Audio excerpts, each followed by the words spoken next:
right here on ABC AFL Daily with 5 episodes a week. Are you sick of brands pretending to be your friends? Gruen would never do that. We don't care that we're coming back to Wednesday nights on the ABC. We care about you watching us. The new season of Gruen Starts Wednesday, April 29 on ABC TV and ABC iView. ABC Sport. We begin this broadcast by acknowledging the traditional custodians of the land on which this match will be played today and pay our respects to their elders past, present and emerging. We extend that respect to Aboriginal and Torres Strait Islander peoples listening.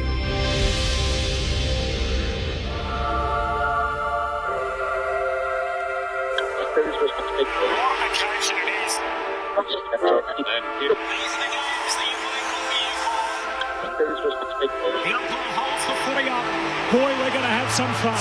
The AFL in 2026 on ABC Sport. When the siren sounds, here we go. Listen to the roar. It is showtime.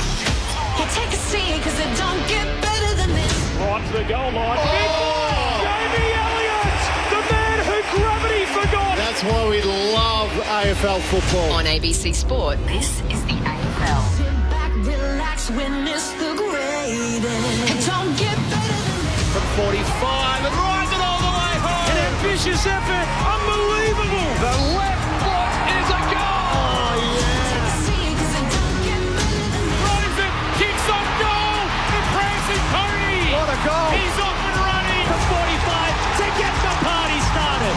Take a seat because it don't get better than this. It's bouncing. It's through. Bailey Smith, he'll want the cameras on him right now. That camera action, baby. Countdown to contact. Spins around and buries it. Loads up from 55. That's a monster bomb. 40 metres out, snaps towards goal. What a beautiful finish. Baker goal square, goes for glory. He eyes the goals and sends it home. Don't get better than this. 100% pure footy. Every minute of every match, all season long. Gathers, snaps, goal. It's just football at its best. Take a seat because it don't get better than this. Kick on goal, dribbles it through. What about that?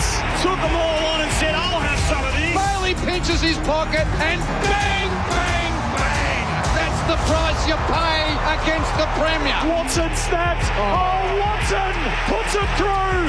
And the Wizard arrives precisely on time. He's built for the big stage. On his left boot, his kick is good. AFL. Inside 50, off a step, turns and goes bang. And snap and goal. There's the bravery through the middle of the ground. How good is that? What a goal! He wastes no time. He whacks it through for another. It doesn't have to be your night, but it can be your moment. Hands it to Charlie Cameron. He can walk it in. Show him your tail lights, Charlie. Welcome to ABC Sports coverage of the 2026 AFL Premiership season. Runs the 50 out. What a way to finish. Take a seat because it don't get better than this. On radio ABC Sport Digital Radio. and ABC Listen. You take a seat because it don't get better than this. On the eve of the most respected day on the Australian calendar, it is the 24th of April. We are at the MCG for what is fast becoming a bucket list item for footy fans. It is an incredible 24 hours inside this house of history. And tonight, the haunting experience when the lights go down, the Light Horse Regiment makes their way in carrying the eternal flame, and it will be lit here underneath the scoreboard at the Ponsford stand, of course, on the eve of Anzac Day for 2026. 111 years on since that first landing at Anzac Cove in Gallipoli. The footy tonight, round 7 continues. It's all part of the Anzac appeal round. It is Richmond and Melbourne as they've made this night their own. It is the 11th time that they'll play against one another on this stage. Welcome to Friday Night Footy on ABC Sport. Most of the gang's here. We've had a couple of little changes and tweaks to our teams across the weekend, of course, with such a huge game coming up tomorrow. My name's Corbin Middlemass. I'm pleased to say alongside me, as always, is Kelly Underwood. Hello, Kel. Good evening, Corbin. Just in the lift on the way up to the commentary box, up to the very high level 3 here in the Great Southern Stand, in the member stand. Sorry, member stand, not Great Southern Stand. I think I'd know that after all these years. Do you know what? I met someone attending their first ever AFL game. Decked out in the Richmond colours, had the Tigers leggings on and the headphones ready for the loud noise.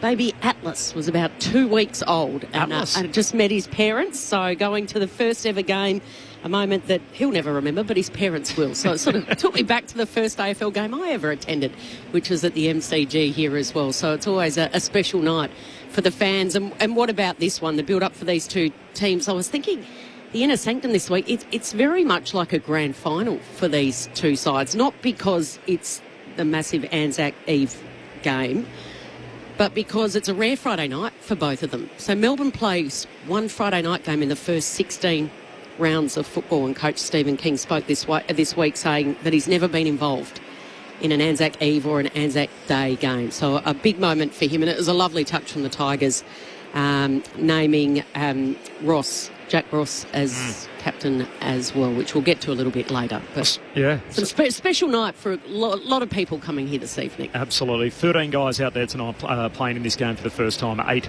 for Melbourne and 5 for Richmond. Cameron Ling's here as always as part of the Friday night crew, the legendary Cat, 3-time premiership player, premiership captain Cameron Ling. Hello, Lingy. Hello, Corbs. Hello, Cal. Hello to the man you're about to introduce, who's been the late change to the lineup. I was very, very lucky. On these big nights, Friday nights, I park on the other side of the Botanical Gardens, sometimes just for my sheer sanity of traffic. And I was able to walk past the shrine. But also at the same time, I was very fortunate that the flame that you mentioned was being carried at the exact time to move over, and the drum was going the whole time, had a police escort with a big group of fans following in behind it. I thought how special. I was crossing the Swan Street Bridge and coming over to the MCG, being able to follow that flame and just watch it, and everybody, even in the cars and that, were just stopping and looking and just for a moment, I suppose, paying their respects. It was nice to see, and then we'll have this wonderful spectacle here at the MCG tonight, and hopefully a good game of footy as well, Corbs. Yeah, it's an incredible night. They've done it so well as a game and found their place in it over many years now, multiple decades, obviously, for Collingwood and Essendon and Fremantle, who have played the Len Hall game, and then over the last decade for Melbourne and Richmond. Mick Moldhouse is going to join us tomorrow. Of course, it's a day which he loves so much on Anzac Day, so he'll be here for the Collingwood-Essendon blockbuster, which he's coached in 12 times. Didn't want to show his face after front bar on Wednesday night. It's just down Media Street. He's amazing. He actually was excellent, wasn't he? Did you learn anything about him watching that interview? His bump on old mate... on his old teammate. Jim, yeah. That was probably the whole lot, I think. Jimmy Jess, yeah. I was 85% sure. I was like, is it Jimmy Jess? I didn't know that his best meal was porridge. There you go. He'll have to have you around for some porridge. I know. I was looking forward to ribbing him about that this evening, but looking forward to our special guest instead. This man knows all about this weekend, though. He is the youngest Essendon premiership player on planet Earth. His name is Adam Ramanauskas, and he's with us again on ABC Sport. Hello, Ram. Yes, good evening. It is a very special weekend. So it obviously started last night, but I feel like this is really the start of the Anzac weekend and the games. Melbourne and Richmond do such a fantastic job, which leads into tomorrow, which I've been fortunate enough to play in. I've always said football takes second place to what the day actually represents and what it represents to this country, and it was really just a privilege and an honour to be out there chasing a football compared to what others have done for this country. They've got an incredible story to tell, as in the clubs, obviously, that are involved here. And football is a game, and I talk about it every year, and we do our very best to try and put an event that happened 111 years ago to try and put it into modern context. So when Australia's last major involvement ended in one of the big global conflicts, obviously in 1972, 31% of all the VFL footballers served in the Defence Force. Yeah. It's an incredible number to think that 31% and the amount of players that were killed in active service and went away and served the game during those years. These two teams have very much a shared history during that time. They had 35 players killed in active service across the two clubs, 30 of them from the Melbourne Football Club alone. They've only ever played in one grand final against each other. That was during World War II in 1940, of which Melbourne won that game. And they shared Punt Road in World War II, given the fact that the MCG was home to the Allied forces. I also think what clubs are getting a lot better at now is telling those stories. So whether it's a son, a daughter, her granddaughter, her grandson, whatever that may be, an auntie and uncle, and the like. So the clubs are really going into their history now to find out, well, you know, what part did our club have in these such major events for this country, and to listen to those stories. I think we all need to do that. We, as a nation, even I encourage, like my 8-year-old son came home from school yesterday, and I showed him a picture of my great-grandfather who served in World War II, and he goes, "Oh, but he wasn't the best soldier, Dad, was he?" And I said, "What do you mean by that?" He goes, "We learned about Jack today at school. He was the best soldier." That's great. And you're exactly right, Rama, and that's what the Tigers have done this week, which I touched on off the top. Jack Ross is playing his 100th game, and of course there's no Tim Taranto out there, and there's no Nan Curvis as well. He's obviously injured, and Taranto's out with concussion. But Jack Ross's late grandfather was a digger in 1915 in Gallipoli. Came back from the war, and he said the doctor assessed him and said, "Look, you've got such bad shrapnel wounds, you probably won't live till you're past 30. You'll be lucky to make it past 30. Well, he lived until he was 94. Wow. And the fact that he has that link with his grandfather and war and a nice family touch. I think actually Adam Uze read out some of his war letters to the team this week, and I just think, you know, a wonderful touch. 114th captain since the club started in 1885. So a special moment for Jack Ross, his family, but it also, it's like a touching point, and it becomes relevant for all your teammates as well. Yeah, and it goes to show that, you know, the war and everyday life inextricably linked during that time, and football wasn't spared from that at all during the wartime years. So, but we'll have the Anzac observance, which will take place here, and it is a very different observance than what happens tomorrow, obviously right before the opening bounce between Collingwood and Essendon. The Light Horse Regiment will make their way around and light the flame of remembrance underneath the Ponsford stand. A number of bespoke jumpers this weekend. The one thing I love about the Anzac Appeal Round jumpers is a lot of them look very similar to their usual jumper, but they just have a couple of little subtle tweaks. The Richmond jumper tonight is going to be made up of the golden wattle, which forms the sash, so still a black jumper with the yellow sash, but made up with the wattle, and then the Demons jumper, the chevron or the V on the jumper is made up entirely of the red poppy. So the clubs have done such a good job. I don't know if you've seen many of them this weekend, but they all have sort of something subtle about them that just give a little nod to what the weekend's all about. I love the fact that it is subtle, Corbs, and very meaningful, because obviously jumpers can be wild and wacky at times, but that's not what this game is about at all. So, well said, Corbs. Do you like the Bombers one? I do. It's good. Yeah, I really like the Essendon one. So, look, why I like it, it gives fans an option of what jumper they now. If Anzac Day is significant to you as a person, you can go and buy that club jumper and wear it every time you go to the football.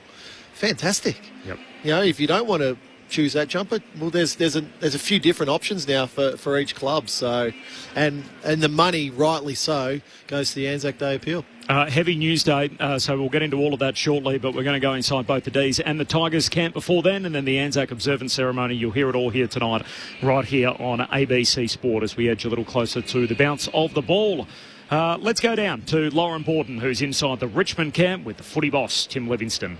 Thanks, Corbin. I am down with Tim on a pretty pristine-looking MCG tonight. Thanks for your time, Tim. I mean, we're very close to the Anzac observance. There's a great mood inside the ground for what's about to come. And I don't know, I'd love to get your thoughts on it. It almost feels like it's comparable to tomorrow. The big the big Collingwood-Essendon match tonight feels just as important. Thank you, and thanks for having me. Yeah, well, look, that's...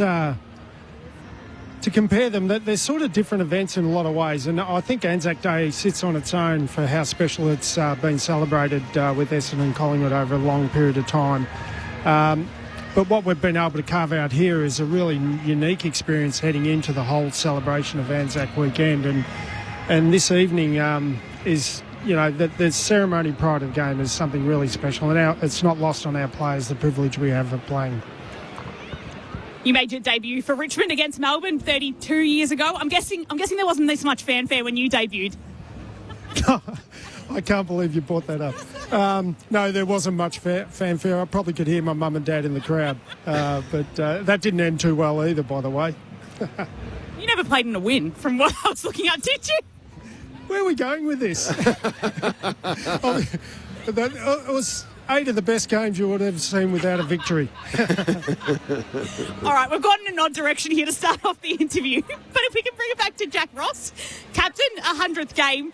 I mean, just looking at in the leadership when you have Toby Nankervis out, Tim Taranto too, is it about blooding now the next generation of leaders by choosing him to be captain? Well, Jack's got his own story since debuting in 2019 and getting to where he's got to has been an incredible journey. It hasn't been easy, like the careers of most AFL players, and he's respected around our club for how he goes about it and how he carries himself during the weekend and on game day. So he was elevated into our leadership group earlier this year, and then this opportunity came along, and apart from the fact that we love to give him that honour, there's a nice connection that he has with the game, with his family, and how special this night is for them. So we just thought it was a great opportunity for him to lead the team out. Tim Livingston with us on ABC Sport. I'll send you upstairs to some more questions from Cameron Ling, Adam Ramanauskas, Callie Underwood and Corbin Middlemass. Livo, it's your favourite ever St John's student up here. For God's sake. You've admitted that to me many times. Yes, that's true. Hey, look, it's been a tough start to the year, obviously, for the Tigers, but what have been some of the positives? Take away the debutants that we've all seen and we're all seeing develop before our eyes, but what are some of the other positives that you've taken from the start of the season? Well, there's elements of how we're playing the game that we think are better than what we did last year. Maybe we're not doing it for long enough, Rammer, but there's elements of the game that we're seeing improvement. And, I think I mentioned this last week, but Blake Carosella looks after our ball movement, and his reflections are that at this point in time that we're ahead of where we were this time last year. It's just the consistency of executing it all and doing it for long enough against quality opposition. That's been the challenge for us. And, so elements of both our offence, defence, even some of our clearance work has been pretty good, but not good enough for long enough. We had Toby Nankervis in the box a couple of weeks ago, and I asked him the question about, what's the buy-in from the senior players? Now, he's captain of the club. Obviously, he has an enormous role in terms of that. But what's the sell to those older players about it's going to take 1 year, 2 years, 5 years for this to get really rolling? Well, it isn't a sell there in the sense that they're just bought into leaving a legacy for these guys to carry on, and that's how they. I sort of mentioned how Jack Ross has evolved, and that's been part of the mentorship he's received from guys like Broad and Vlosten and Nankervis, Lynch, etc., Prestia. So these guys, they're selfless players. They want the best for the team. They want to win tonight. They want to win next week, but they understand that they've got a responsibility to help these boys become, consistent professional AFL footballers, and they buy into that like no one else, and that's why we're really proud of them here at this club. Tim, I understand the win column is a huge thing for Richmond fans, and quite rightly so for all fans. They want to see their team win. What are you looking for from this group on a night like this, if we just remove the result for a second, despite what the fans want? What do you need to be seeing from the group to say, OK, there's another step forward and then another step forward?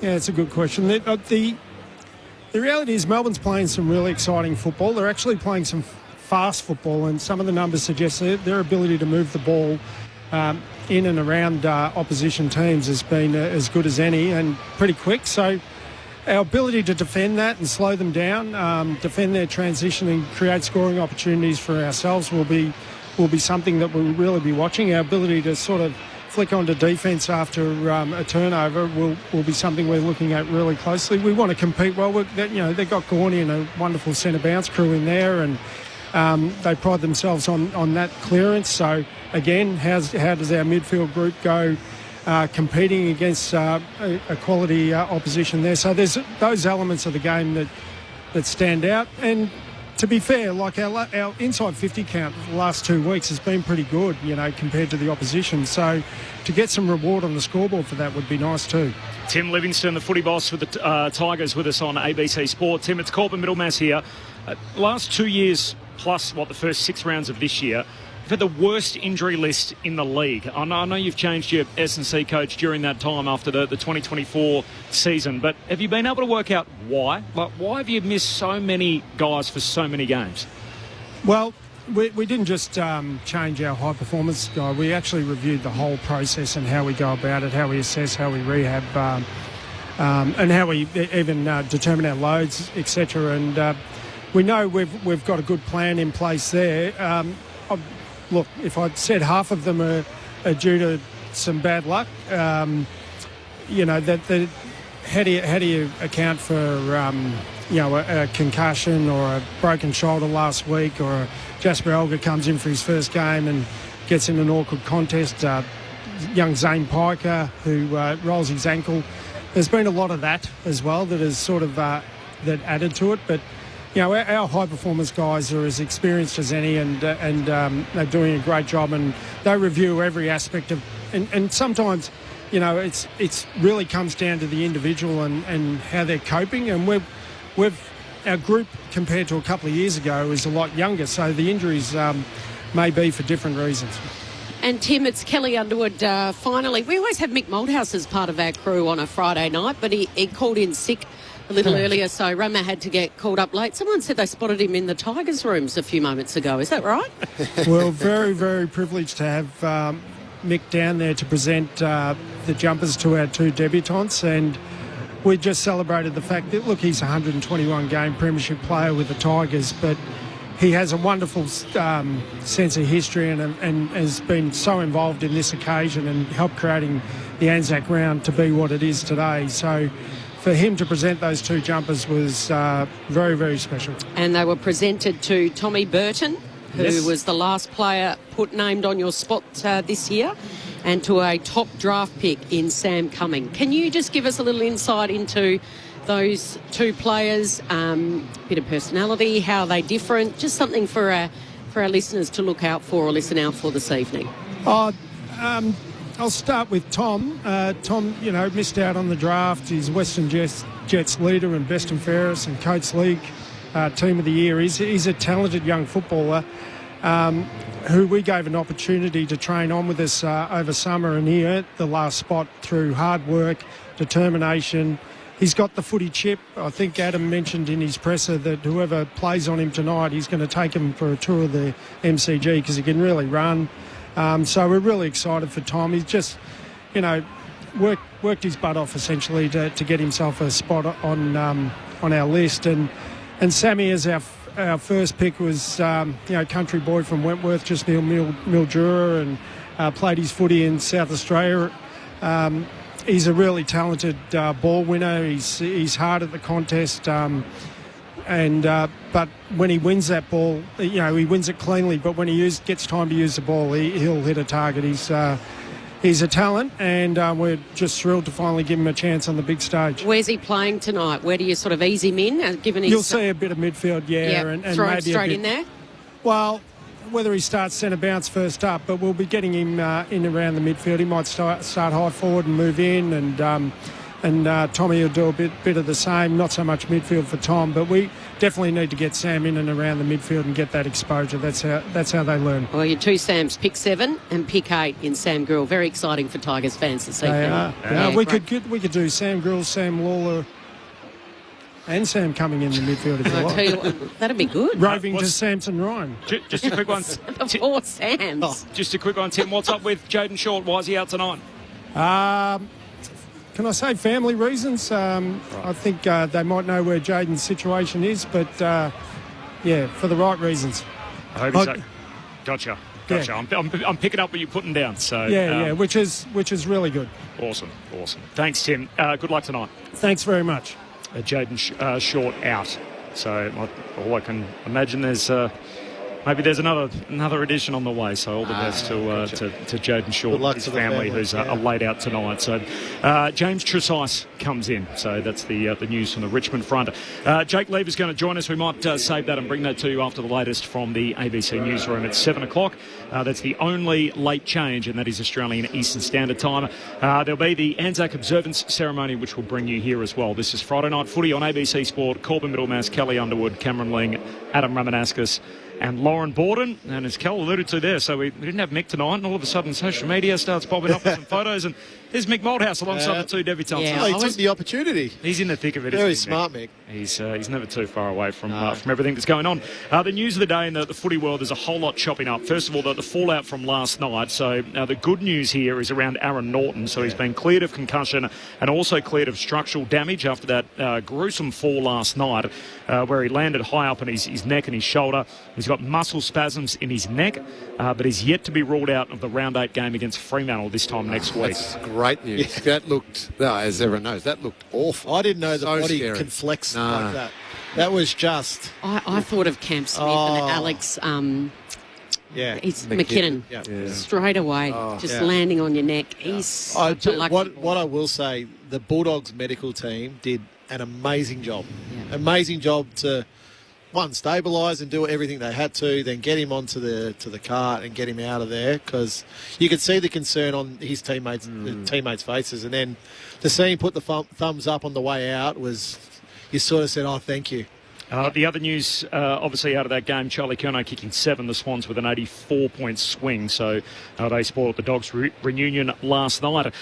Meanwhile, at the VFL today, Bobby Hill had a run around, kicked a goal, which was nice to see. So he's back playing for the Pies against the Essendon Reserves. Actually, walked past that on the way in at Gosh's Paddock. Max King's going to play VFL this weekend, so that's good news from a St Kilda perspective. Pete Laddams played today. How about this for a video game stat line? 40 disposals, 19 of them clearances, and 47 hitouts. Yeah. Wow. And a goal, and he had 30 contested possessions. It was off the charts. It was ridiculous. Insane. Wow. In the same game, Jordan Croft came off on half-time, got his shoulder strapped. Looked like he had a shoulder injury. Did return in the second half. That's they can't take a trip. Cannot take a trip, Dogs. Did you say you walked past the Essendon Collingwood game? Yeah, it's on Gosh's Paddock. Yeah, did you help set up here? You would have been here very early. You know what I'm like, Ram. I'm always here nice and early. I'm surprised I didn't see you there. No. I actually watched a little bit of it with my youngest. He wanted to watch it, so... I thought you were going to say you were surprised I didn't take a car as opposed to a nice little half-an-hour trot as it was on the way in. What else is kicking around? Obviously, the teams for the rest of the round. So from a West Coast St Kilda perspective, this is the early game on the Sunday. Howard and Caminiti come in, Boxall and Stocker go out.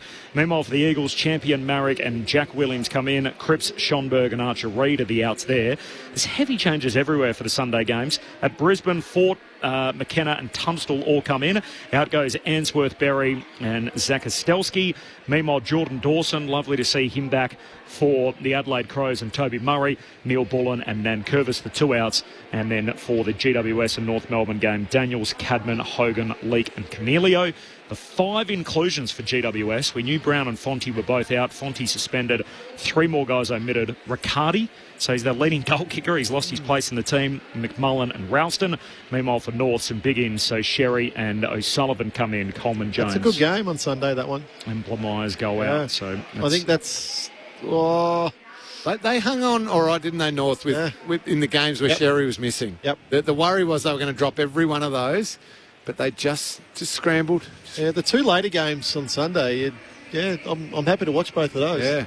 The biggest story of the day is clearly around Lance Collard, and it's not even really around him. It's around the appeals board. So we're coming up to a join here. We might just try and set it up for those of you that are with us, and then we'll revisit it and chop it up a little bit more on the other side of the latest from the ABC newsroom. But the appeals board essentially upheld the charge against Lance Collard, but his ban was reduced. So he came back down from 4 matches to essentially 2, with 2 of those 4 suspended. So that's on top of his striking suspension. So essentially he'll sit out for 4 weeks total.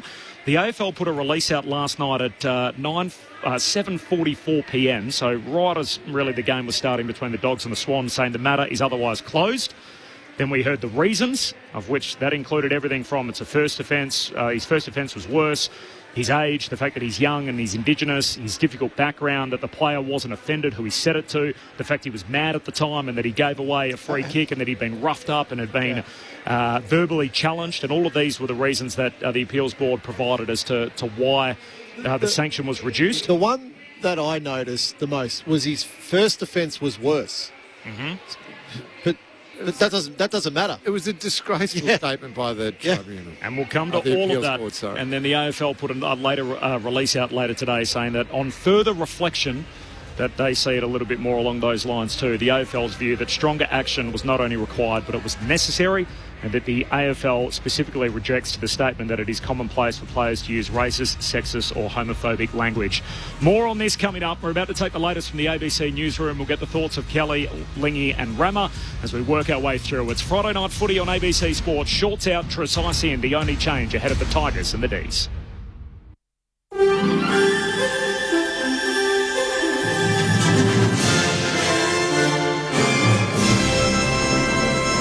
Good evening, Nicholas Hines with ABC News. The AFL Players Association has backed AFL boss Andrew Dillon in criticising the league's appeals board over its claim that slurs are commonplace on the field. The appeals board yesterday downgraded a suspension handed to St Kilda player Lance Collard, who was found guilty of using a homophobic slur during a VFL match last month.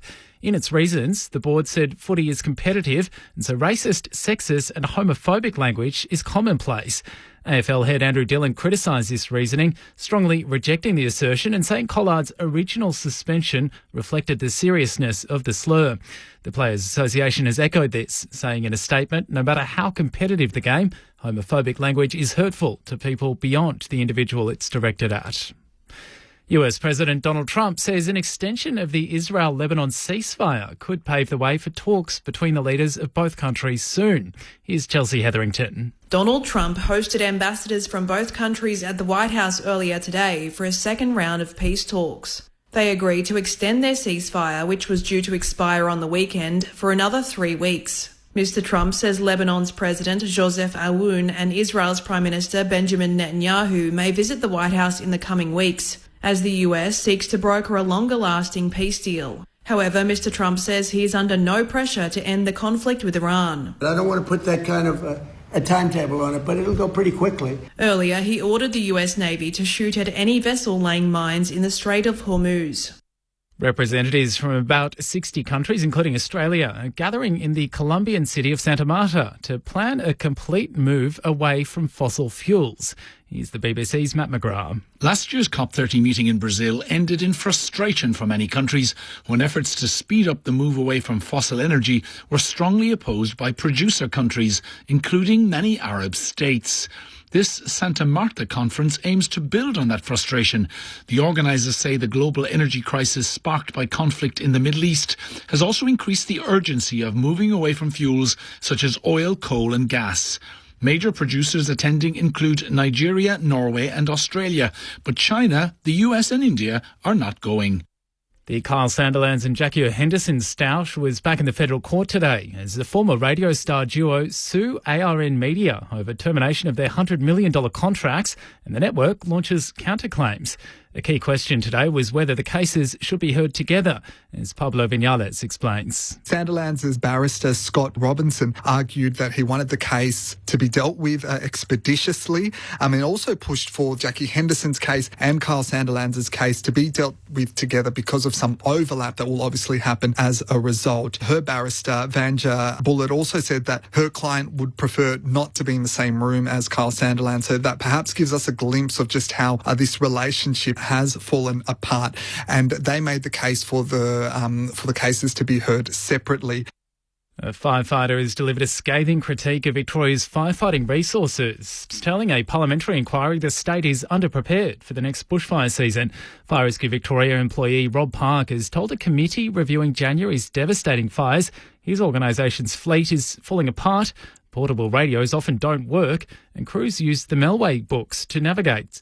He says his attempts to flag equipment safety hazards at FRV usually go nowhere. We weren't even close to prepared for this fire season, and we don't currently have the proper plans in place or a structure to allow us to fight next year's fires confidently. Most of these issues would need at least a minimum 2-year runway to be resolved, and we haven't even started. Prime Minister Anthony Albanese has paid tribute to Australia's servicemen and women and reflected on the legacy they leave. In a message to the nation, Mr Albanese says Anzac Day is an important opportunity to pay respect, reflect and give gratitude. He thanked current serving members and veterans, acknowledging the lessons they've taught the nation. Time and time again, Australians at war have embodied the courage, selflessness and mateship that define our national character. What their legacy proves to us is that even when peace seems elusive, it is always worth fighting for. And to the weather across Victoria, mostly clear conditions this evening with light winds and some areas of smoke haze associated with fuel reduction burns. Tomorrow, mostly sunny at first with some cloud increasing from the west later in the day. In Melbourne, mostly clear this evening and sunny tomorrow with a top of 25. On Sunday, mostly sunny, warming up to 27 degrees and the fine weather continuing into next week as well. Right now in Melbourne, it's 20 degrees. That's the latest from the ABC Newsroom. Anne Edmonds, Kitty Flanagan, Magda Zabansky, and so many more. Good morning, everyone. No one cares. In comedy gems like Fisk, Kath and Kim, and Bad Company. This fun? No, thank you. Comedy that leaves an impression. ABC iView. AFL. On ABC Sport, you're listening to the 2026 AFL Premiership season on ABC Radio, Sport Digital, and ABC.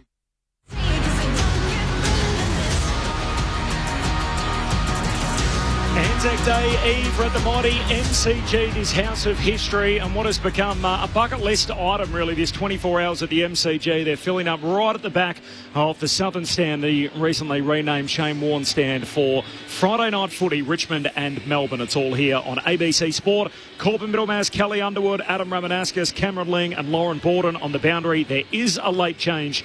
Jaden Short is out for personal reasons, and in comes to the lineup James Tresize, who takes his place in the team.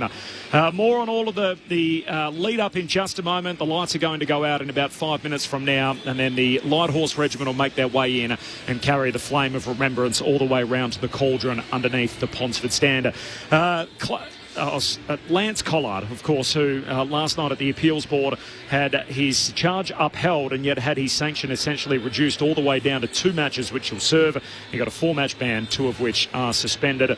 The reasons were really quite staggering if you weren't with us. The fact that his first offence was worse than his second, the fact that his age, he's young, and that he's Indigenous was provided by the Appeals Board, his difficult background, the fact that the player he said it to wasn't offended, and the fact that he was mad in the moment were all cited as reasons as to why the ban was reduced. What did you make of it, Lingy? I was shocked, baffled by the statement. I couldn't believe it. I thought the ban that he had been given was exactly what it should have been. It's his second offence. He clearly hasn't learned, and he's seen other players receive hefty bans, and if it's not sinking in by then, well, that's on you. I completely reject all the reasons that were given for reducing that. None of that makes it okay. And I think some of the language used around it was that it's commonplace on the field to use homophobic, racist or sexist language when it's almost in the heat of the moment. I'm like, that's what was thought to be acceptable in the 1970s on the field, not now. I was shocked, Rama. Jump in whenever you want. I just thought it was a huge step backwards by the Appeals Board to make a statement like that and to reduce his ban. Can the AFL now appeal that? No, they can't. They've never done it before. If they were, who would they appeal to? They'd have to... It's effectively like taking yourself to the Supreme Court against yourself. Yeah. So they have previously appealed tribunal verdicts to the AFL Appeals Board, but they've never appealed against themselves because there's nowhere to go. They could take action on the 3-member Appeals Board, but they released a statement earlier today to say that the AFL has communicated its concerns to the Appeals Board, and I spoke to someone at the AFL today who said, that's it. Yeah. End of story. So, if you're a repeat offender, the penalty is usually worse. So, Lingy and I were talking just briefly off air. The 9 or 10 weeks that he got originally, that sat pretty well with me. It's sort of like, well, will this teach you the lesson that you need now? If not, will you put your own career at jeopardy? I couldn't believe that the AFL put a release out during the game last night basically saying, hey, the matter is otherwise closed. And then once the reaction blows up on social media, we get a new release from the AFL today about 3 o'clock essentially saying, upon further reflection, actually, we think it should have been stronger. We're not quite happy with it. The AFL's communicated those concerns to the Appeals Board. And you think, why did it take the public reaction. And then the Players Association, who, it's wet lettuce response, a usual sort of thing from them, deeply concerned by the comments, does not accept the suggestions that vilification is commonplace and so on and so forth. I think what it does more than anything, and I know in this case it's not the AFL, it's the appeals board, right? So you can separate them. But how the footy fans just look at it is another instance where things are a bit frayed, a bit round the edges. It's an administration that has largely been pretty unimpressive. There's lots of things that just aren't handled clean and efficiently in a way that perhaps under Gillon McLachlan or in the past Andrew Demetrio or by Peter Volandis, and they were criticised in the past for ruling with an iron fist. There's so much that gets caught up in legalities, and then there's a bit of give in this system, whether it was Rankin's ban being reduced or this one or the Butters incident, or we want opening round to support the northern states, then we actually include St Kilda. Actually, we're not doing it anymore. There's nothing that is decisive or leaves you feeling that there's much confidence in the way that this administration's operating. How did it make you feel when you heard it come through, personally? But almost in a way where it's completely consistent with the inconsistencies of the way that the game's been governed for 3 or 4 years. The first thing I thought was you can't be half pregnant. You're either against racism, homophobia and sexism, or you're not. You can't be inconsistent because it wasn't as bad as last time. So the fact they said that the recipient was not offended, well, that's okay. That's irrelevant. What if he was a gay man? He probably would have been highly offended, but that's not the point, is it? You can't take a policy position on these issues and then have such widely variant rulings. And look, there's no doubt, and reading that release this afternoon, and from what I hear, there was a lot of high-powered meetings behind closed doors today. It was the angriest Andrew Dillon's ever been, because it's so out of step with what they've been trying to say who they are, and they would feel incredibly let down. How would Isaac Rankin feel today? And like you guys said, the second offence, so it's less. But that doesn't make sense. There's a pattern of behaviour here. The fact that the tribunal found that because it wasn't the first time helped them make a more lenient finding is absolutely nonsensical. So every strike you have, the penalty should be stronger. And I'm disappointed in St Kilda because they tried their hardest to, continue to say that he was claiming he was not guilty and, that it could end his career and whatnot. They could just re-sign him if they wanted to. I'm proud of the players that continue to call this out, though, Corbin. That's one positive that comes out of it. There's 2 players that heard it and stood by this despite all the pressure. And you think of the players, Collingwood players against Rankin and other players that continue to call it out. Was there any words about education for Collard going forward? I'd have to look into it. Because clearly he needs, if you're a repeat offender... I think the appeals board needs some... Exactly right. And I can't... educate. I would say it's probably safe to say that there'll be a different makeup of the appeals board next year. But, the question is, are you happy with the AFL just... No, but it's... I don't know if they're sweeping it under the carpet because they're angry, but should there be further... But what are we going to do? Action taken. Change more processes and everything else that goes on in the game. At some point, and it was put to me when Craig Drummond came in, and I said to presidents behind the scenes and everything else, hey, what do you think about Craig Drummond? What's he like? Everybody, to a person that I spoke to, essentially said, he doesn't suffer fools. If I was working at AFL House, I would consider myself right now on notice that essentially Craig Drummond's going to whip this whole place into line. And I would argue since Craig Drummond started to where we are now, whether it's the Carlton investigation, marking their own homework, drags on a week, still really nothing to the public about what on earth happened there. There's the Butters tribunal case, the Collard tribunal case. None of these things have been handled well. It's been just when you think it's been a terrible week and it can't get worse, it feels like every Friday night we come here, we've been saying, geez, it's been a bad week for the AFL. Absolutely. And let's not let the AFL people who read that appeals board statement and accepted it last night and said, okay, it's case closed type thing. Yeah. And waited for the reaction. It wasn't one of those statements where you needed to read it 5 or 6 times and find one line and go, actually, that doesn't quite sound right. On first read, it was completely wrong and completely unacceptable. Even reading it when I read it last night, that can't be serious. That can't be what they've just released and what they've decided. So whoever the AFL people are that read that appeals board statement and thought, okay, that's fine, they've got a lot of questions to answer as well. We're not too far away from things getting underway here. The floodlights have gone out. The lights on the phones have been lit around the MCG.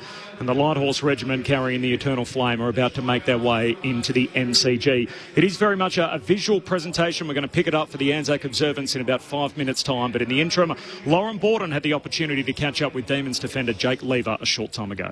Thanks, Corbin. It's wonderful to be joined so close to the match by Melbourne defender Jake Lever. Jake, thanks so much for your time. Your club does marquee games so well between the big freeze last week, Jim's game, and now tonight. It must be another special game on the calendar for yourself. Oh, definitely. I think as a player, you always pencil this one in. It's really exciting to be playing tonight, and it's a different build-up to most games. And we got a young fella tonight, Xavier Taylor, playing his second game. I remember saying to him yesterday, just make sure you soak it all in because over your career, if you're lucky enough to play 10 or 11 of these, it's pretty special.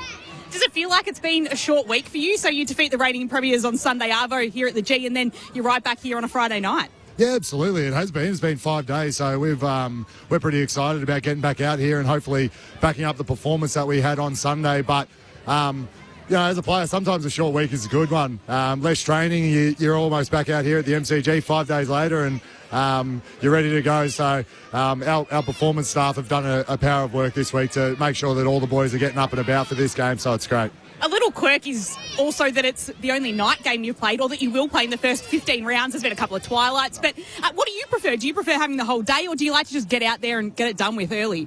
I love night games. Yep. It's a really good build-up. It helps that I get a 2.5 hour nap in there during the day, so that's always good. But I love night games that build up. It's great, but on the same side, I do love sort of 1-10 games as well. When you're sort of in and out, you wake up, you're ready to go, and you're sort of done by 4:30, 5 o'clock, and you get home in a reasonable hour. So, I love night games, especially this one. This is special, so I'm really excited for tonight. And just on last week, I just wanted to check in on Harry Petty, if you've had a chance to chat to him and just see how he's going after some concerning scenes last week. Yeah, no, he's going really well, Pets. Obviously, as you said, it was a bit concerning. I was the guy that he was kicking the ball to when he stuffed it up. So I sort of ran over straight away, and I knew that he wasn't right. And I think the club is still sort of trying to work out what's going on. And he's been in at the club, which has been really good. Normally when sort of it's a concussion or whatever it is, the person stays away for a fair while. So it's good to see him back in at the club. And for us, we're just going to put our arms around him. And he's had a few concussions as well. So I think that he sort of knows what to do from here. But we're going to really look after him. And he's a pretty important part of our team. So we're going to miss him tonight, but hopefully a couple of others step up. Maybe one of those stepping up is CJ Chunketh Japp. He's back into the side.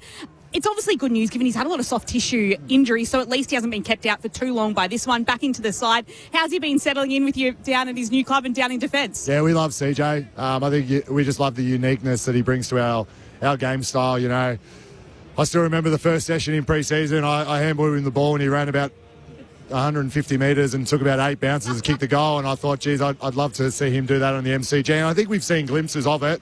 Obviously hurt himself in the Carlton game, but he's done a power of work to get back to where he is, and with Pets obviously being sore this week, it's a really good opportunity for him. But if anyone gets a chance listening right now, go have a look what he just wore into the game. It's an absolute kit. He's one of the fashionistas of the club, and I was very impressed with it. All right, I will. I'll go back and look at that and see what he wore. So you've got the scoring going on the way up, but you seem to be conceding a fair bit down the other end. And obviously not everything's always going to come together at the same time, but what do you focus on, at least in this match, just to try and move that thing in the right direction? Oh, yeah, for us, I think, our game's ever evolving, and, I know Kingy's standing right next to us, but he speaks about it a lot, about, our game is not going to be a finished product by round 6 or 7 this year. So for us, we're just making sure that, we're looking every week, and especially as a defensive group, how we can minimise scores against us. But at the same time, we're scoring really well from our back half and using that part of our game really well. But as you said, it's something that throughout the course of the year, I think that it's just going to tighten lower and lower. And the game sort of is different in the first 6 or 7 rounds compared to sort of the middle of July. So for us, we're making sure that, when the whips are cracking at the end of the year, hopefully we're there, and our defence is in good check and our offence is staying the same. Jake, thanks so much for your time ahead of the match. Enjoy it out there. It's a big occasion, and we appreciate your time on ABC Sport. Thank you very much. Jake Lever a short time ago chatting with Lauren Borden. Friday night footy here on ABC Sport. Just repeating the late change that Jaden Short is out of the team for personal reasons. In comes James Tresize, the only change in the game. Melbourne going as selected. It is an incredible scene here at the MCG with the floodlights off. There's only a few lights on some mobile phones that light up the MCG, and apart from that is the light, which is, of course, the flame of remembrance, which has come from the shrine, the eternal flame, and that is now being handed over after the Light Horse Regiment have carried it around the full perimeter of the Melbourne cricket ground. The two teams and the umpires standing in front of the cauldron underneath the Ponsford stand. And Captain Jeremy Smith, with the medals on his chest, takes the flame and starts to make the walk up the stairs. I mentioned earlier about the 35 players from both the Melbourne and the Richmond Football Club that were killed in active service. The Demons' best and fairest trophies are all named after war veterans, including Keith Bluey Truscott, a dual premiership player who died in a training accident over the Exmouth Gulf in Western Australia. He was a flying ace in the Second World War. He was posthumously awarded a premiership medallion from the 1941 grand final. As the captain lights the flame, that's the applause that takes place around the MCG. And the most famous number, of course, in the Melbourne Football Club, number 31, worn by Ron Barassi Sr., who was killed in active service in Tobruk, the first VFL footballer to die in the Middle East as part of that conflict. And, of course, his son going on to become a legend of the game. And it is now time to take you to the Ode. Good morning. We will remember them.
Lest we forget.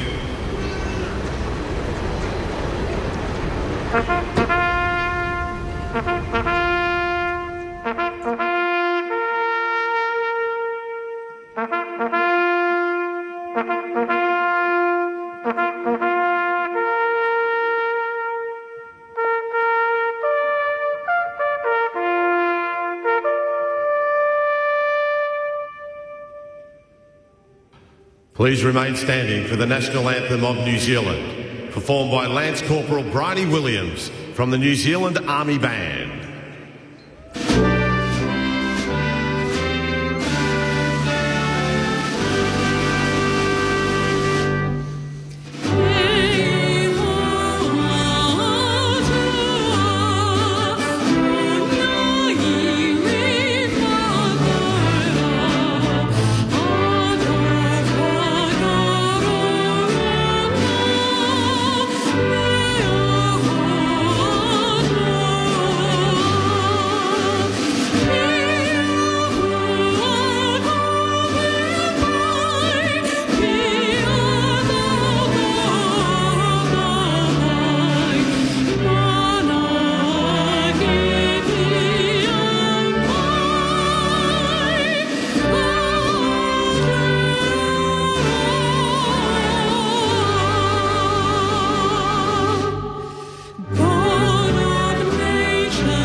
Please remain standing for the Australian National Anthem, to be performed by musician Zion Marasegan of the Australian Army Band, Melbourne.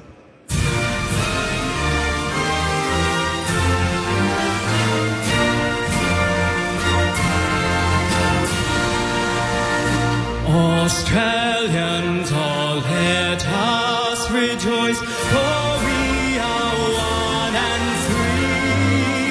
We've golden soil and wealth for toil. Our home is girt by sea. Our land abounds in nature's gifts of beauty, rich and rare.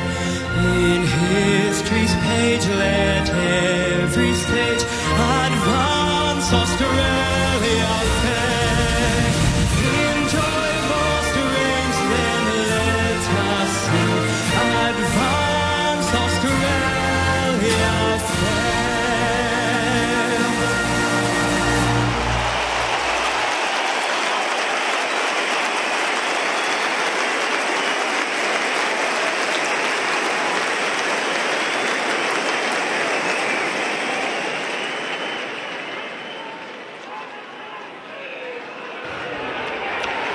Thank you, football fans. And now, at the special request of both clubs, the teams will now join together to run through one banner, a united tribute from the clubs and players to the Anzac legend. Please welcome the Richmond and Melbourne football clubs. So here they go through the joint banner around the globe. In air, on land and sea, they gave their lives so we can be free, is what's written on the banner. And the two teams, the skippers, come together in Jack Ross and also Max Gawn as they stand side by side and run through the joint banner. Of course, what the weekend is all about as the floodlights come back on, and you can see the MCG as it starts to swell with an attendance expected upwards of 60,000 again tonight. Last year they had 71,635 for this game, Richmond and Melbourne. It is an incredible scene, isn't it, with the lights completely down and really just the flame of remembrance which burns away in that section of the ground where the southern stand meets the Ponsford stand. Yeah, it certainly is. And, you know, being a player in that moment, you want to be as respectful as you possibly can and understand the moment and understand, I guess, that, you know, football is the sideshow to such a special game. And, you know, the crowd are so respectful. But now it's sort of, you look at the MCG all lit up again, and we've got a game of football now to go and play. So the players are now warming up and they've got to, I guess, recalibrate a little bit, really. Get back into the moment of playing a game of football. It is very different to a grand final day or like the game tomorrow, for example. It's a long time. Where the last post and the anthems happen and then the game starts. Yeah. Whereas tonight, they run through the banner and now they've got about a dozen minutes or so, Lengy, before the match starts. So it gives them a bit more time to go and warm up again before the opening bounce. Yeah, the re-warm-up's going to be important. Ram, I was going to ask you, did it take you a number of times of experiencing the length of the Anzac ceremony to realise you can't be too up for when the ceremony starts? You need to almost pace yourself a little bit? Well, it's the only time at the MCG where I've been able to hear the seagulls. Yeah. Because the place is just complete silence and you can just hear the birds chirping and the like. But you're in a moment. You're trying to stand there, like I said, and be respectful as you possibly can and understand what's gone before us in this country and the sacrifice that people have made. But then, you know, in 5 and 10 minutes' time, you've got to go and play a game of football as well. So, you know, it's very much, you know, Sheeds would talk about it often before the game. Hey, guys, everybody's going to be different in this moment, so you do what you need to do. You make sure that, you pay your respects, but when it's time to go, you've got to switch on really quickly. Just before I hand it over to you guys to pick up what you'd like to, and they're ahead of this game, Melbourne 4-2. They've just had the one change. Jath comes in for Petty, while the Tigers 0-6. And as it turns out, they're going to have 6 different changes from last week's side that lost by 75 points to North Melbourne, with Jaden Short the laid out and James Tresize comes in. There are some similarities here, and I did this exercise today, Rami. You know, I've been critical of the fact that the Tigers haven't actually got as many games as you would have liked into their top young stars. Correct. So the 2020 Premiers up against the 2021 Premiers. They've both changed their premiership coach since then. Obviously, Damien Hard left. Simon Goodwin was moved on. Neither team's won a final since they won the flag. Melbourne's 0-4, Richmond's 0-1 from the one trip. They both have 6 premiership players in tonight. So they both had significant turnover since their last flag. Their win percentage since, Richmond have won 32% of their games, Melbourne have won 53%. Now, over the last couple of years, Richmond have taken 9 guys in the top 30 in the draft. So 9 guys in the top 30. They've played 97 of a possible 215 games. So that is only 45% of possible games played by their top 30 stars. So they've got 9 of them, 45%. Over the last 3 years, Melbourne have taken 6 guys, not just in the top 30, but in the top 15.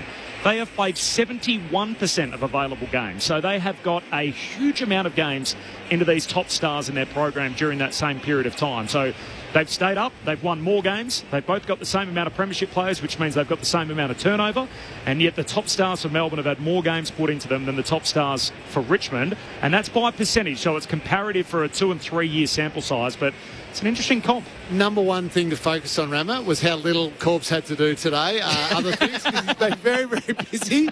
But all great points. All great points. The only little difference I'll add to try and refute it a little bit was the 2020 premiership, you're saying, for Richmond was the tail end of their amazing era.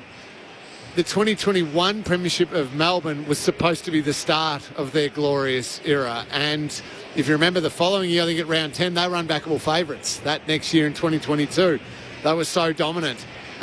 They still had a group of players, it felt like, who were entering into a prime time, whereas Richmond were very much going to hit the wall. And so therefore Richmond knew that a number of players, Cochin and Rewalt and Martin and all these players were eventually going to go through retirement. So they could start preparing. We are going to go to the draft, when it fell off a bit, we are going to go to the draft heavy in this period. And they did so. Melbourne, I think, still kidded themselves for a number of years, and almost quite rightly so, because they had that core of Gawn and Petrarca and Oliver and Viney and May and Lever and all those players that, they were only one move away or one key forward away, and we are still going to grab ourselves another premiership. So they hadn't started transitioning, I think, as early. But, gee, they've done a remarkable job in the short period of time to flip that around, which is a real credit to them. So the Richmond rebuild right now feels North Melbourne-ish in terms of length it's going to take to get there. The Melbourne rebuild right now sort of feels Adelaide-ish. Yeah. A little bit. Good one. Yep. Where it's a little renovation. Yes. Yep. Yes. So your point around 9 top 30 picks and they've only played 45% of games, well, that reflects the question that you asked Tim Livingston around high performance and the like and what the problems are there. And now, look. So I'd be less critical if they'd lost 11 in a row and all their top stars played all 11 games. Yeah, that's right. But that hasn't been the case. No, that hasn't been the case. So there's a number of players that they would certainly want more games into at the moment. But it feels like last year they took a step forward. It feels this year to start the season they're taking 2 steps backwards. Yes. Now, last year, if you remember, I think I tipped in the pre-season they wouldn't win a game last year. They outperformed last year. This year, they're probably underperforming expectations, but with a similar list. But even their experienced guys, their premiership guys, haven't played much football or with any real continuity either. Melbourne, I'm loving what Stephen King and Melbourne. Well, that's what I wanted to ask you, Ling. He's an old teammate of yours, so you're obviously an old premiership teammate of yours, so you know him very well. What type of coach is he? You know, you and I would both put Ruckman in a certain IQ category that we've played with over the years. Yes. Stephen King doesn't fit that little stereotype that I'm getting at there. He's a really smart guy, really thinks about it deeply and knows the strengths of his team, knows he's got a Cozzy Pickett, knows he's got Windsor on the outside as a young player, a Harvey Langford who can play with that outside play. He wants to invite the opposition to play a bit more of an open game, almost invite a shootout, and thinks, okay, if we get rolling, we can beat them 120 to 110. Now, that also has its dangers because you could get beaten 140 to 80 because the other team blows you out of the water. So he's smart to identify what his team's good at. I think in time, too, he will start adding little layers which ultimately will hold up against the better teams in bigger games as the years go by. The Essendon loss that they had a couple of weeks ago is probably a great example of this group is probably outperforming, and they can still have moments of lapses, and they're still young and they're still a bit raw, and they're kind of playing on a little bit of confidence and flair at the moment, which could come crashing down at some stage. And at the moment they probably thought they had the Essendon game won, it bit them on the backside. Just before half-time. Yeah, and that's what tonight is the challenge for Melbourne, that they don't lose to a team that's well below them. But I think throughout this year we're still going to see Melbourne have lulls of a very inexperienced team. Stephen King is very acutely aware that that's the group he's got. But for now, ride the skill and the dare and the freedom that they're playing with. Can I ask you about the fact they're 4-0 here and yet they're 0-2 elsewhere, and they've kicked over 100 points all 4 games of the G? Protect your home base. Are you a subscriber that it's ground related, or is it? I mean, they've got some elite runners and everything, or is it just coincidence? There's more space out here. Yeah, I think that's more coincidence. Yep. Okay. Like the MCG doesn't really hold home ground advantage, does it? Let's be honest. I had a Hall of Famer put it to me during the week. If we were buying into all that ground stuff, Geelong would have been a terrible team everywhere else for the last 20 years. They certainly haven't been that. So I think the timing might be it, because Stephen King did say during the week, I do like the 3 p.m. Sunday slot, because that's the ones they've won. Leggy made a really good point about maximising your weapons, and Melbourne certainly have some real weapons that can just change games in a moment. We know about Max Gawn, absolute superstar, but the way that he's using Cozzy Pickett now, it's almost like that midfield striker now, really, if you want to use soccer terms for that, where you don't see him pushing into defence too much. It's all centre bounce and then forward to centre.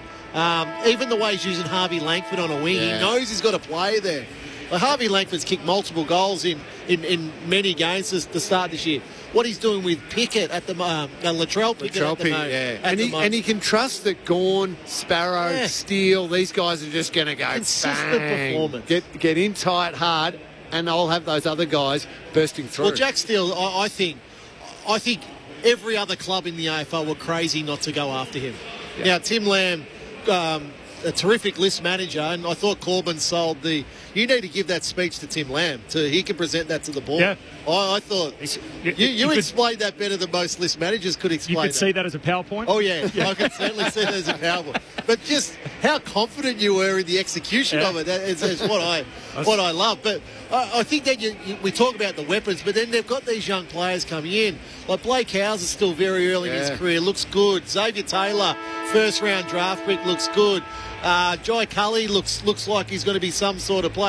Van Rooyen looks like he's back to form of the season previous. Collingwood are thinking, why the hell did we give Myercheck away? Melbourne are loving him. He becomes the 11th player tonight to have played in both the Anzac Day Eve and Anzac Day Blockbuster. Wow. So look at that trivia. There's a trivia question for the other 10, as we'll see if we can work our way through the list tonight. Lauren Borden is with us in the front row of the grandstand. Loz, what a night to be here at the mighty MCG. Welcome to you. Oh, thanks, Corbin. It is. It does feel like an honour to be able to sit down here and watch that observance ceremony close up when the phone torches are out, and it kind of emulates the dawn service tomorrow. You do really feel the power of it down here. Conditions-wise, absolutely superb. It probably feels like 18, 19 degrees, a low of 13 ahead, but really nice night to be at the MCG. The ground looks in really good nick as well. Yeah. There are a few sandy patches, though, that I did notice as I was out there on the ground, but apart from that, a beautiful night to be at the MCG, Corb. On the eve of the most respected day on the Australian calendar, the flame of remembrance in the building. It is Melbourne and Richmond for an 11th time in the Anzac Day Eve clash. You're with Kelly Underwood. Their fullback Noah Bolter starting in the ruck. He shook hands with Gawn and then he went toe-to-toe. Ball hits the deck and it's getting it away. Prestia, the quick kick to centre, half forward. Cozzy's lurking, ball to be won. Fall picks it up. Off to Ralph Smith. Went over the head of McKelty Lafau and dribbled over the boundary line. So, well, you can only imagine with Noah Bolter going into the ruck against Max Gawn, it's to curb Max's influence around the ground. So now we're inside 50 here for the Tigers. Lynch. Tom Lynch, great to see him back, missing 4 or 5 weeks with that hamstring injury. Spirals back in, cleared the ruck. Going off the ground was Cozzy. Wasn't necessarily effective. Quick, hurried kick comes in from Sam Cumming, the debutant. And it's marked in the left forward pocket by Jonty Fall. Yeah, good deep entry. Saw Fall, just had the backside of his opponent, as in the defensive side of his opponent, gave it to his advantage side. A perfect kick, nice mark. He's just got to bend it round the body to give the Tigers the perfect start. Handy disposal by Sam Cumming, playing his first game. First kick, went inside 50 and it's been marked. Could be a goal assist. It's going to be 50 though, Cal. Fall slots it through and the umpire comes in and says, has a chat to the man standing the mark, but the goal will be paid. And so the Tigers open proceedings. Anzac Day Eve here at the MCG. 1 straight 6, Melbourne yet to score. Yeah, it was the man on the mark, just took the step too early. Umpire was going to pay the 50, but as you called, Cal, didn't need to. Straight through the middle. Great start by the Tigers. Well, Richmond were absolutely red hot on Sam Cumming in the draft. There's probably a couple of other clubs that maybe had him a couple of picks lower, but Richmond knew that he was absolutely their man. They loved his forward ability ahead of the ball, and there's the first example of it. Wins it at clearance, and then a deep inside 50 entry to Jonty Fall. Make Adam Muze very happy. 2 of his young high draft picks connecting early in this game. So Fall would be pretty happy the advantage was applied there. He'd kick 1 goal, 5 leading in. Bolter in the ruck has a rare win against Gawn. Hands it to Prestia, his premiership teammate, to Lafau. Almost took a chest mark. Spills through to Taylor. Puts it back into dispute. Ball spits out again. They come in from all directions. Umpire circles. Gives him a chance to work it out. Campbell squeezes a kick to fall forward. It'll sit up for Green. Green tight angle. Misses near side. And behind. 1-1 to yet to score. But Tiggs, nice little start here. Well, they're in attack mode, the Tigers. 2 centre bounce clearances to the Tigers, 2 inside forward 50s. So it's Tolstrup on the kick-in duties from the city end. He has a little bit of a dash and then he kicks down to the wing. It's been marked and the handball goes on quickly. Jack Steele's getting involved. Gives it over to Sharp. Has a bounce. Closes to 50. It's going to land in the square. Can they get a mark broad with the big fist? Melbourne only as far as Chandler. It's going to be a free kick going the way of Chandler, is it? No, my check. No, in the end, he's going to hand it. Jefferson, yes. Yeah, he was just taken out of the marking contest. So he did go to ground in that marking contest when Broad came over with the big spoil in the goal square. And the umpire blows the whistle. Jefferson, very little in that. Top of the goal square for the quick reply. For a goal each after the first 3.5 minutes of play here at the G. 1-1-7 to 1 straight 6. Nick Floston just thinking, it's not my fault if the guy can't stay on his feet. No, that's right. It's to run backwards. Wasn't much in there, but the lead up to it, Rammer, was impressive by the Ds, and that's the worry for Richmond. The defensive transition, trying to keep up with those fast-moving Melbourne players and that fast ball movement. Well, the forward handball's a real weapon in football now, so teams are really trying to execute that. One, the stand rule allows that, but also now just the speed of ball movement, as Lingy's talking about. You just see players wanting to get on the end of it, get involved in the chain. Richmond by a point. Umpires tonight, Stevic, Brown, Bryce and T. And Delaney T, of course, is out there tonight. One of the 4 officials as Bolter leaps up high, wins the hit out. Down to Lawler, handball away to Prestia, squeezes a kick out to the wing. Fritsch left it behind and then was tackled without it. He's getting a free kick. A little overzealous, Ralph Smith. So Melbourne with the footy. Fritsch hands it off to his long-sleeve brother in Keziah Pickett, who kicks down to half forward. Mark taken by Steele, 60 from home. Kicks to Van Rooyen. And there's a free kick in all of this. It's going Melbourne's way. And JVR had his arms chopped. He's getting the free kick right forward pocket. Gee, it's pretty easy to get a free kick out there in the forward. Rammer.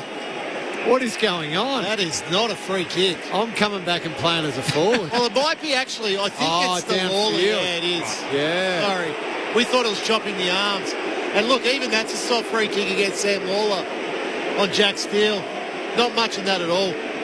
So 2 gifts here really for Melbourne. He's been a bit rocks and diamonds, Van Rooyen. Kicked 6 in the first game, 3 last week, and outside of that, just 1 goal. Van Rooyen on the drop punt. Misses near side. The ball doesn't lie. 1-1 to 1-1, 6 minutes into the opening term. Just a late change to remind you of. Jaden Short's out for personal reasons.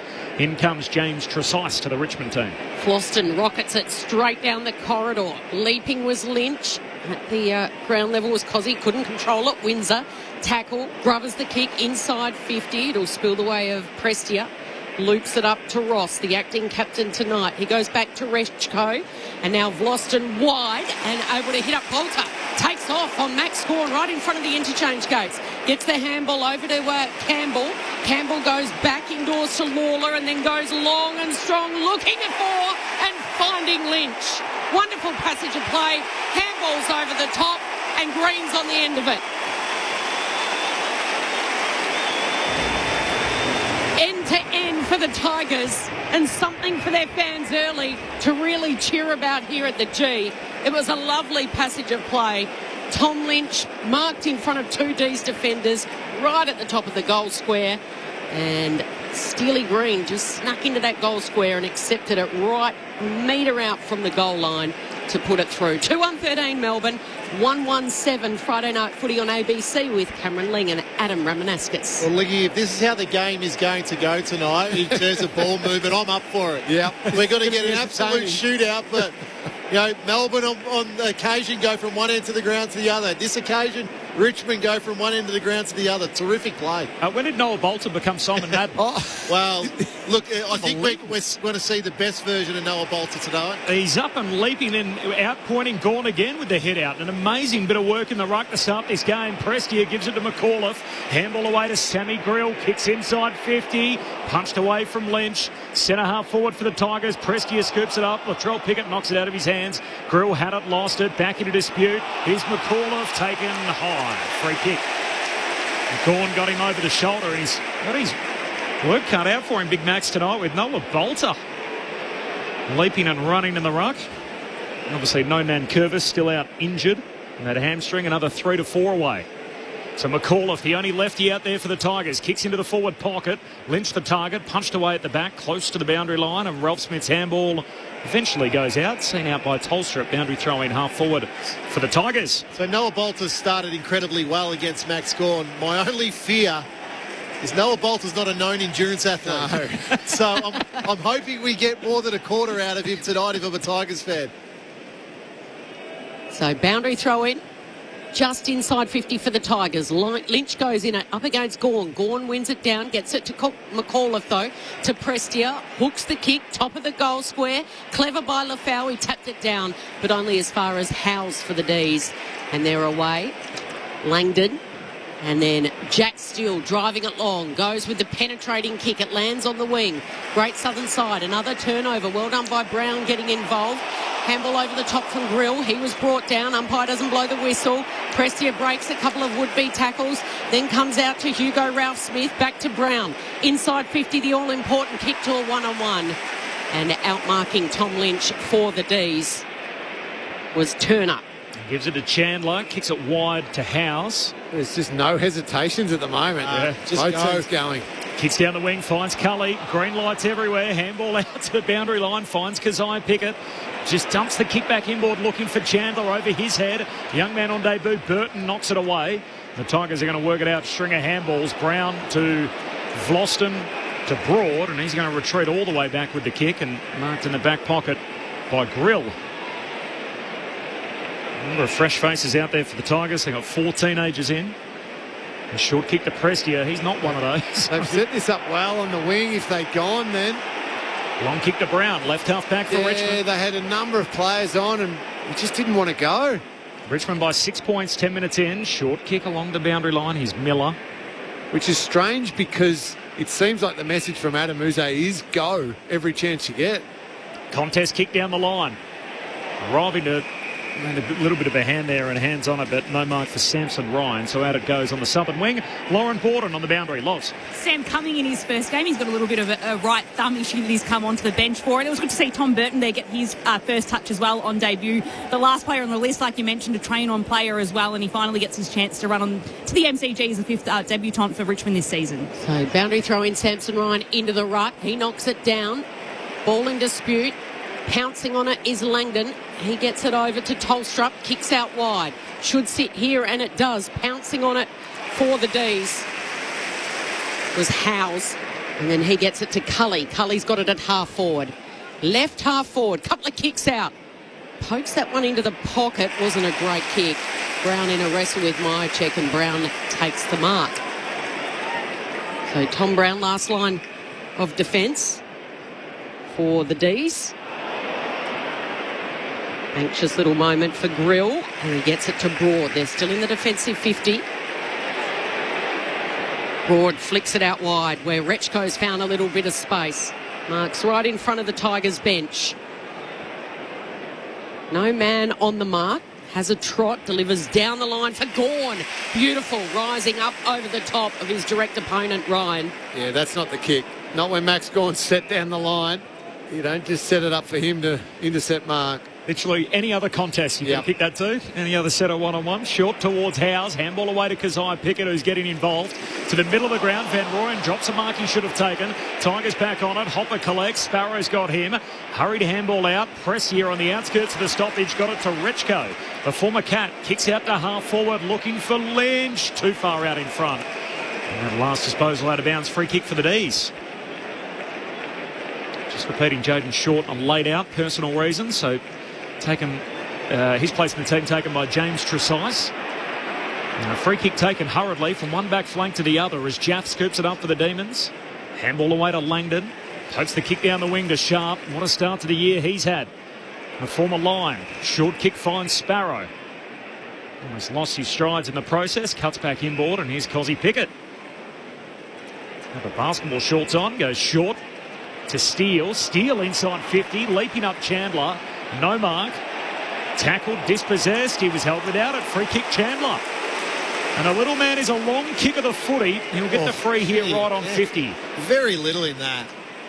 Very, very little in that hold. That's 3 free kicks inside forward 50 now for the Demons that have had very, very little in them. I don't know if you can pick that up. Yeah, I think it was Lauren, was it? Come on, Cozzy. Big cheer from the MCC members as Keziah takes his first rest. What a mainstay this guy is. Most consecutive games played by any Demon. Chandler from all of 50 with ease. Effortless, knocks it through. And we're all tied up 14 minutes in. 2-1-13 apiece. Chandler goals. This is Friday Night Footy on ABC Sport. I'm with you, Rama. A bit of a titty touch with free kick. But just rewind a couple of minutes where Richmond had a few opportunities down this wing where they won the ball back well, but then just a couple of poor kicks that one just bombed long, Max Gawn intercept mark. Next one, instead of coming slightly inboard where Richmond had all the numbers drifting through the corridor and probably would have run it down for a goal, go wide and just miss the kick to Tom Lynch. That's the way that they're trying to play with speed, trying to play frenetically and do all the right things. But when you miss your skills, eventually the opposition is going to make you pay the other way. All tied up after the first 14 minutes of play here. Friday Night Footy on ABC Sport. Flicked down well then by the Moose. Heath for the Demons. Hurried kick inside 50. Ball in dispute. There was a shove in the back there on Laurie that went unwhistled, and eventually the umpire comes in and says it'll be a ball up. 45 metres out, 45-degree angle to the punt road end. Heath in a tussle now with Samson Ryan, giving Gawn a break. Cully with the handball, grabbed by Heath. He's grabbed, gets the handball away, but it's stolen by the Tigers. Shanking a kick is Rechko, putting his teammate and the debutant under all sorts of pressure in Burton. Zigzags around in there. Eventually it comes out via the Tigers. A handball backwards to Tom Brown, whose kick wasn't great. Put Ralph Smith under the pump, but he keeps it in play. Still got it in the back pocket here as Miller with a sidestep and the delivery to a one-on-one contest. It was a superb spoil from behind. And Tolstrup with the spoil. So boundary throw in, 55 around from the D's goal, kicking to the punt road end. Scores level, 13 apiece from the boundary throw in. The ball almost landed on Max Heath. Took evasive action, put his hands up. It'll count as a hit out. Spills down towards Hopper and a pack forms over the top of him. Melbourne really well set up at this ball up. They've got one back helping the defenders, but they've got Langdon as the winger protecting as well. It's not going anywhere. Heath pumps it down to Laurie, tackled upended. It's now tight and close, and we're going to have repeat stoppages. Another ball up here, half forward for the D's. It's a good tackle, Rechko. How much about him, Lingy, from his 1 year at the Cats? Not heaps, no, Corbs. Traded for pick 99, which went unused. Fifth in last year's Geelong VFL best and fairest, and now we're back to getting free kicks inside 50. That's number 4, Rammer. Yeah, and it's a ruck infringement here just inside the D's forward 50. Free kick for Max Heath. And Samson Ryan fuming because he was saying, well, he was shepherding me away from being able to contest the ball, so I just moved him out of the way. It wasn't that big. Is that a free kick? Show of strength. Yeah. That's what it is. That's another one. Wasn't high, didn't push him in the back. It's tough sledding already down there in that defensive 50, and now the whistle going against the Tigers early. Max Heath from long range. He's got the trip but misses. Second game as a D, the former Saint. Still searching for his first goal in his new colours. The behind gives Melbourne the lead for the first time tonight. So D's put their nose in front. They're 2-2. Richmond 2-1, 17 minutes in. Flostone just bangs it long and strong. It was 2-on-2 that flew. Fritsch didn't. Nice mop up. Gets it to Cully. By boot, just short. Cully on the left. He's going to go long. Jefferson's down there. He flew. He was the only demon to fly, and then Vlosten receives the free kick, the experienced Tigers defender, and he moves it quickly. All just living in Melbourne's half at the moment. That's the worry for the Tigers. Dangerous kick from Hopper, trying to link up his teammate coming on the wing. Spills back into the hands of the Demons. Sparrow gives it to Windsor, puts it inside 50. Offhand spills down to Rechko of the Tigers. Handball awaited Miller. He dishes it off to Ralph Smith. Oh, handball a little too hot for Trezise. Going back and getting it, Fridge. Demons work it out. Sparrow to Sharp. Handball to Windsor. Buffet it off it. Nice work coming. Attracts a crowd though. They all jump in and we'll have a ball up. So 1 point lead for the D's, 18 minutes in. Friday night footy on ABC Sport. Jaden Short, a laid out for personal reasons. Spot in the team taken by James Trezise. Bolter back in the ruck, up against Heath. Heath slaps it. 10 metres wide of the stoppage. Cully loops it up to Windsor. He's from a tough, tricky angle, and he is a sharpshooter, Windsor. How much did he love that? From the right forward pocket, 40 metres out, he pumped the chest. And the fist was pumping his chest at the same time. D's by 7. 3-2-20. The Tigers 2-1-13 after 18 minutes. The ball just continues to live there, and it was only a matter of time. It was a superb goal by Windsor. And really, it was only him who was on the move at the stoppage. So Melbourne ruckman, Heath, just got it to the outside, and Cully and Windsor were the only two to really react and get to that outer ring. And Windsor received the handball and slotted it brilliantly. Well, it's a really smart hit by Max Heath there. So he hit it to space rather than that short little 1 metre drop zone, and just utilising your weapons. So Caleb Windsor's a real speedster and just got on the outside first. Third time he's played in one of these games. Windsor got a handball out there to Sparrow. He coughs it up to Bolter. Gives it back by hand to Grill, who retreats with the kick. Out to McAuliffe. Just kicking skills again. That is ugly. Yeah. He looks for Lawler and slides past him and out of bounds. Last disposal free for the D's. It's hurting them now, Richmond. They had the really good quick start, but their foot skills are killing them at the moment, the last 7 or 8 minutes. Howes, who was drafted as a wingman, kicks down to half forward, punched away by Gray. Deeper inside the D's 50 though. McAuliffe's got to get on it in a flash and does. And burns off a would-be tackler in Laurie, and now long kick out to the southern side. Finds the foul. Much better. Takes the mark and off he goes. Is there much up ahead for the Tigers? Closed down by Jaff. Sweeping hand pass. Somehow got it in the direction of his intended target in Burton, who's then held without it. And young Burton's getting a free kick. Oh, that was a Melbourne goal. If that free kick wasn't paid, Cozzy had it and they were wide open. The Tigers fans feel they've been hard done by, so Tom Burton's going to get the free here as he runs around looking for some extra distance, drives it deep into the forward pocket, and that's a nice pluck. Intercept mark for young Taylor, the second gamer. Best on ground in last year's under-18s grand final for the Eastern Rangers. He's got it back pocket for the D's. Melbourne by 7 points, time on opening term. It's a great pack mark. Great grab. Takes off down the boundary line. He's looking for Van Rooyen. Waiting at the back is Cully. Just dabs it down. Gray's able to pounce, and then they've caught him. That's holding the ball. It'll be a free kick going the way of the tackler, who was Van Rooyen. Gawn's worked forward hard. They're going to go to him now. Defensive side of the outer wing. That's where they go. Miller was good to slap it down, but only as far as Cozzy. He's dancing around. He can't get free of the tackle, but a quick handball lands with Windsor to Chandler. The look-away handball was spectacular. Laurie goes long, and there's no one home except for one Tiger. Taking the mark, McAuliffe. Last line of defence for the Tigers. He goes short to Broad. So after a fast start where they went goal for goal, the D's have peeled off back-to-back majors and take a 7-point lead with 7 and a bit to play in this first term. Tigers go around the outer side. Giath back in the side. Started on the bench with an intercept mark. Kicks it quickly inside 50. Van Rooyen unchecked, unmarked. Takes an easy mark and will line up directly in front, 40 metres out. Yeah, terrific by Jaff. It took the intercept mark and then was away really quickly. So there's 3 Melbourne players inside forward 50 there. They could have raffled it for a mark. Fritsch, Van Rooyen and Chandler. That's where the young Richmond team have got to be better on turnover, to set up quickly behind the ball. Tigers kick the first goal of the night. This to make it 3 in a row for the D's. And they can edge clear. Van Rooyen is offline. Too close to the man on the mark. Yeah. Wobbly kick, wasn't it, off the right foot, and hooked it to the left.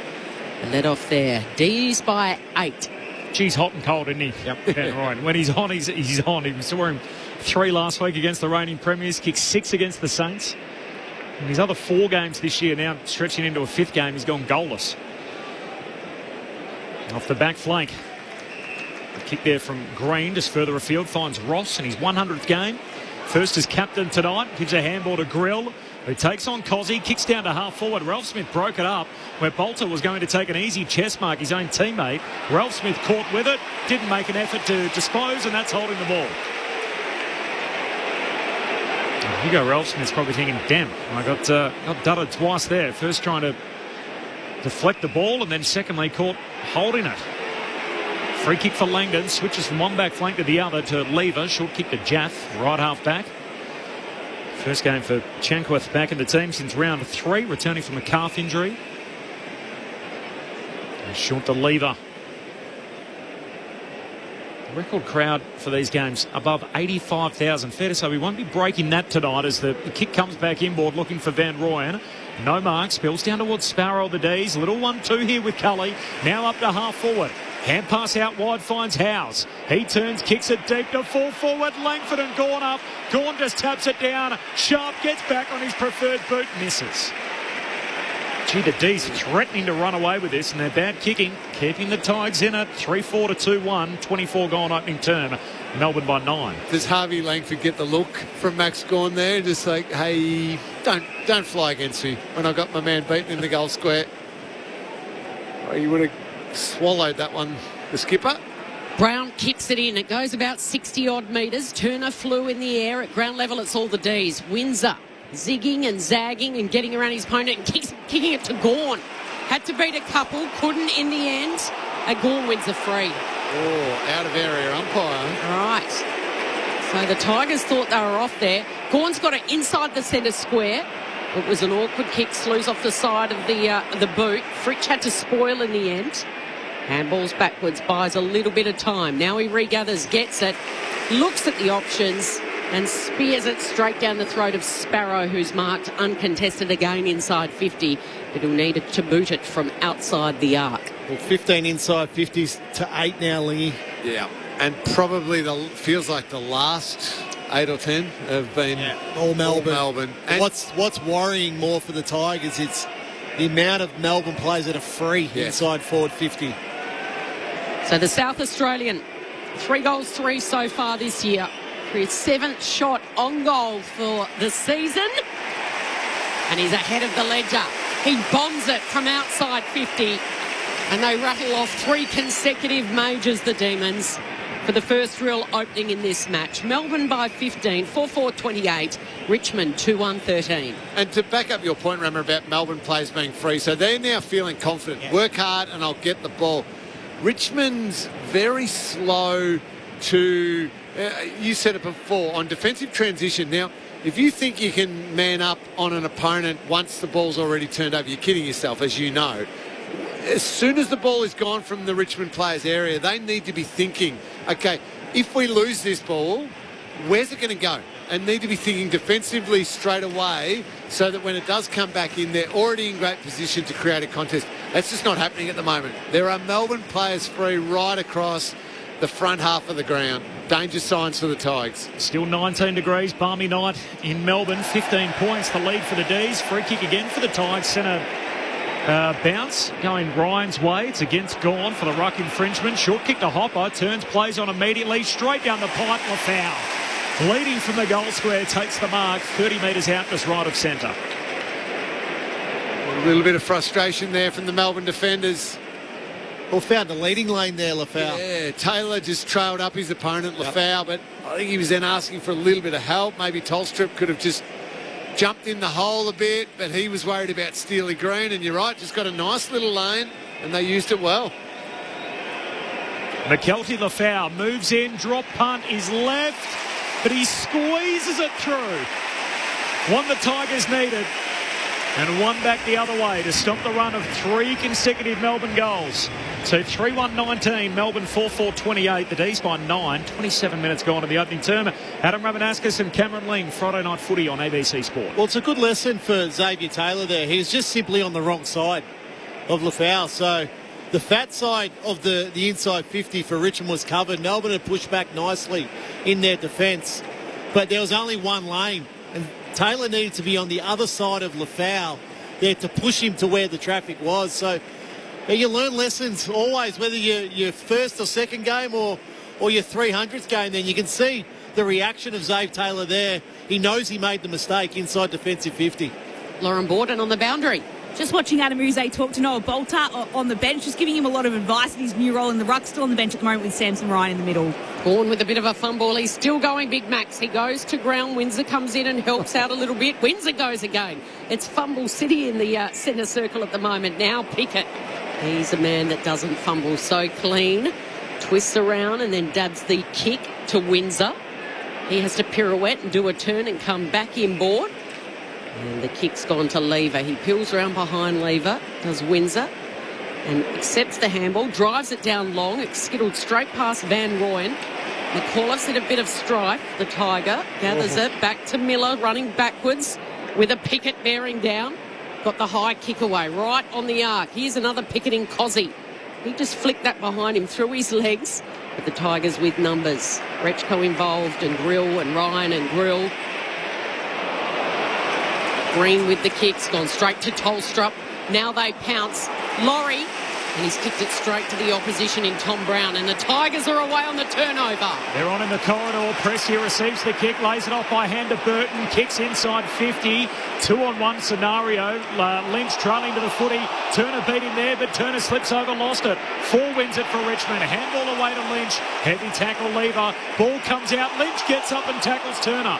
Hot handball away to Lever. Over his shoulder, coughs it up to Ross. Ross puts it back inside 50. Inadvertently off the toe of Taylor. And one bounce out of play as Lynch with a third effort runs through and lays the tackle on young Taylor. Yeah, that's what Adam Uze wants from his spearhead. Tom Lynch, he's got to guide these young players. Fantastic. 3 efforts in a row to make sure that ball stayed locked in the Tigers forward 50. Great play. 14 ticks on the clock before quarter time. Gawn grabs it out of the ruck. Deep in defence. Coughs it straight up to Hopper. His kick smothered. Prestia tight angle. Prestia centering kick to full forward. Campbell leaps no mark. Clearing kick from Turner. Picked off by McAuliffe. Handball to Burton and time will beat the Tigs. And that'll do us through one. It started well and it ended well for Richmond, but in between, the D's controlled that opening term. It is 4-3, and it is a 9-point lead for Melbourne at quarter time. First time all year they've had their nose in front at quarter time, the D's. 4-4-28, they lead Richmond 3-1-19. The goal kickers. So for Melbourne, one each for Windsor, Jefferson, Sparrow and Chandler. Meanwhile for Richmond, one for Fall, the first of the game, Lafau and Steely Green. I like this off the SMS, 0437 774 774. Rich from Ocean Grove, loving the call but struggling to keep up with all the new names. It's great to see some new talent. I reckon Sam Grill must already be the finest player in the AFL without a vowel in his surname. There was one of those useless AFL stats accounts which basically said, hey, anyone that doesn't he's basically the first player to play without a vowel in his name. So that's if you count Y as a vowel, essentially A-E-I-O-U+Y, but whatever that's worth in the history of the competition. The interesting part, though, of the message was the fact that Rich called out so many new names. Yeah. 14 players, 50 games or less for Richmond tonight. 14 of the 23. So if there's lots of new names, there's a reason for that. There's been heavy turnover at the Tigers, obviously, in recent times. The thoughts of Lingy and Rammer coming up next. It's quarter time here at the G. It is Melbourne by 9 points. This is Friday Night Footy on ABC Sport. She's gotten worse. Lots of anger. Ursula Carlson, No Filters, brand new comedy. Contracted early onset Karen. Ursula starts Wednesday, April 29 on ABC TV and ABC iView. This is the 2026 AFL Premiership season with ABC Sport. Handy disposal by Sam Cumming playing his first game. First kick went inside 50 and it's been marked. Could be a goal assist. It's going to be 50 though, Cal. Paul slots it through and the umpire comes in and says, has a chat to the man standing the mark, but the goal will be paid. And so the Tigers open proceedings. Gets the handball over to Campbell. Campbell goes back indoors to Lawler and then goes long and strong, looking at four and finding Lynch. Wonderful passage of play. Handballs over the top and Green's on the end of it. The mainstay this guy is. Most consecutive games played by any demon. Chandler from all of 50 with ease. Effortless knocks it through. And we're all tied up 14 minutes in. 10 metres wide of the stoppage. Cully loops it up to Windsor. He's from a tough, tricky angle. And he is a sharpshooter, Windsor. How much did he love that? Sparrow, who's marked uncontested again inside 50, but who needed to boot it from outside the arc. His 7th shot on goal for the season. And he's ahead of the ledger. He bombs it from outside 50. McKelty Lafau moves in, drop punt is left, but he squeezes it through. One the Tigers needed, and one back the other way to stop the run of 3 consecutive Melbourne goals. The AFL on ABC Sport. On radio. ABC Sport Digital Radio. And ABC Listen. Melbourne by 9 points at quarter time. Also off the SMS, Marcus and Abami, South Melbourne. The free kicks might be soft, but the Tigers players are silly for giving them away. And Matt in Tassie, Ray Chamberlain sitting beside Mick Malloy in what looks like the VIP section. What a world, strange times. Our man Razor with Mick Malloy Friday night at the Well, yeah, he's a man of the people, Ray. I got to admit. I don't know if he is. We just saw some vision. He's chewing Mick Malloy's ear off. He has not stopped talking. That is certain. Ray can talk underwater with a mouthful of marbles. We do know that. That's why we love him.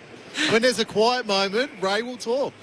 Just quickly, some sad news out of the Collingwood Football Club confirming that defender Reef McInnes has sustained an ACL injury in today's VFL game against Essendon. He left the field in the first quarter with scans late this afternoon confirming that the injury is to his left knee. He suffered an ACL in the 2025 season when he injured his right knee. The other one. So no good at all. 9-point lead for the D's here at quarter time. Friday Night Footy on ABC Sport. Cameron Ling, Adam Ramanauskas. Rammer, I thought Richmond did quite well to scramble just a 9-point deficit at quarter time because a nice fast start, exciting start, and then it started looking really, really dangerous. The ball was living in Melbourne's half of the ground. Anytime Richmond tried to exit, they were missing targets. And you said at one stage where Melbourne, when they won the ball back, there were free Melbourne players everywhere. So to only be 9 points down, admittedly it's probably still a few danger signs there. Richmond scrambled out the quarter pretty well.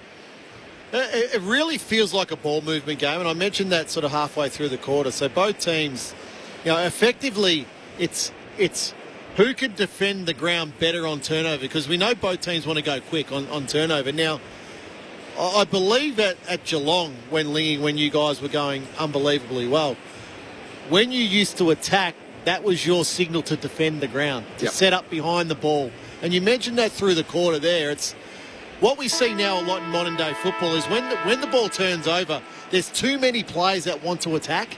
And I think that's where Richmond are at the moment, because they're so youthful at the moment. They're still learning the game. So that's the experienced players. So that's Broad and Vlosten being the leaders there back, saying, no, stay.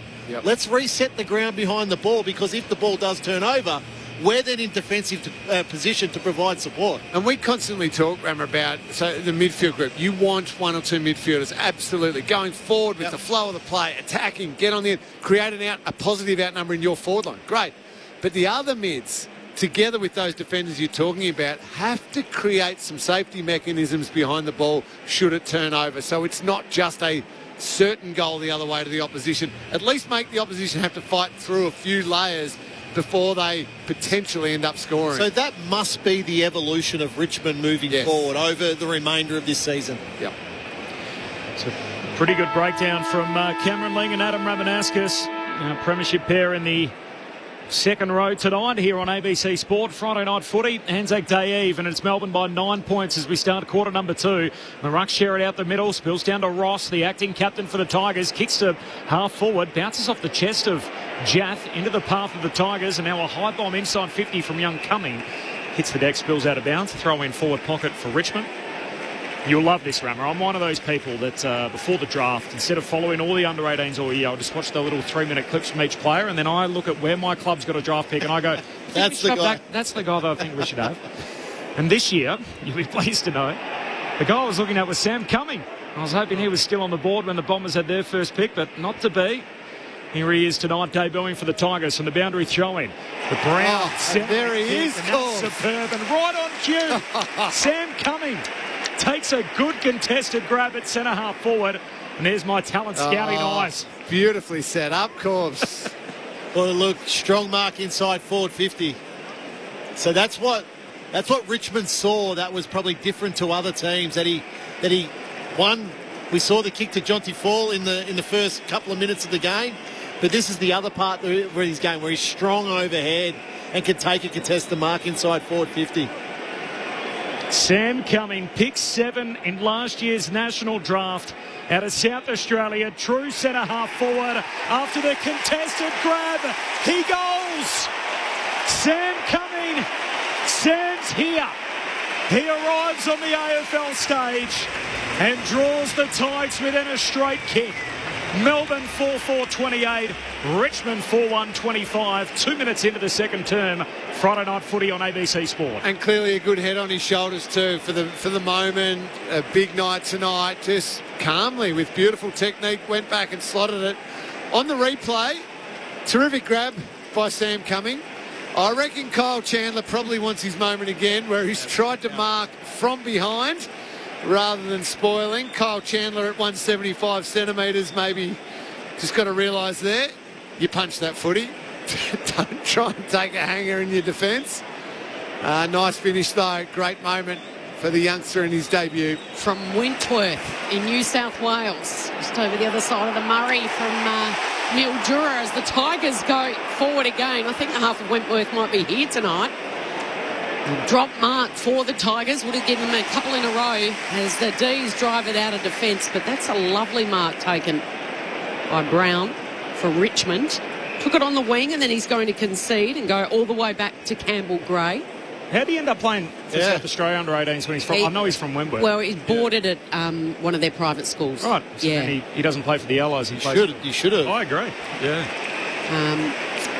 Other side of the Murray, I think I'm right in saying, from Mildura. So technically New South Wales.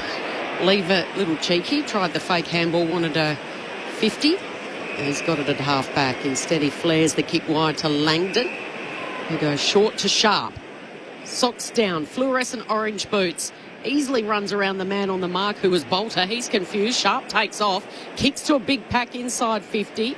At the drop, Brown handballs back to Vlosten, who's happy just to casually run it over. Probably to answer that question, they knew he was an elite talent, so to have him in an elite pathway program with the South Australian program made the most sense, I think, for his development. And from all reports, the South Australian program is outstanding it's very good at the moment. Yeah. Well, that famous red jumper last year in the National Carnival, listed as out of North Adelaide, but as Cal Rifley points out, Wentworth originally. The Tigers off the back flank. Hopper kicks down the wing to Bolter, who keeps it moving up to Lynch, turns into trouble. Got to get a hand pass back inboard. Bolter goes and collects, dishes it off to Ross, high half forward. Got his arms free in the tackle. Handball to Hopper. Hopper to the 50, and Seth Campbell takes the mark. Prince Alfred College, he went to board at, and that's why he played with nearby North Adelaide. Roosters? Yep. I think our man Josh Franco's coaching them this year in the senior side. Seth Campbell's going to back himself in here. I thought he was going to keep it moving. The man on the mark's 49 metres out. Take a good kick from here. And Campbell looks confident, though. To the punt road end, slightly worse than a 45-degree angle. He arcs out to the right. He's told to keep it moving. Takes advantage of the stand rule. Why would we ever doubt him? Drives it all the way through. And the long bomb gives Richmond back the lead. Campbell goals. The Tigers 5-1-31. Melbourne 4-4-28. 5 gone in the second term. This is Friday Night Footy on ABC Sport. Cameron Ling and Adam Ramanauskas. I won't doubt him again, Rama. A superb kick. Well, they're up for the fight tonight, the Tigers, which is great. They've been really disappointed last week, a 75-point loss, but tonight there's physicality in their game. There's competition in their game. There's intensity in their game. So I'm really enjoying what I'm seeing at the moment. You know who wouldn't be enjoying the start to this quarter, stating the obvious here, is Stephen King. The contested possessions this quarter, 10-1, Richmond's way. I mean, it's just the sheer fundamentals of the game. Stephen King expecting a lot more. They'll get one here, though, with Jack Steele getting a free kick. Yep, he was held by the acting captain in Ross. Steele wheels around from the bullseye, goes straight down the corridor, top of the goal square where Gawn is resting. Pouncing on it sharp, couldn't control it. What about the pick up from Latrell Pickett? And then he tried to take on a couple of players. And he'll be pinged for holding the ball, but the mop-up was elite. So Melbourne players have got to be careful that they don't just think they're going to do it the easiest way possible tonight. McAuliffe. Still going to take some hard work, a lot of hard work. Kick to the wing where Bolter doesn't take it in the air at ground level. He pounces on the yellow Sharon and Lever pounces on him. So ball up right in front of our commentary box, north side of this magnificent stadium. Heath beats Sampson in the ruck, handballs into space. Pouncing on it, thought he had a grill, but then it was almost stolen by Pickett. And the hurried kick came in and finds Sharp directly in front, 40 metres out. It was really smart there by Kate Chandler. How easy in that situation to see the goals. Your eyes light up. It sees Harry Sharp out of the corner of his eyes, just pulls the kick nicely directly in front, 40 metres out. It's a smother by Pickett that led to the possession. Chandler hitting up Harry Sharp.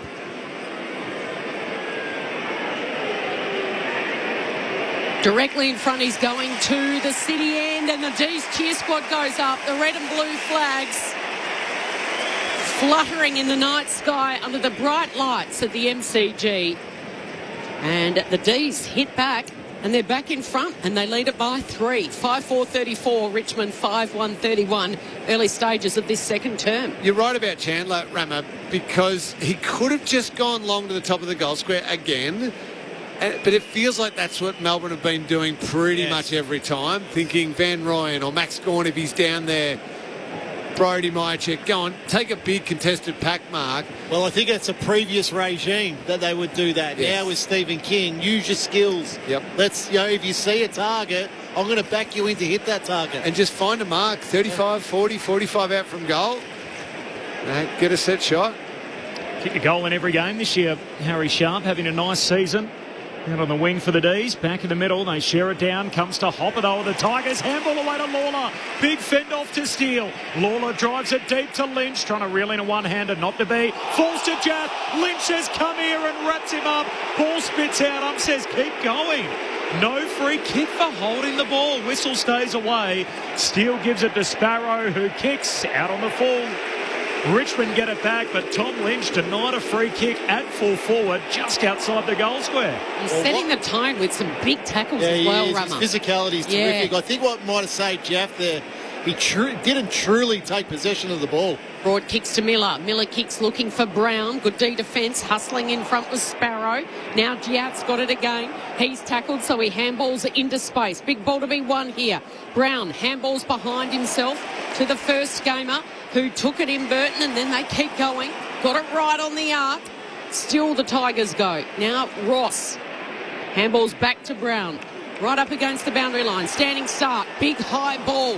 Lafau went one way. Giath went the other. Howes picks it up to Langdon. And then Windsor. Almost to Brown again. Jefferson with the spoil from behind. Gawn's involved. Quick active hands. Jefferson off to the run of Cully. Cully's short kick, does it go? They're required only just. Van Rooyen's on the end of it, right in front of the D's bench. Kicks down to half forward. Laurie takes the mark, turns it immediately, keeps it moving. Long to Myercheck. He's got two to beat, almost did it. Spills it out of bounds, throw in forward pocket. How's our list going of players that have played in both the Anzac Day blockbuster Collingwood Essendon and the Anzac Day Eve clash?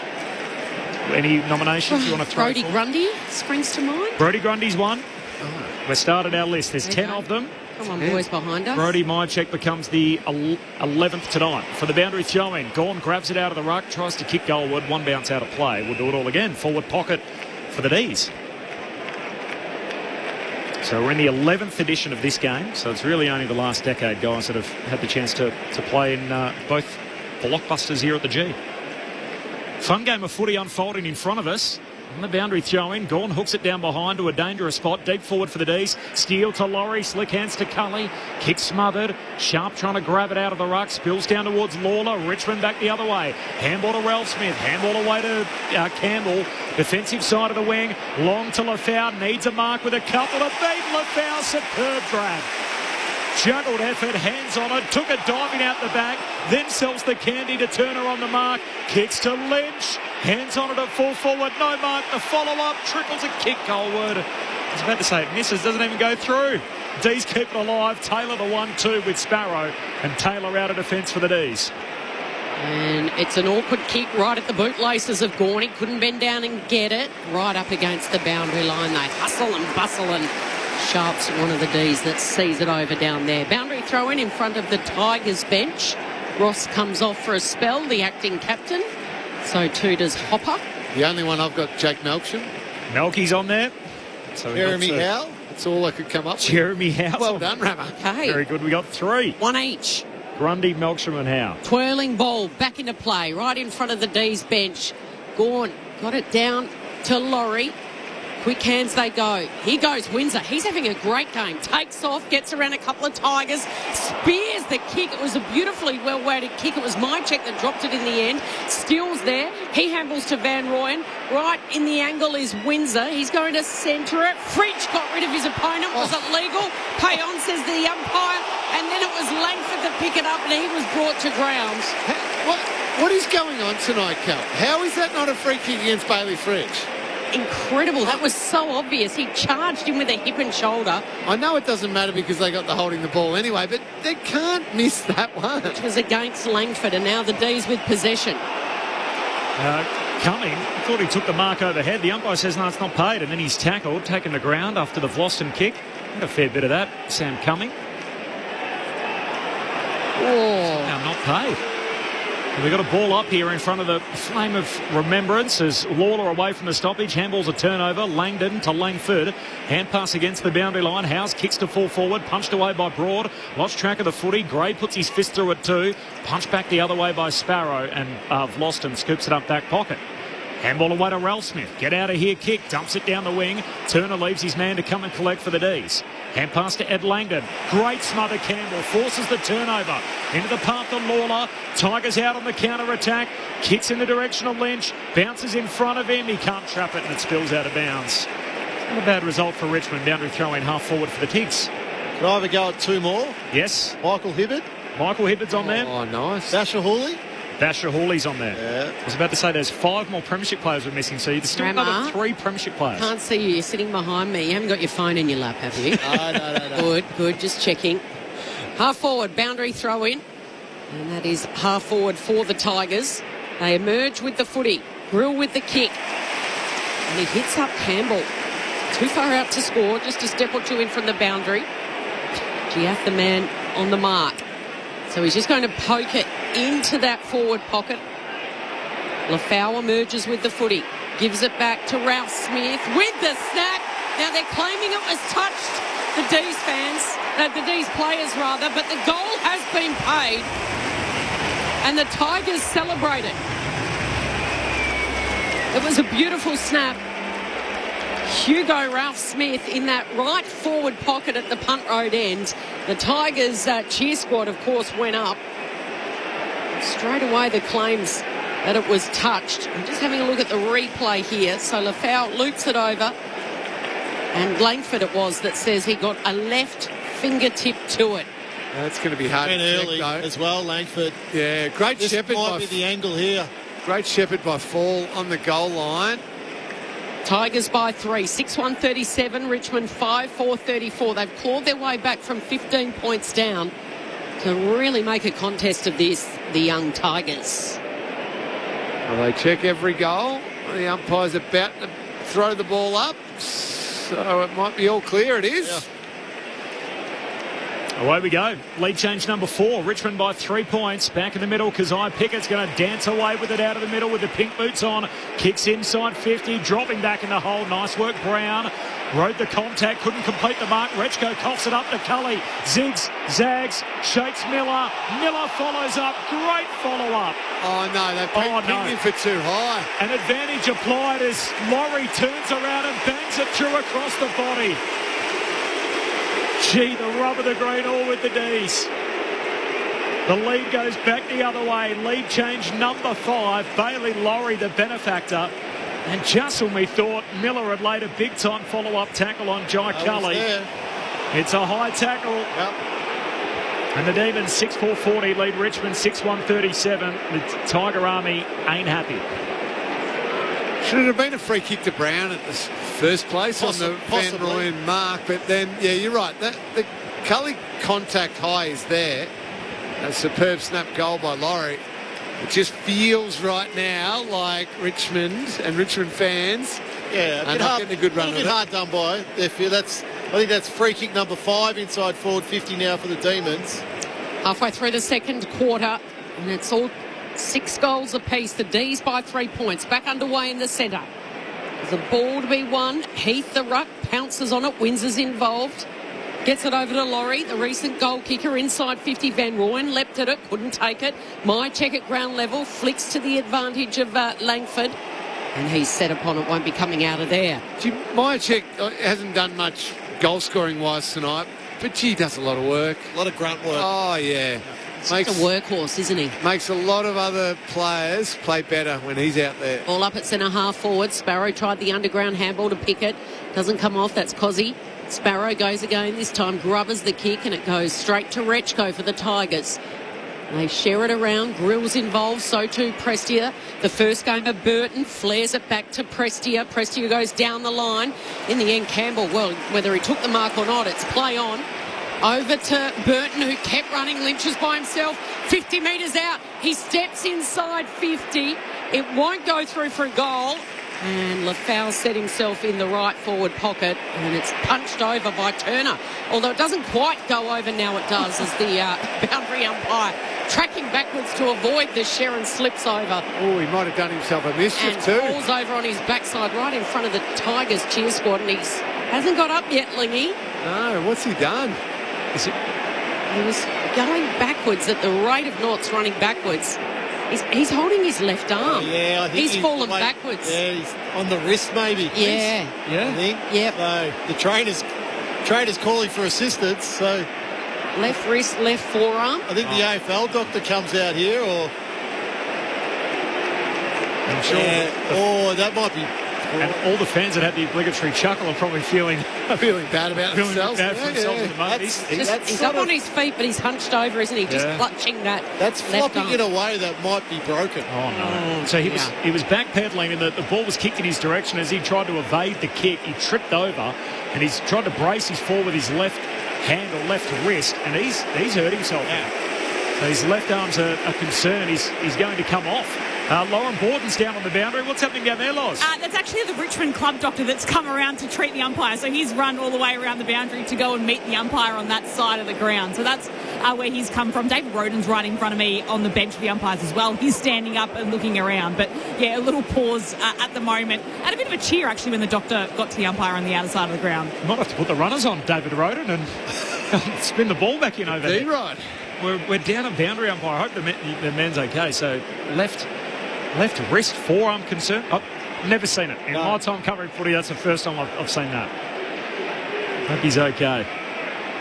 On the boundary throwing, Heath palms it down for the Demons. Into the path of Harvey Langford, who hands it back to Heath. High up and under out of defence. Richmond getting numbers to the drop of the ball. Brown trying to hold out his opponent. No mark. Pack forms behind him. Broad can't walk through the fridge tackle, so a ball up.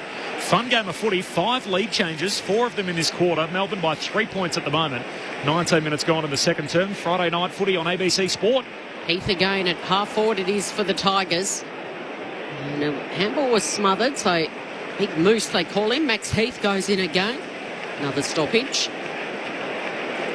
Number 27 for the Demons, former St Kilda player. Finally got to debut last year after 5 years on the Saints list. Now McAuliffe emerges from the stoppage. Handballs to Ross. Cosy Pickett gets involved. Somehow he's able to get it to Langdon. And then off to Langford, who curls it around the corner. It's all Richmond on the outer side. Grill tries to get it over to Cumming. Instead, Ralph Smith. And he's able to hit up Prestia right on the 50. Goes to Lafau, but the big elite and judging it best in the air is Howes. Blake Howes plays it wide to Langdon. The winger on the outer side. He's going to kick it back now to Cosy Pickett. Got it in the defensive 50. Goes for a run. Leaping was Cully. Couldn't take the mark. Now the Tigers spinning and doing beautifully well was Rechko. Gets it over to Lynch. Lynch to the goal square. Tracking back.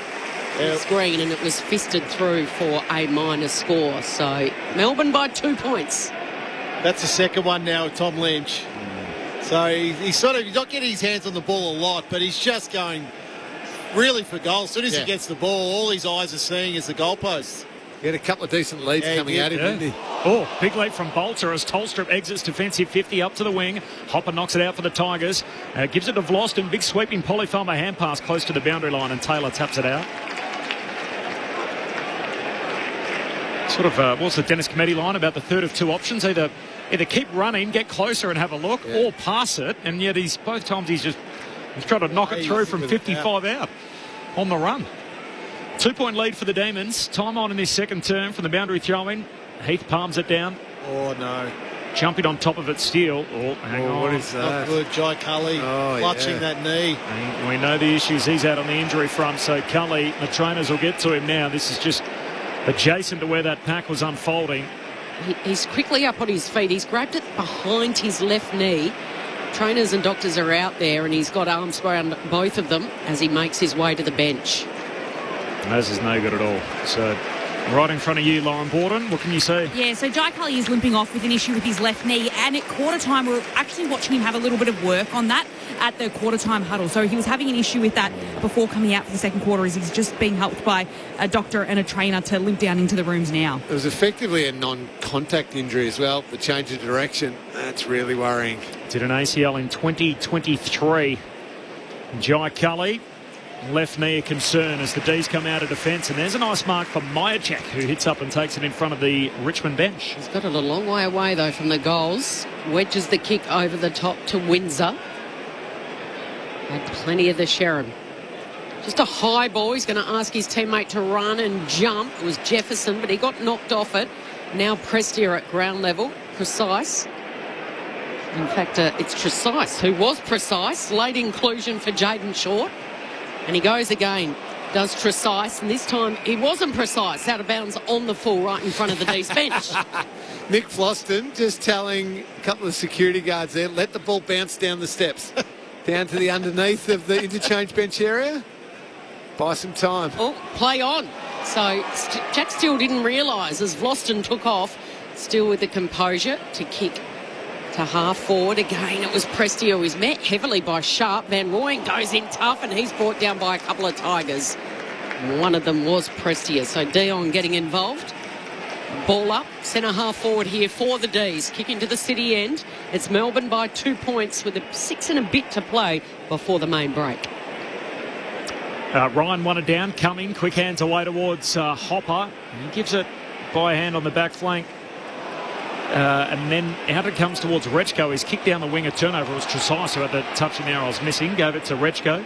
Kicks down the wing. Picked up by Tolstrup, then to Steele. Handball away to Pickett. Back to Tolstrup. Long kick inside 50. They come from all directions. Spoiled towards the boundary line. Chandler can't keep it alive.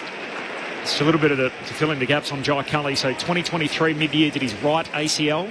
So it's a non-contact plant in his left leg, which is buckled underneath him here on the wing. So he's been helped off the ground. We'll bring you a further update when we've got one. But a left knee concern for Cully here, midway or towards the latter stage. D's by 2 points. Gorn's got it down to Pickett. He faked one way. Now he goes the outside. Banana on the right boot. Cozzy. It's Friday Night Lights and it's Cozzy time.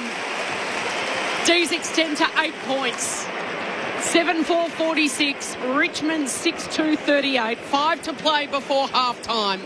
And you could see that happening. It was a set play, twirling ball into play.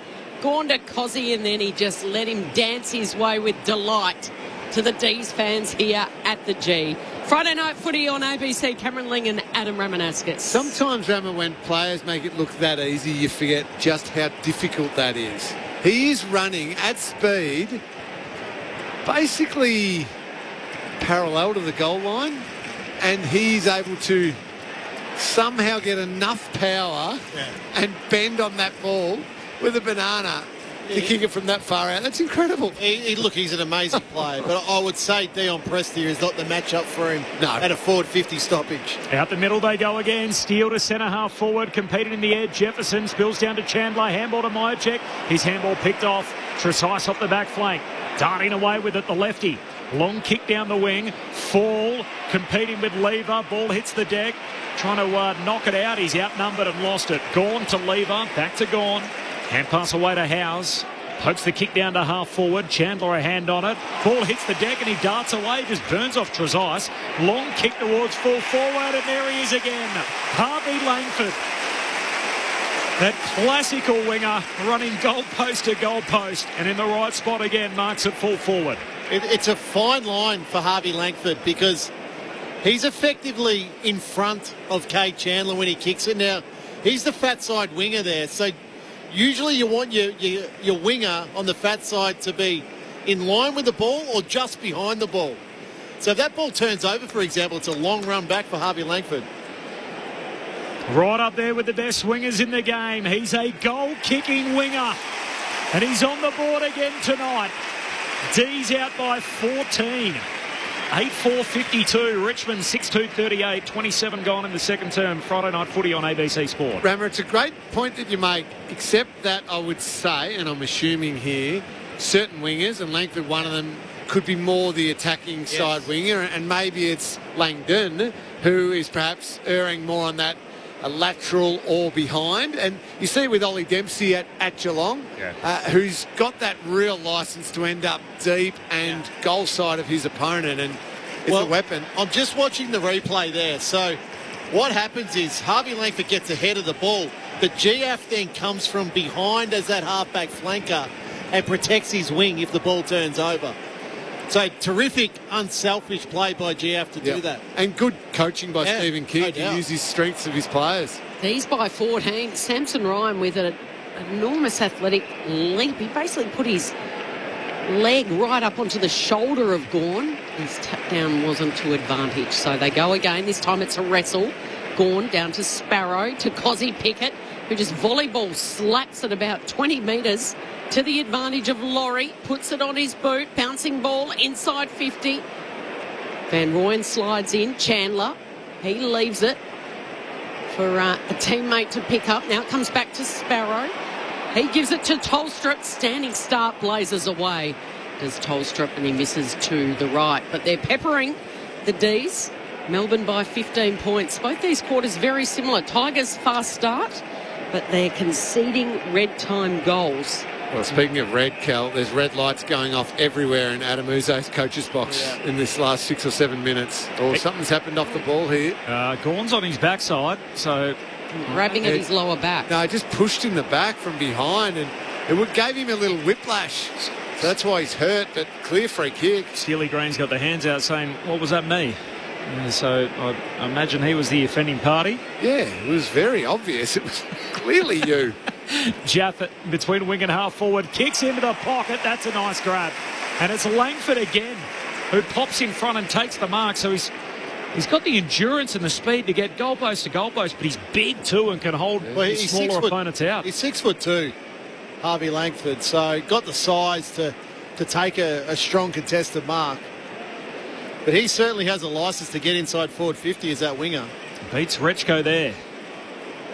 Nice one for the Snappers, right in front of the flame of remembrance. Harvey Langford to double up. The kick won't score across the goal face. Van Rooyen had a play on it close to the boundary line and inadvertently off the body of Broad and out of play. Funny they picked wingers in the All-Australian team. He might have had an outside chance. Lauren Borden on the boundary. Jai Kelly's just come back up. He's got the laces undone on his shoes, so he won't be playing for the rest of the game by the looks of it. He's just got his head down at the moment as he's sitting on the bench. We'll try and get an update on him. Oh, no, it's instant replay. Gawn from the boundary throw in, straight down the throw to Pickett. But they set upon him, the Tigers, and they were able to get the ball. Oh, brilliant smother. It was Rechko who was going with the exiting dumping kick. Oh, that's Smother keeps it in, and now there's a too high free kick against the first gamer incoming, and it's going to Pickett. Yeah, you're allowed to lower your centre of gravity when you take the ball off the ground and you're about to make a move. Well, you're there. You've got to lower your body to pick up a ground ball. So then it's then incumbent on the tackler to get low as well to try tackle. Extra low. Yeah. That was the first gamer coming against the All-Australian superstar in Cozzy Pickett. Pickett wins the free directly in front to make it 4 in a row. Cozzy was never going to miss. A couple in the second term for Cozzy Pickett. And Demons now opening up the biggest lead of the game. And it is 21 points. 9-5-59. Richmond 6-2-38. It's margin of 21 with 2 to play before half-time. So the contested possessions, Rama, now it's +1 Richmond for this quarter. But 9 minutes ago, Richmond were +10 at that stage. So in the last little period of time, it has been totally Melbourne taking over the contest, and then they're getting great reward on the outside now. And again, it comes back to the way Richmond defend or want to defend their half of the ground. You know, just little mistakes that they continue to make that cost them goals. Cal mentioned, 4 in a row now just opens up the game now for the Demons. Tees by 21. Gawn wins it down. Ross gets the first disposal, then tackled by Gawn. A handball in front of Ryan. He just threw it out as he's tackled. And a free kick going to go the D's way. Latrell Pickett rewarded. Right inside the middle of the G in the centre circle. 21-point lead, game high for the D's. Straight down the pipe he goes. They come from all directions. Brody Myercheck reels it in with a juggled mark. As he so often does, gives you great bang for your buck as a key forward. Yeah, I reckon a lot of key forwards there, Corbs, probably give up on the fact it's a marking opportunity and just go, oh, yeah, maybe I'll make a contest and might come to ground.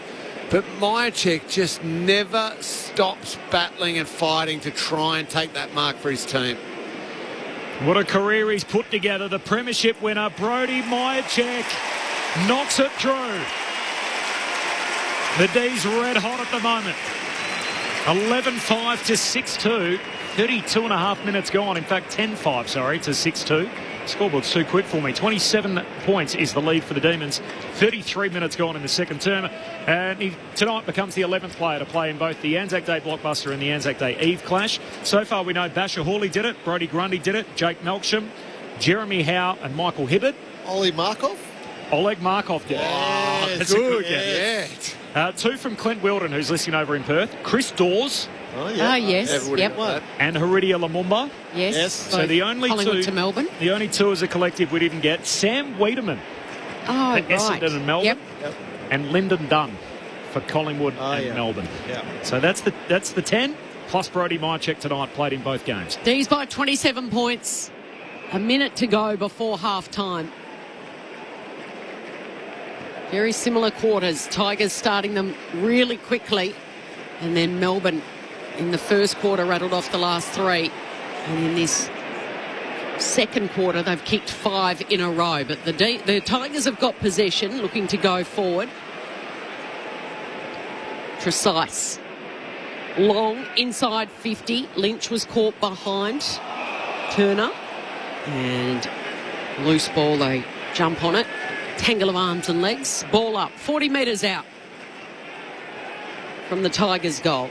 Lynch into the ruck, but Gawn reaches up over the top.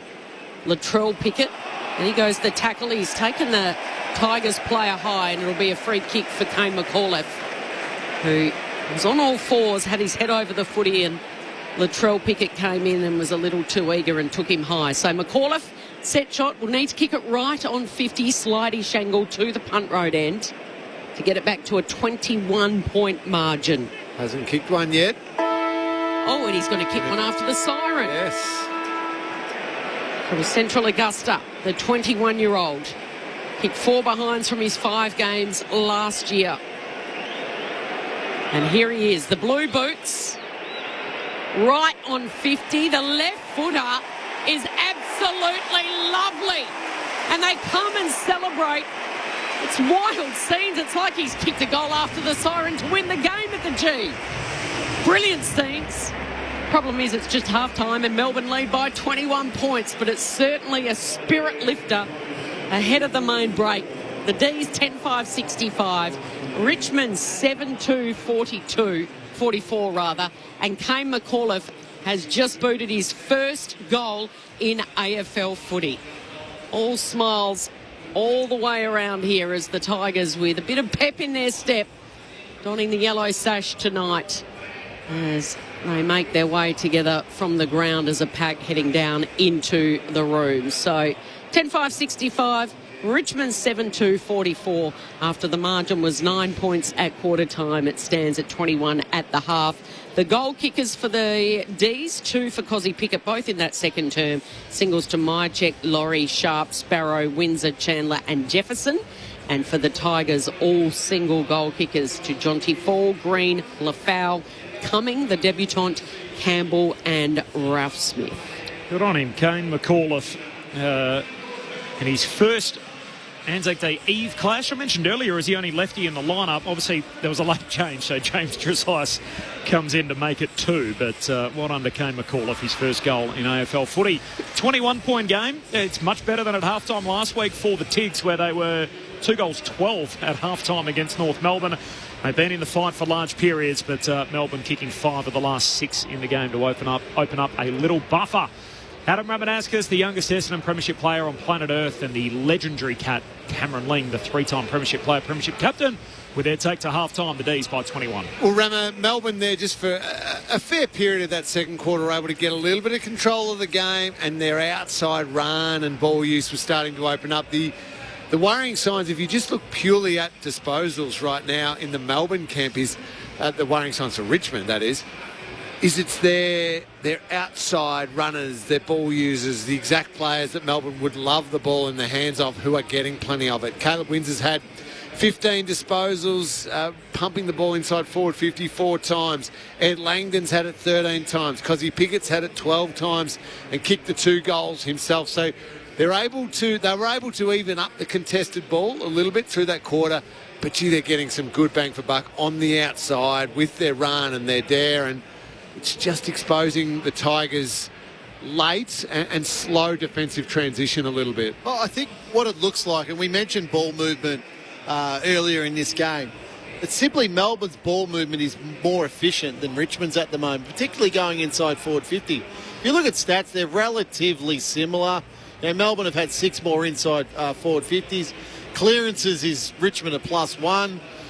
Contested footy +1 to Richmond. So the stats are... It's just when you've got your moments, are you clean enough to go inside forward 50 to find a target? Are you able to kick the goal? Kate Chandler's a perfect example there. He's outside forward 50 and he finds Harry Sharp. Tom Lynch down the other end, outside forward 50, and decides he wants to take 2 long shots at goal because he wants to make the moment about himself rather than his teammate. It's a great call, a great shout out. Probably you'd think at quarter time that would have been something Stephen King probably spoke to his team about, because in the first quarter, not necessarily having shots at goal, but they were really predictable when they went forward, Melbourne. It was long to a big pack. It was almost a schoolyard pack where Brody Myercheck or Gorney or Van Rooyen take a big pack mark like you used to do in the school yard. In that quarter, they started lowering their eyes and hitting those littler kicks. And you're right, Tom Lynch wanted the goals, but even wanted the moment. Even the other times when Richmond have gone forward, it's been a little bit of a let's kick the big, long, high ball if Bolter's down there or Lafau's down there, and let's hope they take a mark, as opposed to let's get a nice, simple one and we can get a shot at goal. So Melbourne, nice adjustment. Adam Uze at half-time. I imagine he'd probably be telling his team, hey, we're doing some things right. Don't drop your heads too much. We've just got to tidy up a couple of little things. And also, when the ball leaves your area and you can no longer join in the attacking part of the game, hey, I need you thinking defence. Where are Melbourne going to take the ball should they win the ball back off us? And the perfect example of that, Lingy, is Melbourne kicked 4 goals in time on in that quarter. So that's just a huge no-no in any AFL team. Hey, we can't allow goals in time on because they just suck the life out of your team. Now, McAuliffe kicks a goal after a sign, which gives them a little bit more energy. Where Richmond need to be very, very wary in this second half, Cozzy Pickett had 4 clearances in that second quarter. Cal, a brilliant call with Cozzy's goal inside forward 50. But that's alarm bells to me. Hey, if Cozzy's getting 4 clearances a quarter, he's either going out the front or going out the side, and Melbourne are away in their ball movement. So it's got to be in this second half with Cozzy. Hey, let's push him to the boundary. Let's get our arm across him. Let's make any ball he gets in close really contested. And you mentioned, I think the goal he kicked down Prestia was the matchup in there. Yeah. That's not the matchup you want, because you want down Prestia saying, see ball, get ball. And let him do that. Let someone else take care of the fact that, hey, we can't let Cozzy pop to the outside. He has to be contained inside as well. And that's got to be the evolution of Richmond. I wrote down here, like, Richmond are a rebuilding team. We understand that. But right now, if I said to you, Lee, what's their identity as a team? What are they as a team? I still can't quite work if they're an attacking team. Well, they're certainly not a defensive team, but they've got to stand for something. Yeah, great point. You asked me the same question about Melbourne, trying to almost rebuild as well under Stephen King with the players they lost in the off-season. I could tell you their identity straight away. They want to attack. They want to play open. Execute. Yep, open footy. It's a great... Richmond... I don't know yet. Not sure. 21 points is the margin at half-time. The Frank Checker-Hughes medal presented to the player best of field, so there's a voting panel for that made up of former players in the media, so we'll get some votes at the end of the game. Who would be leading at half-time, do you think? Caleb Windsor would have a fair say, but I also think Cozzy's probably lurking. Yeah, Jack Steele's had another strong Yeah, yep, that's a good call. Out of those 3 or 4, yep. I don't think anyone... No one's jumping Richmond, off the page yet. No, and no one from Richmond's fully popping their hand up. Presti's had 17 disposals. Hard, tough, workmanlike. But he's not quite standing out like those few Melbourne players are. The medal only came in 2021. There's only one guy playing in the game that's won one previously. That's Max Gawn, who's won the last 2. So previous to that, Petrarca won, Oliver won, both at other clubs, and Viney, who's injured. Frank Checker-Hughes, by the way, one of my favourite historical figures to talk about in the history of the game. So won 2 premierships as a player at Richmond, won 5 as a coach, 1 at Richmond and then 4 with Melbourne. He was part of the 57th Battalion that served in France and Belgium, won a meritorious service medal for his service there. Came back at 71 years of age to be the caretaker for Melbourne when Norm Smith was famously sacked in 65. Yep. And the other thing, he's responsible for the fact that why the Melbourne Football Club were called the Demons. So when he got to the club, they were called the Fuchsias, which was not a very fierce name. Essentially, he said at half-time, he threw something on the wall, and the story goes, he said, I want you to go out there and play like demons. And sure enough, it stuck. They became the Melbourne Demons from that point on. So Frank Checker-Hughes, who the great historical figure in the game, and the medal's named in his honour for the player best of field in these games, given his link with the player and coach at both clubs. All right, more from Lingy and Rammer coming up shortly. More from Kelly Underwood and Lauren Borden down on the boundary. My name's Corbin Middlemass. It is half-time at the MCG on Anzac Day Eve. The second half not too far away. The Demons by 21 at half-time. Let's see what's happening in the ABC newsroom.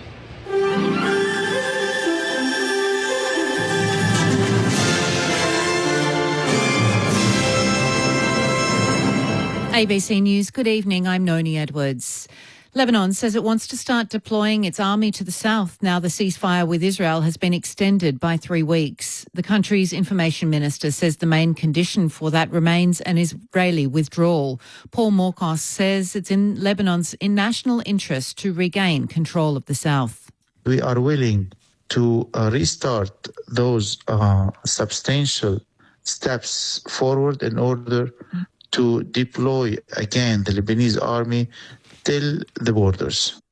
Israel insists it needs to maintain a presence there to prevent the Iranian-backed Hezbollah from firing rockets across the border. Back home, Australian Energy Producers, which represents Australia's major gas companies, has told a Senate inquiry the campaign for higher taxes on the sector is disingenuous. The final hearing of an inquiry into gas taxes is being held in Perth. Independent Senator David Pocock, the Greens and organisations like the Australia Institute have been pushing for a 25% flat tax on all gas exports. AEP Chief Executive Samantha McCulloch told the inquiry the campaign, which has seen widespread appeal, is putting Australia's future energy security at risk. It threatens investment, it threatens the trade relationships that underpin our liquid fuel security, and it threatens tens of thousands of jobs, especially here in Western Australia, where the oil and gas industry is a key driver of the state's economy. The Kyle Sandilands and Jackie O. Henderson Stausch was back in the federal court in Sydney today as the radio stars sue their former employer ARN Media over termination of their $100 million contracts, and the network launches counterclaims against them. A key question today was whether the cases should be heard together, as Pablo Vinales explains. Sandilands' barrister Scott Robinson argued that he wanted the case to be dealt with expeditiously. He also pushed for Jackie Henderson's case and Kyle Sandilands' case to be dealt with together because of some overlap that will obviously happen as a result. Her barrister, Vanja Bullitt, also said that her client would prefer not to be in the same room as Kyle Sandilands, so that perhaps gives us a glimpse of just how this relationship has fallen apart. And they made the case for the cases to be heard separately.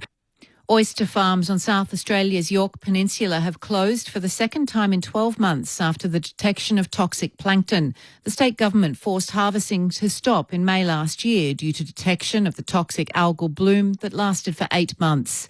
The recent closure is due to the toxins in rain runoff. Oyster farmer Steve Bowley says it's a sign something is wrong underwater. It's death by 1,000 cuts when we just get open, we just wind ourselves up, get our marketing back into place, get our customers back, and then we're closed again. Perth Magistrates Court has heard a man who's pleaded guilty to dozens of animal cruelty charges was operating a puppy farm. David Webber reports. Jia Zhu Dong has pleaded guilty to 36 animal cruelty charges. A ranger contacted the RSPCA in December 2024 and more than 100 dogs were found at a Canning Vale property, many of them with untreated injuries, infections and behavioural issues. The court heard they'd been there for 10 days in hot weather with only foul water to drink. The court was told Dong gave greater care to the puppies, which were being sold for thousands of dollars. The magistrate expressed concern that Dong may have continued to own dogs despite orders being made against that last year. He returns to court in July for sentencing.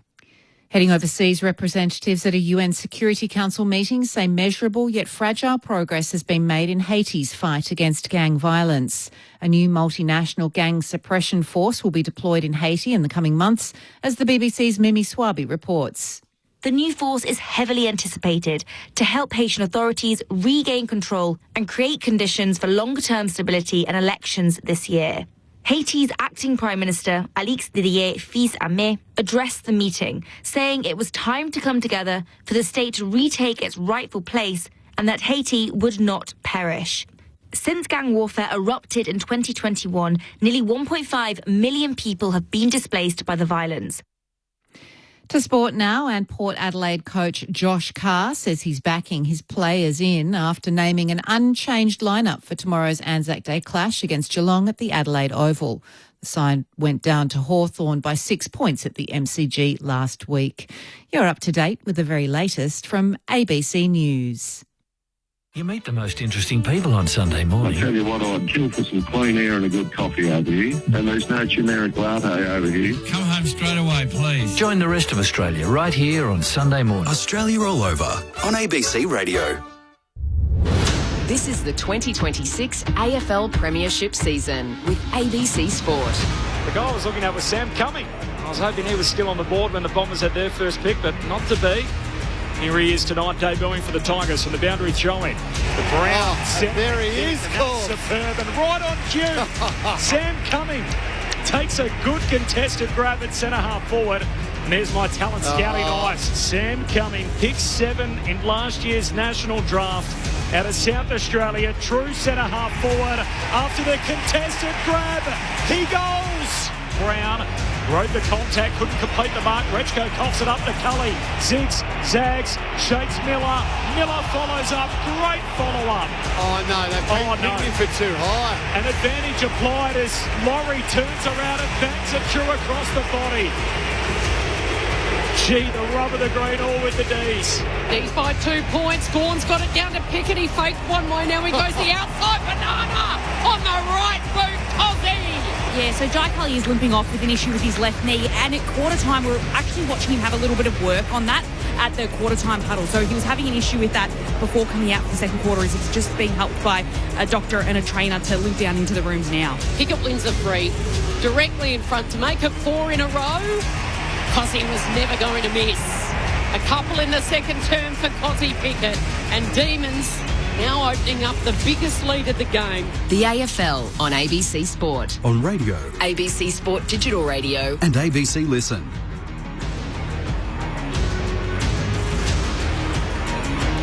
Sounds there from the second term as Melbourne opened up a game-high lead of 27 points at one stage. Richmond with the last goal of the quarter, and as a result, it is a 21-point lead for the D's at the half. Corbin Middlemass alongside Kelly Underwood, Lauren Borden on the boundary, Cameron Ling, the 3-time Premiership player, Premiership captain, and Adam Ramanauskas, the youngest Essendon Premiership player on planet Earth.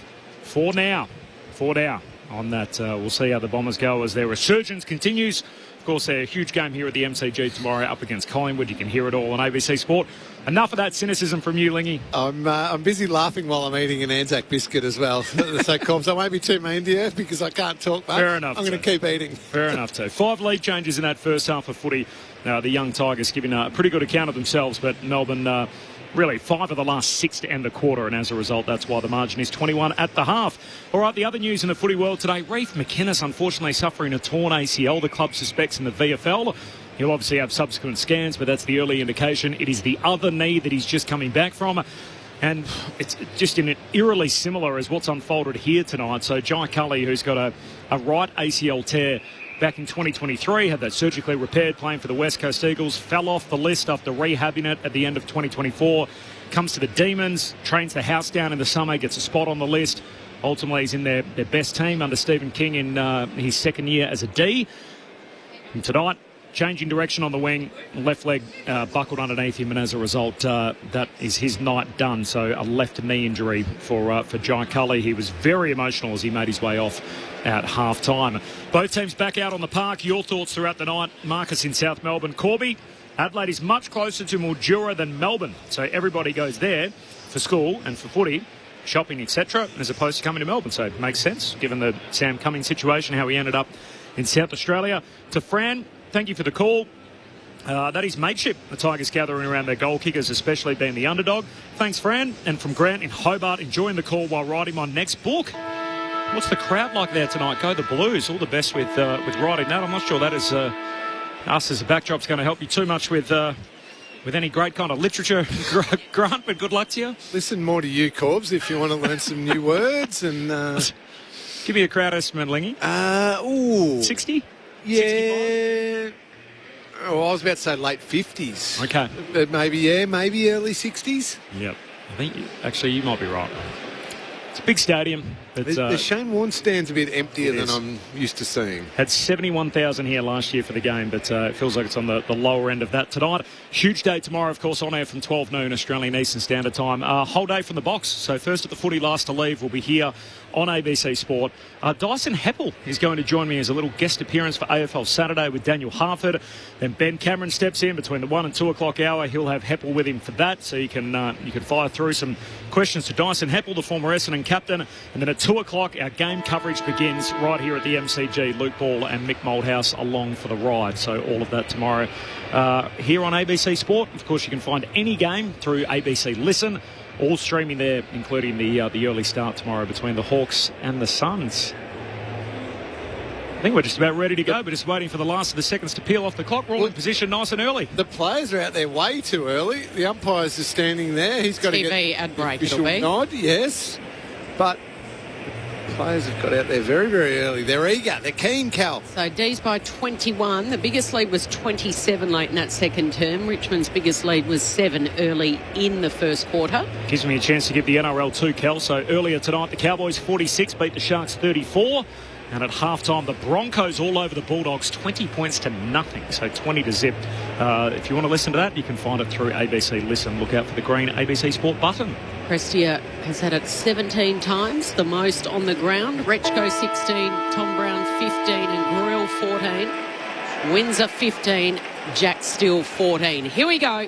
Ball up, and it's Heath against Bolter in the centre. It spills the way of Lawler, who traps it off balance well and then drives the kick towards Lynch. Didn't take it in the air at ground level. He grabbed it. Couple jump on top of him. Umpire, all eyes towards him. And it's a free kick. And it's going the Tigers' way. Yeah, the youngster from Melbourne, was it Taylor at the bottom? Taylor. Yeah. He just sort of fell on top of it, sort of dragged it in. And we know the rule now. Even if it's... Yeah, Taylor jumped on it, you're right. Yeah, and dragged it Kelly down. Lafau. Even if it's held in there from there by the opposition player, it's your responsibility to get it out. Once again for the first kick and first goal in the quarter. They've got it, the Tigers. And Lafau goes up to the youngster in Taylor and just lets him know about it. So McKelty's kicked 2. And they each back into that margin. It's 15 points, Melbourne leads. 10-5-65, Richmond 8-2-50 on the boundary. Lauren Borden. You already mentioned Jai Kelly is out for the game. Melbourne just saying that it's a left knee injury at this stage. Patrick Dineen is the boundary umpire that injured his left wrist in that fall in the second quarter on the Punt Road side of the ground. He's also gone to hospital with a left wrist injury. So that means the umpire's off to hospital. David Roden's the only emergency umpire listed. He's not a boundary umpire, so he's not out there. So I'm trying to count. I think we've got one boundary umpire on one side of the ground and 2 on the other from my counting. See, I reckon I would love to see D-Rod's little legs pumping. He could do it all. It's like a 3-man weave. It wouldn't be a spare? You would think so. We'll investigate further as Latrell Pickett comes in off the square. Bangs bodies with Bolter. Falls down towards Windsor. Puts the D's back inside 50 and at the drop, Myercheck takes the mark. Another contested grab left half forward for the D's. I think it is the boundary umpire on the Shane Warne side of the ground. So he just did the big sprint from centre wing to get to the behind post here. That's some Ks this second half, Corp. Could be a bit like regional or community footy. Just get one of the dads out of the crowd to see if they go and run the boundary. He's Brody Myercheck. One back the other way. The drop punt misses near side or behind. I'd just like to see David Roden worm down the boundary line. He'd probably do it than one of us punters would run. It is unusual we've got replacement goal umpires, but we don't have replacement boundary umpires. You'd think that where the injuries are more likely to occur. 50-metre free kick here because of a indiscretion off the ball when Richmond were about to kick it in. So it drags Miller inside that centre square. He kicks it straight down. He's looking for Lafau. Offhands Giath. Chandler just flicks it out, only as far as Tresize. To Lawler. Fumbles under the pump. Sharp's got him. He flicked it out to Prestia, who gives it off to Campbell. And usually he eats those snaps up in the left forward pocket on his right boot, Seth Campbell. This time he misses everything. I'm going to interrupt Razor in his chat with Mick Malloy, and I'll text him and see what he's got to say about the emergencies. That'd be outrageous. He would love to get out there. Puts the colours on. Saviour. D's coming out of defence. Big pack fly from Max Heath. No mark. Spills down to Gray, and his handball misses the target. Spills out of bounds. So last disposal out of play. Free kick D's. Here's Colton Tolstrup. Got the footy at half-back for the Demons. One of their high picks from the last couple of years. Flying for it, Gray and gone. Ball hits the deck. Heath knocks it away, but straight to Ross. Handball to Tresize. Handball back to Grill. Hurried handball back to Tresize. Works his way through. Sweeping hand pass to Ross. Ross steps his way around. Tolstrup looks inside 50. Lynch, the target. Got hands to it. No mark. Ball hits the deck. Turner ushers it out. Got it to Taylor, to Jaff, to Pickett. And Pickett can dart away from fullback. Kicks across the goal mouth and marked in the back pocket by Sharp. Sharp coming up for yet another possession. He takes off. He kicks it wide. Up towards Steele. Off to Fritsch. Takes it on. A clever little dinky kick to Chandler. Gets it back. And then Fritsch goes inside 50 on the left to Mychek. He kept running, did Bailey. And he should have snapped it from 25 metres out. He kept it low. Max Gawn had his back to the footy waiting for the Sharon to sail over his head for a goal. And instead, it was a spoil from the Richmond defender and puts it through for a rush behind. So Fritsch, little casual with that snap. And off hands through for a rush behind. Melbourne by 17. The kick-out's coming back as Langford puts a hand pass inside 50 for the D's to Latrell Pickett. Great tackle, ball and all, taken to ground, not rewarded. We're going to get a ball up here. Tresize did all the hard work, ripped him to ground, protected him in the tackle. Umpire said nope. Richmond can't believe it. They got their hands out saying, what more are we meant to do? He had an arm free. He's meant to try and dispose of the footy. Didn't do that. It's back to that Bailey Fritsch one. Yep. He just, there's no need to run past Brody Mychek. Correct. Who asked for the handball. Brody Mychek is 30 metres out directly in front. From the ball up, it's out of bounds, so back-to-back stoppages inside the forward 50 for the D. Spills down towards Lawler, tucks it under his arm and kicks a torp out of defence. Four got hands to it, and his mate from the draft class scoops it up on the wing. Handball inside, trying to link up with Campbell. Intercepted, and Melbourne go back the other way. Taylor to Langford. Langford has a blooper. Taken away by Ross. Runs at Taylor, takes him on. Hand pass inside to Cumming. Cumming loads up, kicks it deep. Campbell's got to get ready. Jat there with him. Campbell keeps his feet. Campbell wins it. Handball under pressure away to Prestia. Back to Campbell. Centering kick to Cumming, who marks 30 out straight in front. But Seth Campbell stays on his feet and wins the day. Yeah, spot on, Corb. That was a good contest with Jaff and Campbell. Just Campbell too nimble and gets involved in two passages of play there. Little handball to Preston and handball back. And just a centering kick inside forward 50 Cumming, who followed his kick inside forward 50 down. I mentioned Sam Cumming and Sam Grill taking a pick apart. They're also born a day apart. This man 1 day younger than Sam Grill. Cumming for his second. He misses. And behind, out to the right. Once again, start of the terms. All Tigers. 16-point lead for the D's, 10-7 to 8-3. 7 minutes gone in the third. Tolstrup with the kick in. Goes around the Great Southern stand. Gray flew, couldn't take the mark. Gawn was there, Sharp with some fancy footwork. Wheels around and then hits up with a kick. Latrell Pickett. He's got the runner going by, so he handballs back into Steele. Steele one way, then the other. Eventually just goes long into the pocket. Gawn's there. He goes up and he's got it. Pure height. Max plucks it. In the end, he did it rather casually. And a snap is missing offline. So in the end, it was almost a one-hander. Fritsch has called for it. He's given it off very quickly. And I actually missed the snap, but the snap was offline. Calling for it again, Bailey. Melbourne by 17. Handball receives inside 50. Yeah, I mean, that one in isolation I get because he's on his left foot. The one before Ramos spot on. Should never have called for it. Green down the wing, spills to Ralph Smith. Handball to Lynch. Handball back to Hopper. He goes wide to Lawler. Short kick back to Ralph Smith. Kicks laterally to Lawler. What is that? 17-point lead for the D's. 8 gone in the third. Long kick inside 50. Lynch! He was about third in the queue. Rips down a pack mark. So Daniel Turner's just arguing, saying, how have I ended up on the ground at the front of the pack? I actually don't know what the answer to the question is because I missed it as well. But on the replay here, Tom Lynch, was a great kick by Lawler, just setting it up, and oh no, he just fell over, Turner. Yeah. Nothing in that one. Good kick, good mark. He's got to finish his work now, Tom Lynch. Lafau's allowed to hold his ground. Yeah. Of course, kicked 2 goals, 7 in round 1 against Carlton and then was hurt in his second game against the Suns. Hasn't scored so far tonight. Lynch, he has now. Oh, this game's right back on. Lynch goals from out wide. There's less than 2 kicks in it. 9-3 to 10-8, 11-point game. Melbourne still on top, but the Tigers kicked the first 2 goals of the quarter. They've kicked the last 3 in the game. Cameron Ling, Adam Ramanauskas, Friday Night Footy on ABC Sport. Well, and it's back again to contested ball. So Richmond leading contested ball this quarter. +4 inside 50, 6-4. So that goal just at half-time. It's amazing what that little just boost in energy, boost in confidence that you can do. It was McAuliffe who kicked that goal just before half-time.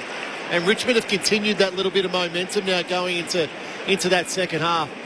You know, you love Tom Lynch jumping at the football as he does there. So, you know, Lafau didn't really push Turner. Turner just lost his feet really in the contest. Tholstrup was in there also. But a terrific finish by Tom Lynch. D's trail by 11. Prestia with a tackle. And he's not letting Sparrow go. Ball up on the edge of the centre circle. Samson Ryan goes at it. Jack Still handballed straight to the opposition in Hopper to Prestia. Prestia high tumbling ball inside 50. Or 2 Ds went at it, the defenders. Lever and Giath with the big fist kills it over the boundary line. Oh, I reckon Giath's come off second best there though. Lever's straight back to his feet and jogging back to position, but I think CJ's okay as well, but that could have been nasty, that collision. Both flew at it. In the end, it was Giath's elbow that got Lever in the head, but boundary throw in. Inside 50 here for the Tigers. They've kicked the first 2 after half-time. The foul, once again asking the question. This time the umpire says no. Goal kickers Lafau and Lynch to start this third term. Heath in the ruck against Lafau. He gets it, slaps it down straight to Sparrow, who kicks around the corner. Mark couldn't be taken. Brill gives it to Broad. They're going backwards. First game of Burton involved. Broad all the way handballing to the defensive side of this broadcast wing. Miller and now Gray. Gray's got it at centre half back. They probably want to come back to where the ball just came from because they've got a little outnumber here, Richmond, but they did, but they were a little slow lingy. Yeah. To Miller again. So Miller just short, pokes it to Broad, had to wait for it to bounce, twists and turns along the boundary line in front of the interchange gates, keeps it low and pokes the kick to Hopper. Hopper now, all-important kick inside 50, goes towards Lynch. He was caught behind. 2 Demons flew in front of him. Tolstrup can keep it in play. He drives it to the wing. Jefferson in front, takes a strong mark. He can wheel and go. Mychek has got a little bit of space. He takes the mark. No one stands the mark. And it's 50, is it? Yes, it is. It's 50 against Hopper. because he encroached on that 5 metre zone. That's a harsh penalty, Cal. I reckon he was. If he was inside, then he's 4.8 metres. He was making. This is actually against Miller. So Miller was inside the 5 metre protected zone. And if you're in the zone when someone takes a mark, you must stand. Oh, right. So Miller was on the left. And he kept running outside. with Gawn, who was his direct opponent. But because he was in the radius, in the protected zone, he must stand, and he didn't. So my check's going the set snap. Oh, that can't be right. His left shoulder is pointing towards the goals at the punt road end off a step. He pels it through. He's got his second. And the Tigers fans are not happy. Back out to a 17-point lead for the D's. 11-8-74. Richmond 9-3-57. Well, we're not saying you're wrong, Corbs. But that is the wrong ball. Yeah, that cannot be the reason. Because my check is not Gawn's direct opponent there. No. He is clearly running. Miller is clearly running with Max Gawn. Yep. But he's deemed him to be in the protected area. You can't. Watch this here. It's a 5 He's metre running radius. with Gawn. Yep, I agree. Oh, that cannot be 50 metres. I think they've. That is what the free kick was for. You can see Miller running back saying, "What? How's that against me?" They need to change that this week. I think you're right, Corbs, is what the free kick's for. But it's a tough score. Cannot be a 50 for that. Tough score. So he's right there inside Gawn's shorts, and yet because he's in the 5 metre area when Myercheck took the mark, that's a 50 metre penalty. Zach. And back away in the middle of the ground, Hopper got it out towards Ross, handball away towards Brown, and he kicks out to the wing, finds Green. All of a sudden makes the margin back to 17 points. So just to follow up on that, your direct opponent is within 5 metres. As well, yeah. So surely you're allowed to follow your direct opponent. Absolutely. Of course you should be able to. A Green high bomb inside 50. Spills off the pack, down towards Gawn. Hand pass out of the defensive 50 to Fritsch. Kick smothered. Or close to the boundary line. Nice work from Green, who smothers, goes and collects it, sells a dummy, hits up Campbell. Oh, Steely Green. That's a nice moment. Both sides of the footy. Oh, yeah. Great little fake, and then the kick was superb. Smother, fake, kick, did it all. It shows just little glimpses of that talent. Yeah. And then the finish. Knocking it through Campbell. And cancels out the goal at the other end, and it's back to a 2-score game. So 10-3 to 11-8. It's Melbourne by 11 points. 15 minutes gone in the third. Campbell's got a couple for the night. And the Tigers are right in this midway through the third. Friday night footy on ABC Sport. You add Morris Rioli into that mix, and those three feel like when Richmond are going to be really going in a couple of years' time, are going to be causing all sorts of havoc inside forward 50. They've all got an appetite to defend. Yes. But they've also all got an appetite to kick goals, which I like. Yeah, because you can't. So we talk often about that defensive forward and that defensive. You can't be all that because otherwise you're just a liability in attack then, and the opposition doesn't pay you any attention. They've all got a desire to want to kick goals, create goals, also run to some really nice positions. You're right, Rama. Samson Ryan leaps up over the top of Max Gawn, knocks it down to Ross. He has a bit of a fun ball. Sparrow now picks it up and just plucks it. Drives a long kick. Van Rooyen overruns it. Myercheck overruns it. Broad picks it up. He's tackled, goes to ground. So too does Van Rooyen. He goes to ground. No whistle blown. Miller gets in there, gets involved. Jefferson picks it up. He grubbers it right to the goal line and then a desperate lunge. Well played in the end by Brown. And he slapped it within. He was within that protected 9 metre zone, under pressure, slapped it through for a rush behind. Melbourne by 12. Hurried kick out to Ross, who marks at half back. Gives a handball out boundary side to McAuliffe. Long raking left-footed kick down the wing. Over the head of his intended target, Fall. Levers back there with him. Fall, heavy tackle. Ripped him to ground. Against his much older senior opponent. Jonty Fall, a little bit of aggression. Ball up half forward for the Tigers. Melbourne, they've really had the neutrals on their side all season as the feel-good underdog story. Tonight they're the heavy favourite. On the other side of it, trying to fend off a team that wants to try and play spoiler on them. Richmond on an 11-game losing skid. Longest in the league, stretching back to last year. From the restart, the Tigers had won it, then coughed it up. Sparrow just dishes it off.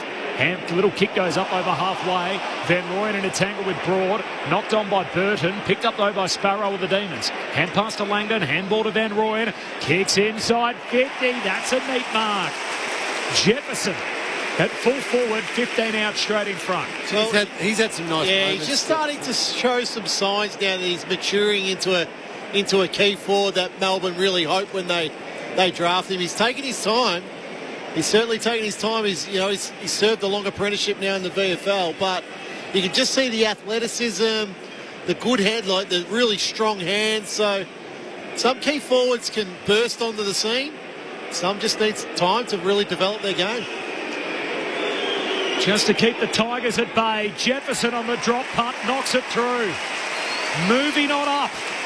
A 3-goal advantage for the D's, 12-9 to 10-3.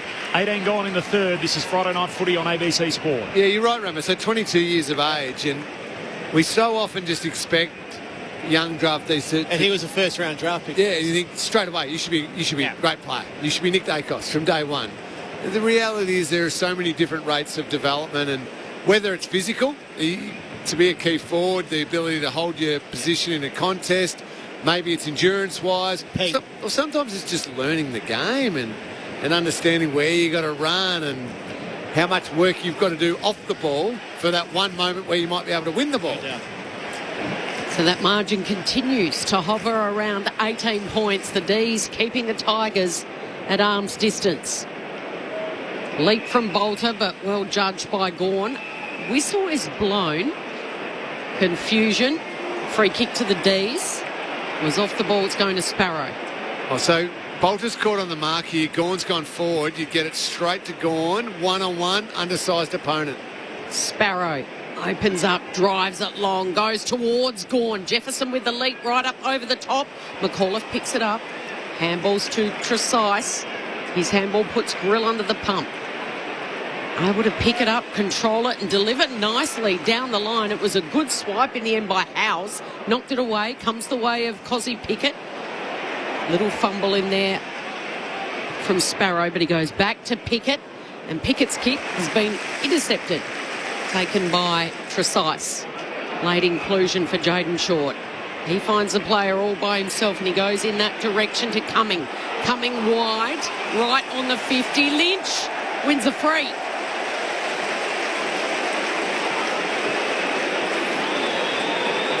Against Turner, and he goes short, doesn't go the required distance. Ross forced to fake and spin. Back to Lynch, a step in from the boundary, and again he blazes away and misses. So what's that? 1-goal-3 for the night. Well, he's had 4 looks. I think the other 2 didn't score, so he might have 1-goal-1 and then 2 that didn't even get 2 there. that didn't make it. I saw you held the 3 up. I thought you were saying 3 behind. I was more just indicating 3 times we've seen Tom do that tonight. I'm with you. Rammer's on the same page. From half forward, trying to blaze away rather than take a more conservative approach. And Sharp on the wing. Spills it front and centre, then just dishes it further forward to Cozzy Pickett. Hits it at speed and knocks it through on the run. How about that for some transition footy? Cozzy with his 3rd of the night. And the opportunity goes begging at one end. The D's cash in at the other. 21 gone in the third, 13-9-87, Richmond 10-4-64. Friday Night Footy on ABC Sport, Lingy and Rammer. It was superb forward run by Pickett and a great finish, but it was Sharp's crumb off the marking contest that set that one up there. He hit it at speed. That forward handball you've spoken about tonight already, Rammer, into the path of Pickett, and then he was just gone. We're looking at the replay. Sharp's come from a long way back to work to this front and square. He was half back. Hit the perfect spot, knew if he could just surge it forward, one of his teammates would run onto it, and it turned out to be Cozzy Pickett. That's not a bad teammate to do that. Again, it's just the defensive lapse. You allow Ed Langdon from the kick-out to run to the 50-metre mark without anybody really putting any physical pressure on to tackle him. Lawler with a fumble in the centre. Sparrow tried to fend off. He was caught by Lawler. Waiting at the back of the stoppage was Cozzy Pickett. He drives it long. It's a beautiful kick. Broad almost off his hand. Sharp got it. Chandler bounces off a would-be tackler and then spins and shoots on the left. and doesn't quite make the distance. That was brave by Miller, putting his body on the line. He almost took the mark. It was paid in the end. I think it was paid, yeah. Yeah, he ran into the goalpost pretty heavily as well. Short to Rechko, back pocket, punt road end. See, this is ridiculous. Brody Mychek was about 15 metres off where the mark would be, and he was being told to stand there. It's a great mark by the Moose. Max Heath has taken it right in front of the interchange gates. On the broadcast, the northern wing. He kicks up, looking for Jefferson. Quick hands by Mychek. Over to Chandler. A chance from one left pocket to the other. It was an interesting attempt by Harvey Langford. Trying to centre it, but there was no one home. So over the boundary line in the right forward pocket, it'll be 12 back in, with the D's leading by 23 points at the 23-minute mark of this third term. 0437 774 774 the SMS number. Lafau and Heath both miss it. Ball spills down towards Prestia of the Tigers. Gives it to Grill. Hand pass away towards Lawler off the back flank. Kicks down the wing. Nice work from Turner. Holds out Lynch, and Jaff plucks the footy. Stuff at the SMS too, by the way. No name, no pack drill. But Melbourne got Jefferson as one of the picks that they got for trading Luke Jackson. Yeah, I think that's right. I just had a look at the trade. It also, one of the other picks was Caleb Windsor. Ooh. So Windsor and Jefferson, Jackson the other way. Sort of makes a bit more sense. Yeah, I'm not quite sure that's equal just yet. Okay. Not yet. But it's something to build upon. Something to work on. Yeah, something to work on. Howes on the wing comes, Corridor turns it over. Ross through the middle of the ground. Nice fend off. Got it from Burton, originally from Prestia. Gives it back to Prestia. Kicks wide for Campbell. And he's just going to lift it into the pocket for the young man on debut, and Burton takes it. Right forward pocket. Almost thought he was trying to play on for a minute. He's held up by Langdon, and he'll get a look for his first AFL goal in the right forward pocket. I reckon he was just testing to see if he could get past Langdon. He was going to play on. I think he's exhausted and he was stumbling. True. Now, Tim Livingston spoke to us before the game and said he's going to run his opponent, or run any opponent off their feet and take him on a tour of the MCG. A tour of the MCG. That was the wording. Cummings kicked his first goal. McCallus kicked his first goal for the Tigers tonight. Can he make it 3? Burton misses. Just across the goal face. I just had a shot of his dad in the crowd as he was lining up, just hands together, almost praying. Not to be. He was like a midfielder, sort of half-back one. He's reinvented as a sort of forward that's been going well in the VFL. Kicked 3 goals a couple of weeks ago. GF goes for a stroll and then goes long. That's a wonderful mark taken by Turner. Pack mark on the outer wing. And sat up there for an eternity. It allowed Gray to come in and spoil it. So 50-50 ball on the outside. Cozzie's there, though. He splits a couple of Tigers defenders and hits up Laurie with the give-off. Over to Sparrow. Now the penetrating kick. Can they get a mark? No. Lafau's down back, working hard. Over to Rechko. He's trying to draw a D's defender. In the end, he does, to Tom Brown. Spears the pass to a one-on-one. Lawler was the target. Couldn't take the mark. At ground level, he's been taken high umpire. Eye contact. Surely. Could see that with the naked eye from the third tier up here in the commentary box. And the umpire was 10 metres away with direct line of sight to them. That's got to be paid. We can't miss those free kicks. That's why fans get frustrated. Gawn down to Latrell, who fumbled it, and now Ross has been tackled to the turf, and it's holding the ball. It'll be a free kick to Sparrow. No prior opportunity. It's bad umpiring. The native Crow Eater kicks it deep to full forward, off the pack, spills down to Jefferson, got his arms free, handball away but straight to Gray. Clearing kick, straight to Howes. Melbourne back with it. Drafted in their premiership year, Blake Howes, picked 39, considered a draft slider at the time. And he was wide with the kick out to Turner. Turner puts it inside 50. Oh, that's a nice leap and picked off. Tresice. A late inclusion, just using Latrell Pickett. A little tackle bag there. Oh, centering kicks, a little less pretty. Got it eventually to Hopper on the bounce. Handballed it to Prestia, and then the kick from Vloston comes out wide of the back pocket. And here's Brown, who marks right back pocket for the Tigers. In and out of the team this year, overlooked for their first game of the season, Brown. And up towards Rechko, takes a strong mark in front of Cozzy Pickett. Well done. Playing just his second AFL game. Kicks to the wing and he's able to pinpoint a teammate in the acting skipper, Ross. He kept running. He calls for it, Rechko. He gets it back. Now he kicks right to the arc in a one-on-one. Bolter and Lever both go to ground. Bolter's still lurking. Howes, picks it up nicely under pressure. Tigers fans want holding the ball. No whistle. Langford goes in hard. Ross even harder the other side. Got it over to Hopper.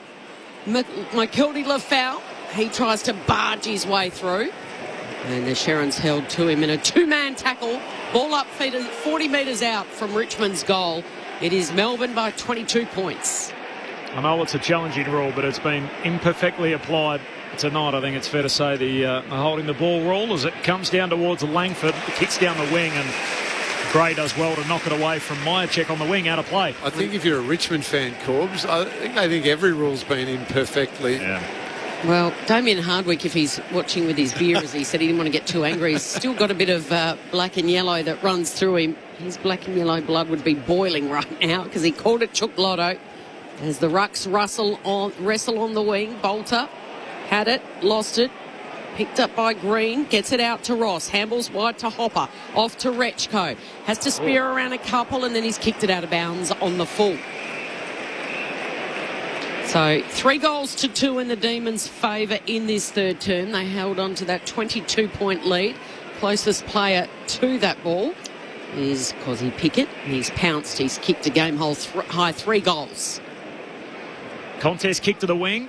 Gawn stands tall, takes the mark. Pack collapsed in front of him. What a year he's putting together. Can he be the first 9-time All-Australian? From the wing. A long searching kick down to half forward and Langford, strong mark. Takes it in front of Vlosten at left half forward. It's unusual your wingman's also so capable in the marking contest and overhead. I know Cats have a beauty in Ollie Dempsey, who can certainly climb and get upstairs. I'd love to see Langford and Dempsey on the same wing together. Yeah. That'd be very entertaining. So Langford's got to kick it here from the junction of the boundary in the 50, all of 52 metres out. Wow. He has kicked a cannon to the line and it's saved by Lynch. He knocks it away. It was a good effort from Harvey Langford. He's putting together a sensational second year. There's no sophomore slump for him. Melbourne by 22, three-quarter time, 13-9-87. They lead Richmond 10-5-65. Just the goal kickers before we get the thoughts of Lingy and Rammer. First of all, for the Demons, 3 for Kazai Pickett. He went goalless last week. Feels like he's taken that personally. 2 for Myercheck, 2 for Jefferson, and then singles for Langford, Windsor, Laurie, Sharp, Sparrow and Chandler. Meanwhile, for the Tigs, 2 for Lafau, 2 for Campbell, and then 1 each for Fall, Ralph Smith, Lynch, Cumming, McAuliffe and Green. Off the SMS, enjoying the game and analysis. Saw Mick on the tally earlier, proud handing over the jumpers and looking well. He's flying, Mick. Don't worry about that. We'll see him filled in the ABC box tomorrow. So he's a busy man the week of Anzac Day. Mick Malthouse is everywhere, giving speeches and all the rest of it. So, but he was down in the Richmond rooms, obviously, as a premiership player for the Tigs and everything else, handing over jumpers to their debutants, Sam Cumming and Tom Burton, as part of the pre-game. Nice to have a Burton back in the league too. Ryan Burton out. No, I'm not sure any relation, but I thought of the Birdman.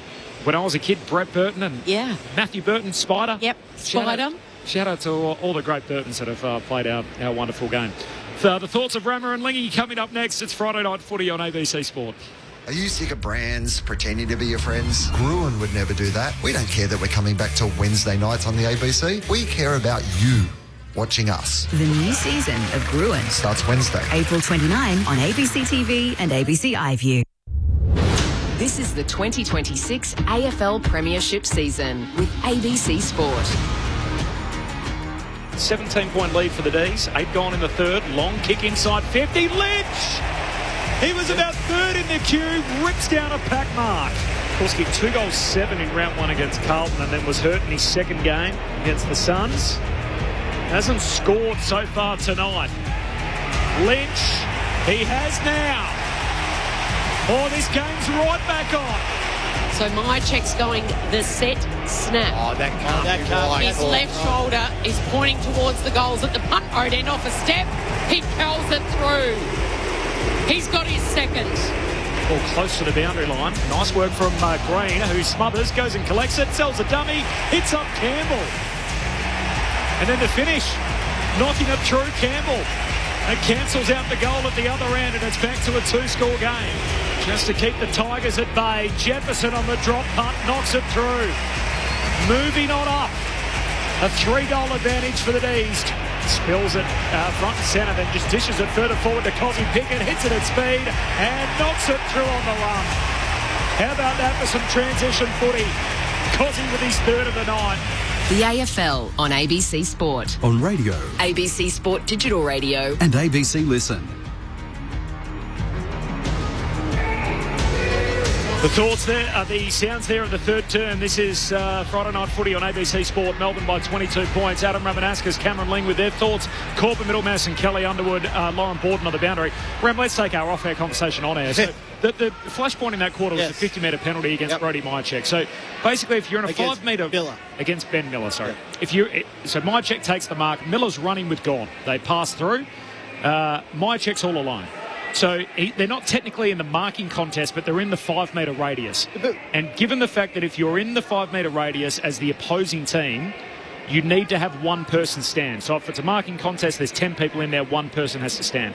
So because Miller didn't stand, he was penalised 50 metres. My point to this is, Miller's responsibility in that contest is Max Gawn. Yes. Yep. He is not thinking about, Myercheck's taken the mark, I've got to go and stand the mark now. He's thinking of chasing Max Gawn inside forward 50. Yeah.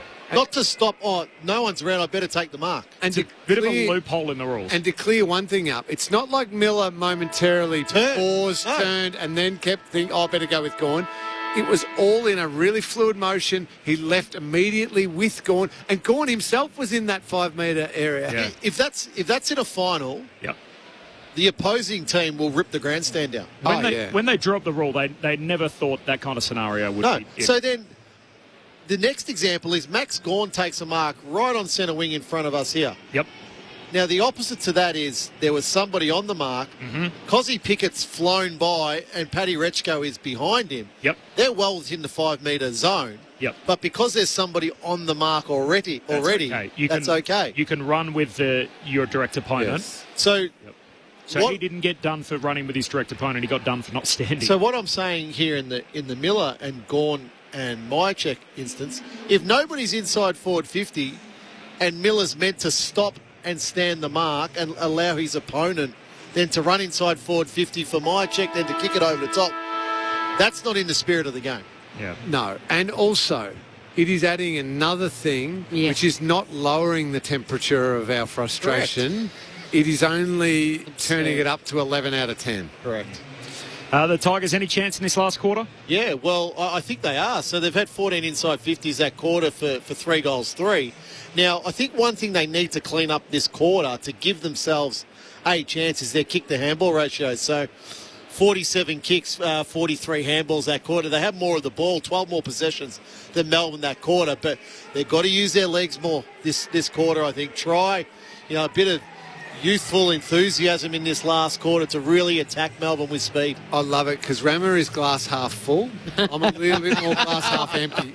I reckon they're going to get run away with big time in this. Hey, their debutants, Cumming and Burton, have had 11 disposals each. 5 score involvements for Sam Cumming and the goal, and 2 score involvements for Burton. We want to keep the listeners on the edge of their seat. Good point, Rammer. Always selling. I love it. They've won only one final quarter this year. The Tigers are coming from 22 down. As Gawn thought about taking possession. In the end, as volleyball spikes it to centre half forward. Chandler goes and scoops it up. Good tackle, Brown. There's a holding the ball call.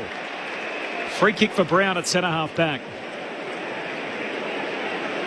Kel mentioned he was left out in round 1. I thought that was a bit suspicious after playing every game last year, and then he got dropped the week before last, and all of a sudden he's out of the team twice in the first 6 weeks. I thought, no, he's definitely just in the bad books at the moment as the kick comes out to McAuliffe. Down to half forward, Turner in from the side, got a hand on it, spills down to Gawn, who's locked up in the tackle by Lynch and Bolter. But it's unusual we see that play every game 1 year, all of a sudden over summer, fall out of favour, and now Tom Brown's happening to try and earn his place back in Adam Uze's half. Bolter wins the ruck wrestle. Got it to Cumming. Tresize is involved, and now Ross goes inside 50, and the intercepting mark by Lever. Read it better than Lafau. Been holding this back line together well. The experienced defender Lever this year. Up towards the broadcast wing. Gorn had a couple of cracks at it. Laurie. Van Rooyen just scoops it into space. Fritsch with the tackle on Vlosto. And it sticks. So ball up just inside the centre square. Melbourne by 9 at quarter time after the Tigers led by 7 early. By 21 the D's at half time, now by 22 at three-quarter time. We're early stages of this final term. Chandler wraps up Tom Brown. And another holding the ball. Awful decision. Chandler's getting it. He goes. He handballs off to Windsor. High ball camped underneath it and marking well. Oh, no. Ralph Smith. And there's a free kick going the Demons' way. That's against Nathan Broad. Yeah, but have a look what it's These Tigers fans are going to be leaving in the aisles soon. So go back to that holding the ball there. So Brown is immediately tackled and tried to get rid of it, but it was wrapped up. That is a ball up. Then you go down to that marking contest. There was nothing in that, Rammer. Nothing. So you're allowed to make contact with the defender. Jefferson's never kicked 3 goals in a game. And he still hasn't. He's kicked 2 up until now, directly in front. Just hangs it out to the left. D's by 23. Is Razor on tomorrow, Corpse? He is. Oh, my goodness. Show him about 15 of these examples. You got a list for him. As Brown goes on a stroll, long kick out towards the wing. Another free kick, and guess which way it's going? I think tomorrow, Corb, unleash Benny and Nick on Ray. I was going to say, usually it's Mick, Mr. Grumpy, and Lingy, the eternal optimist, but Lingy's taking Mick's role tonight. Jeff gets the free for the Demons on the wing. Long kick into the forward pocket. Spills down to Ralph Smith, tackled by Fritsch. That's holding the ball too. Hang on. If you don't have prior opportunity... Oh, this is crazy. Cal, I don't want to come across as the pessimist or the grumpy one.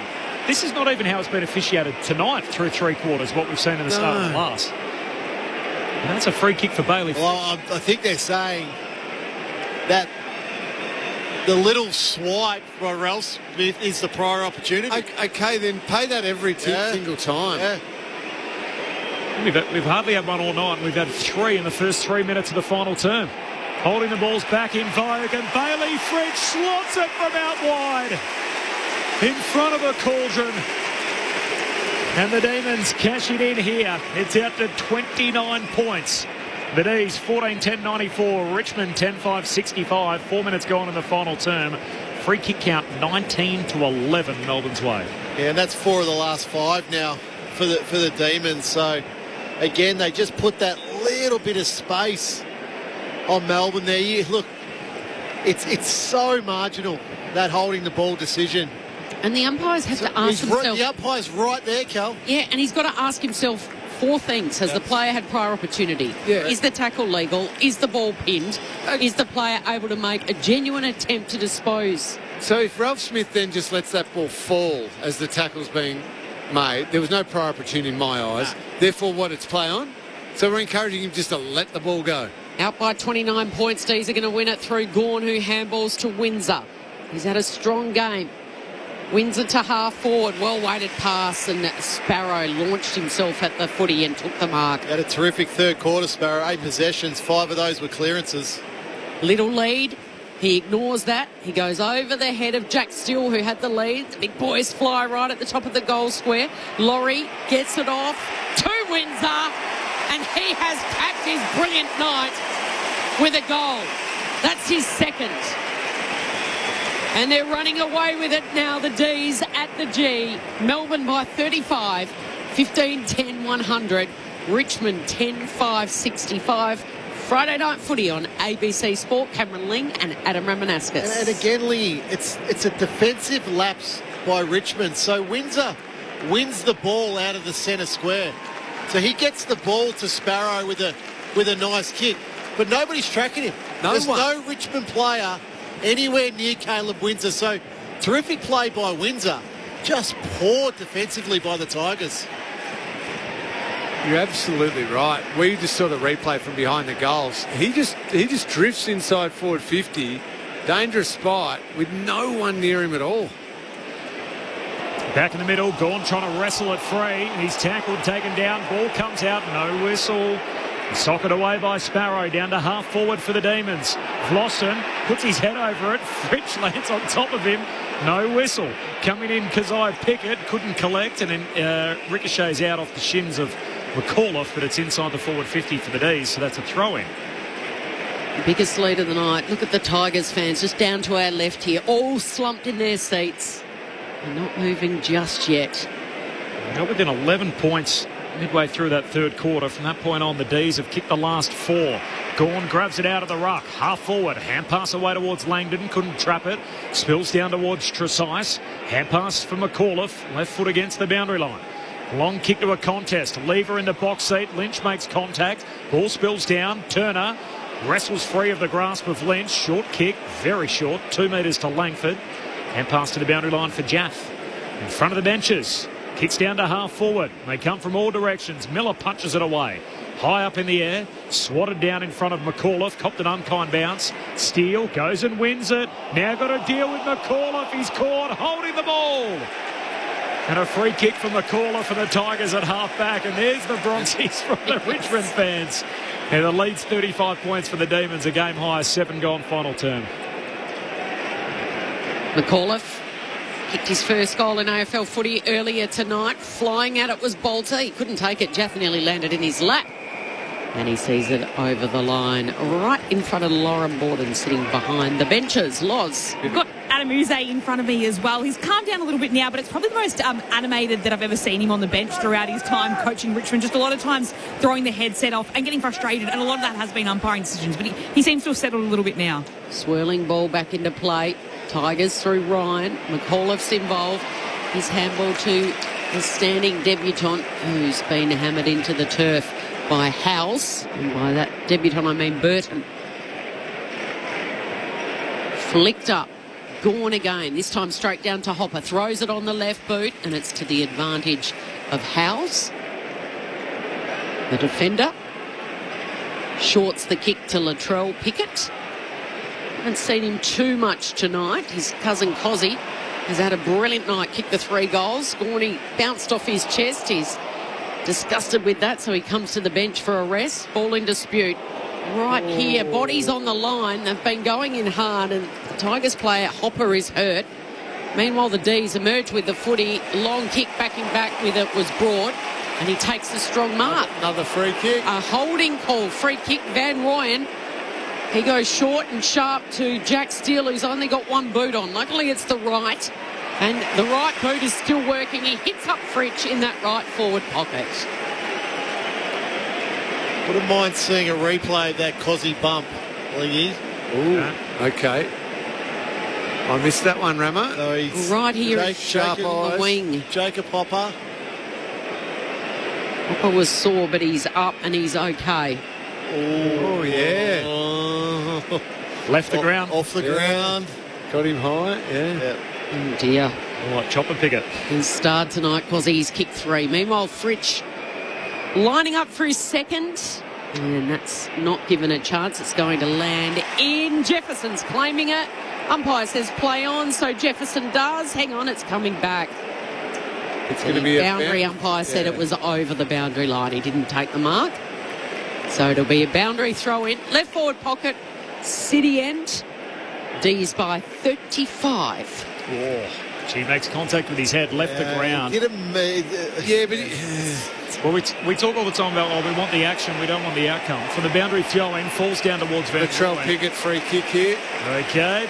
Sorry. Massive players. Might be Cozzy Pickett, sorry, my bad. 20 players around the footy, and the crowd a little slow to realise, but he's going to get it 15 out straight in front. He was just on the move. I reckon he was about to take possession. I was stripped, and then his opponent didn't realise the ball had gone. And he certainly made sure the umpire saw it. It's very clever. But that's what small forwards do, Rama. Yep. Take their moment. Well, he's right in front. 15 out, went goalless last week. He has cashed in tonight. Pickett moves in, and he's got 4. 10th time in his young career he's done that. 11 minutes into the final term, 16-10, 106. Melbourne way out in front. Richmond 10-5, 65. And the D's stretching it out. 41 points the margin. A dozen minutes gone in the last. This is Friday Night Footy on ABC Sport. Cameron Ling and Adam Ramanauskas. Just to go back to the bump that you're talking about on Jacob Hopper. Interesting to see the way they look at that one. So, yes, he does leave the ground, and yes, he does make high contact. However, he was almost trying to avoid, I think, a couple of other players almost coming at his knees a little bit, and just as part of the contest. So he's almost backed into Hopper as opposed to a pure bump. They might say, we don't care, you still got him high. Or they might think it was just one of those accidental collisions.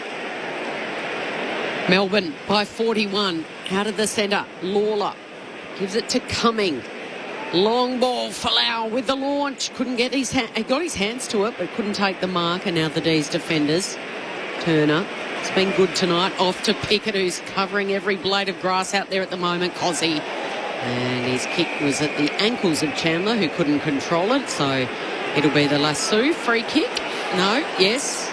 Confusion. Lasso will stand. Said it came off the foot of Chandler. Yeah. Rechko's got it. Bombs it into the pocket. Trying to fire it out, did Lever. Ross gets around a tackler to Lafau, just flicks it. Plenty of players around this one. Lever blindly blazes away with the snap. Comes off to Van Rooyen. He can handball back to Steele, and it's a beautiful pass. Going back with the flight, Van Rooyen marks in right in front of the D's bench. So if he does get cited, Lingy, you think he's got a reasonable case? I think Aussie Pickett? Yeah. Yep. Could almost make the case too about Hopper sort of falling at the point of impact as well, whether that contributed to the high contact. There's a kick down towards half forward for the Demons. Spills out the back to Chandler. Links up with Fritsch. Hooks it through for another. Oh, the longer it's gone, the worse it's got for the Tigs. And Bailey Fritsch putting more pain on the board. It's out to 47 points. 17-10, 112. Richmond 10-5, 65.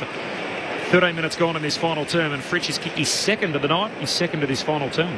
Kicked 6 in a row, sorry. Yeah. They're away now, the D's, and they've had 6 inside 50s this quarter, Callan, for 5 scoring shots. So plus 11 contested possessions, plus 10 uncontested possessions. They've had plus 20 possessions. Yeah, basically double the number of possessions. Richmond have touched the ball 21 times in 14 minutes in this quarter. Lauren Borden is keeping an eye on the Richmond bench, Loz. Yeah, just looking at Jacob Hopper, he looks okay on the Richmond bench. You mentioned the Cozzy Pickett bump where he was holding onto his ribs, but a little bit earlier in that contest at the top of the 50, he also was holding onto his ribs after another contest. So potentially it's something to do with, the double hit that's keeping him a little bit sore at the moment, but he looks all right on the bench. Oh, that's a dangerous tackle, isn't it? Yep, by Burton on Jack Steele. Umpire says it'll be a ball up. Oh, I'm not saying anything beyond just a free kick, but that's a free kick. Here's Latrell, handball off to Jack Steele in the centre of the ground, kicks it to centre half forward. Mychek caught out of position. Gray takes the mark, squares the kick off to Miller. Goes round the Great Southern Stand side to Tom Brown. He had to stand and wait. Meanwhile, it was Howes bearing down, and he might get it back here. The defender, who's a long way from down back. They share it around, and then a loose player at half forward. The handball over. Here's a chance for Sharp. It's just all too easy. It's like a training drill at the moment. Cozzy Pickett tried to bring it into Chandler. Well done by Grill. He got involved, and now Broad's got it. Nathan Broad. High ball. Rechko in a paddock. Easily to Ralph Smith. He's going to give it back to Rechko, who's run from one end of the ground to the other. Right in front of the interchange gates. He kicks to Lynch. Standing start. He had to hold his ground with Lever bearing down. And Tom Lynch did. Now, what does he do? He's a step or two in from the boundary. He's blazed for home. What do you reckon he's going to do? All time tonight. He didn't even look. What are you looking at me for, Claude? He's missed left, right and centre. And he's going for home. What's he got, Corbs? 1 goal, 2? He's still on 1-1. 1-1 and 2 that didn't score. Okay. His 5th shot on goal tonight from bang on 50, and he misses to the near side.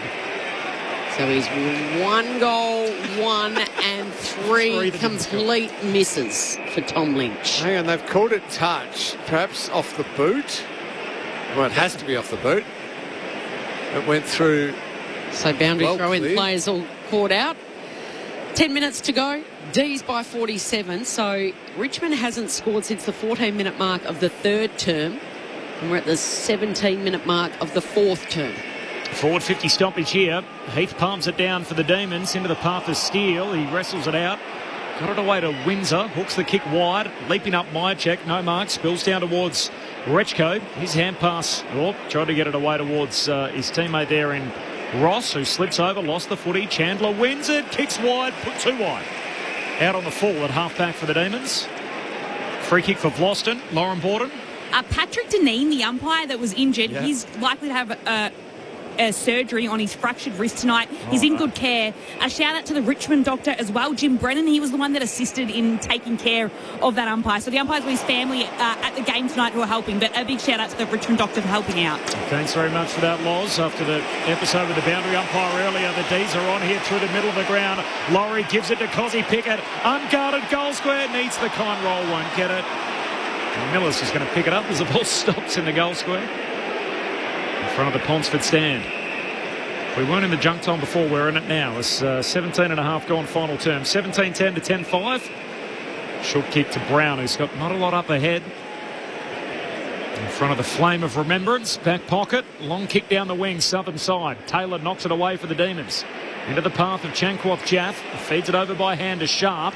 Kicks into the pocket. Max! Gorn's got it. Too big, too tall. Stands in front of Broad and marks left forward pocket for the D's. And options galore.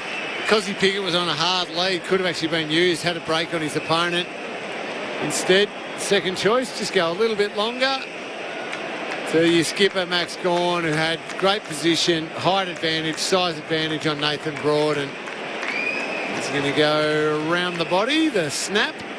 The oldest man on the ground, the 34-year-old. Oh, no, Maxie. Hook it through. Oh, no. Behind. It's never been the strong suit of Max, goal kicking. No. Long way down. Everybody's got their kryptonite. And the foot. 17-11 to 10-5. Margin 48 Melbourne's way. Brown bangs it. Oh, there's a huge fly from Lawler. In the end, it was Hugo Ralph-Smith that might have spoiled him. It was a brilliant leap. At ground level, the D swarm, and Sparrow into Myercheck spears the pass. He takes the mark just inside the boundary line, right where the 50 meets the boundary line, right forward pocket, city end. Brody Myercheck and his 2 goals tonight. He's a beautiful set shot goal kicker, Myercheck, but this would take something very, very good. What's his skill set like? Picked 1 in the second, 1 in the third. D's by 48 points. Right on that intersection. He has put that through exquisitely. Threads it to perfection. What a super strike from Myercheck. Everything falling the D's way late. They lead it by 54. 10-5-65 is the Tigers. And Melbourne 18-11, 119. And Brody's got 3. Shows the power of his kick. So because of the curve of the fence, you don't get your normal run up there. No. And he had to get really close to the man on the mark and almost just muscle it through. That is a superb set shot. Great kick by Sparrow. Yeah. Just onto the lead, lower the eyes, inside forward 50. Don't try and invent something else. 10 inside 50s now for the D's. 5 goals, 2 in this quarter. So I know Collingwood fans don't like us asking this, but gee, you watch him play and you just wonder how they could let him go. Well, it was simply an extra year that was offered by Melbourne. A little bit more money. Yeah. Would you be happy right now having him for next year? Oh, certainly. Yeah. Amazing. Oh, look, I think World Sport is showing us that players can play into their 30s now. The way they prepare, recover, sports science. And he started his AFL career later. Yeah. Sparrow out wide. Melbourne get a free in the middle to Langdon to Cozzy Pickett. Kicks it deep inside 50. Juggled effort from Gray. It's almost a mark. He decides to keep it moving. Plays on off the back flank. Long kick to the wing. Lafau gets the Sunday hop. Sits up for him. Some indecision. Not a heap up ahead. Decides just to kick in hope to a 2-on-1 and Lever all over that. Intercepts it. Centre half back. Hands it away towards Taylor. Kick comes wide to Fritsch. And a 1-on-1. He's got Tresice to deal with. Tresice shakes him. Wins it 70 metres out. Floats a hand pass along the boundary line. Green dabs it into the pocket. Sprawling mark to Lawler. What a somersault as he took that. Ends up on the AstroTurf, but nice mark. Left forward pocket. Northern side. Yeah, great mark. Had to dive. Yeah, nice kick from here from Sammy Lawler, but he's got some skill. I'm talking about a bloke who's got power in his kick, even at a young age. He was a leading goal kicker coming into the night. Lawler to add to his tally. Gee, that's a nice finish. Bends it through beautifully. It ends the run of 7 straight Melbourne goals.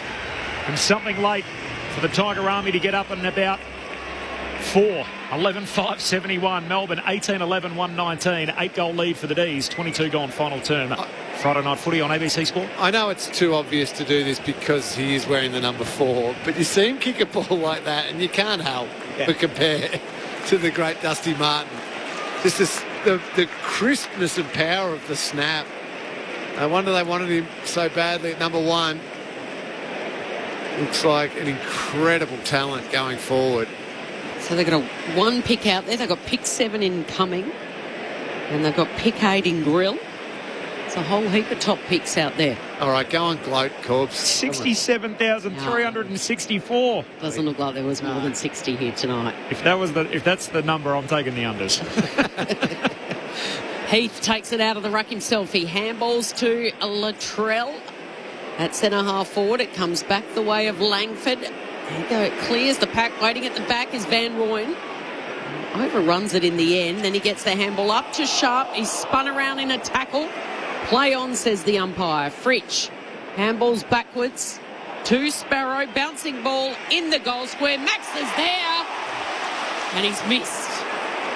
He's missed from the goal square. Big Max. Otherwise, he's been dominant. Apart from the set shot a moment ago. And this under pressure, he couldn't quite squeeze it through a couple of Tigers defenders. Melbourne by 49. Grill goes darting away to the back pocket. Trying to hit up Campbell. Slips through his hands. He's getting a free for a push. I know these games have been lopsided in recent times. The D's have now won the last 7, average winning margin of over 28 points. And these games in particular, the Anzac Day Eve clash, this will be 6 in a row for the D's. But it is, if you're in another state or you haven't been to one in the past, it is worth putting on your footy bucket list to do the 24 hours at the G, the Melbourne-Richmond game into Collingwood-Essendon tomorrow, the Shrine in the morning, of course, for the dawn service. So if you haven't had the opportunity yet, they are great days. Good luck getting a ticket to Collingwood and Essendon. Yeah. Harder and harder to find. Oh, yeah, you get a few phone calls in the lead up to yeah. Just all these people that are meant to be friends. 49-point lead for the D's. Final 4 minutes. We've got the Frank Checker Hughes medal to present at full time to see who wins that. Give them a chance tomorrow, Roma.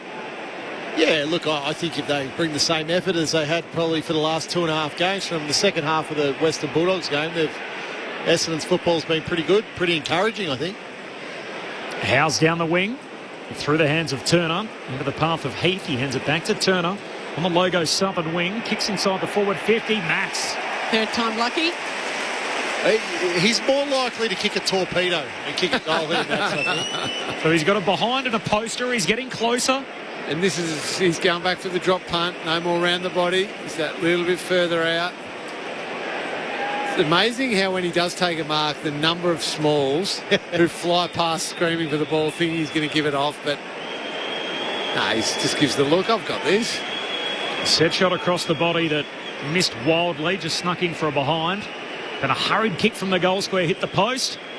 And now this, his third look in the quarter. Set shot, drop punt, left half forward. And Max Value. Straight through it goes. And the D's party has begun. 55 points their lead. 26 gone final term. 19-12, 126. Richmond 11-5-71. Friday night footy on ABC Sport. Well, clearly Melbourne are going to keep their perfect record at the MCG, but it's another margin for Richmond, which become we're over 50 points now as a margin. That cheer that you can hear is from Max Gawn coming to the bench. He's had another really solid game. And they've been able to rest him forward a lot. Yeah. I think Max Heath looks very capable as a second ruckman for the Demons. So, whilst you've got a margin like this, give him the reps. Give him the reps in the middle of the ground now for, the last couple of minutes of the game.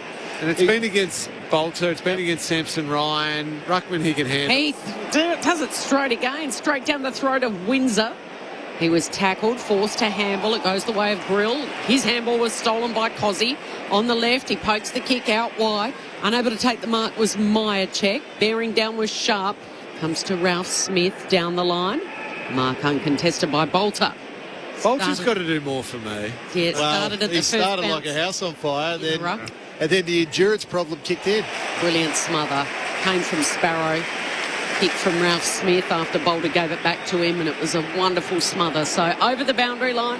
He's up to 123 games now, Bolter, and threatens, but hasn't really consistently influenced. Threatens for 20 minutes maybe. Yeah. Melbourne by 9 at quarter time, by 21 at half time, 22 at three-quarter time, and they've kicked away and lead it by 55 points. Final stages of this match. Windsor tackling Grill. Grill stood his ground, got it to Pressia, over to Ross. Ross goes wide. Ralph Smith tackled by Sparrow.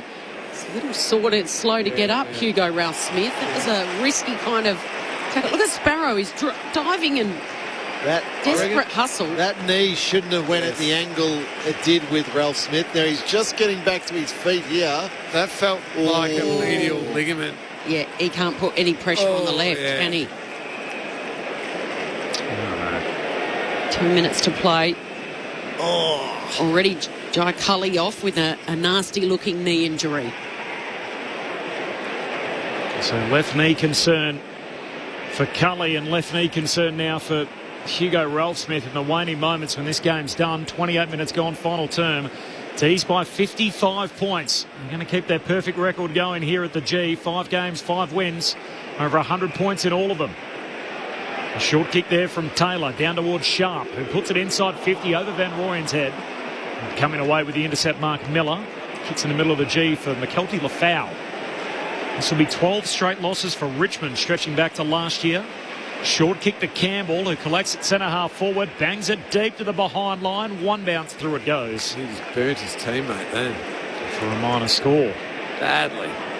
Better news for the Tigs, though. The team that they last beat, they play next, which is West Coast over in Perth. So the scene of their last win, round 19 last year. Fair to say the Eagles are a different version of themselves than they were back then. Raymond was talking about what's Richmond's identity, and it was hard to put a finger on it. West Coast is starting to see what their team's going to look like when success potentially comes.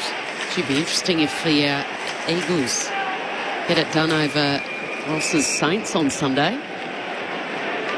Playing at Docklands, the first game.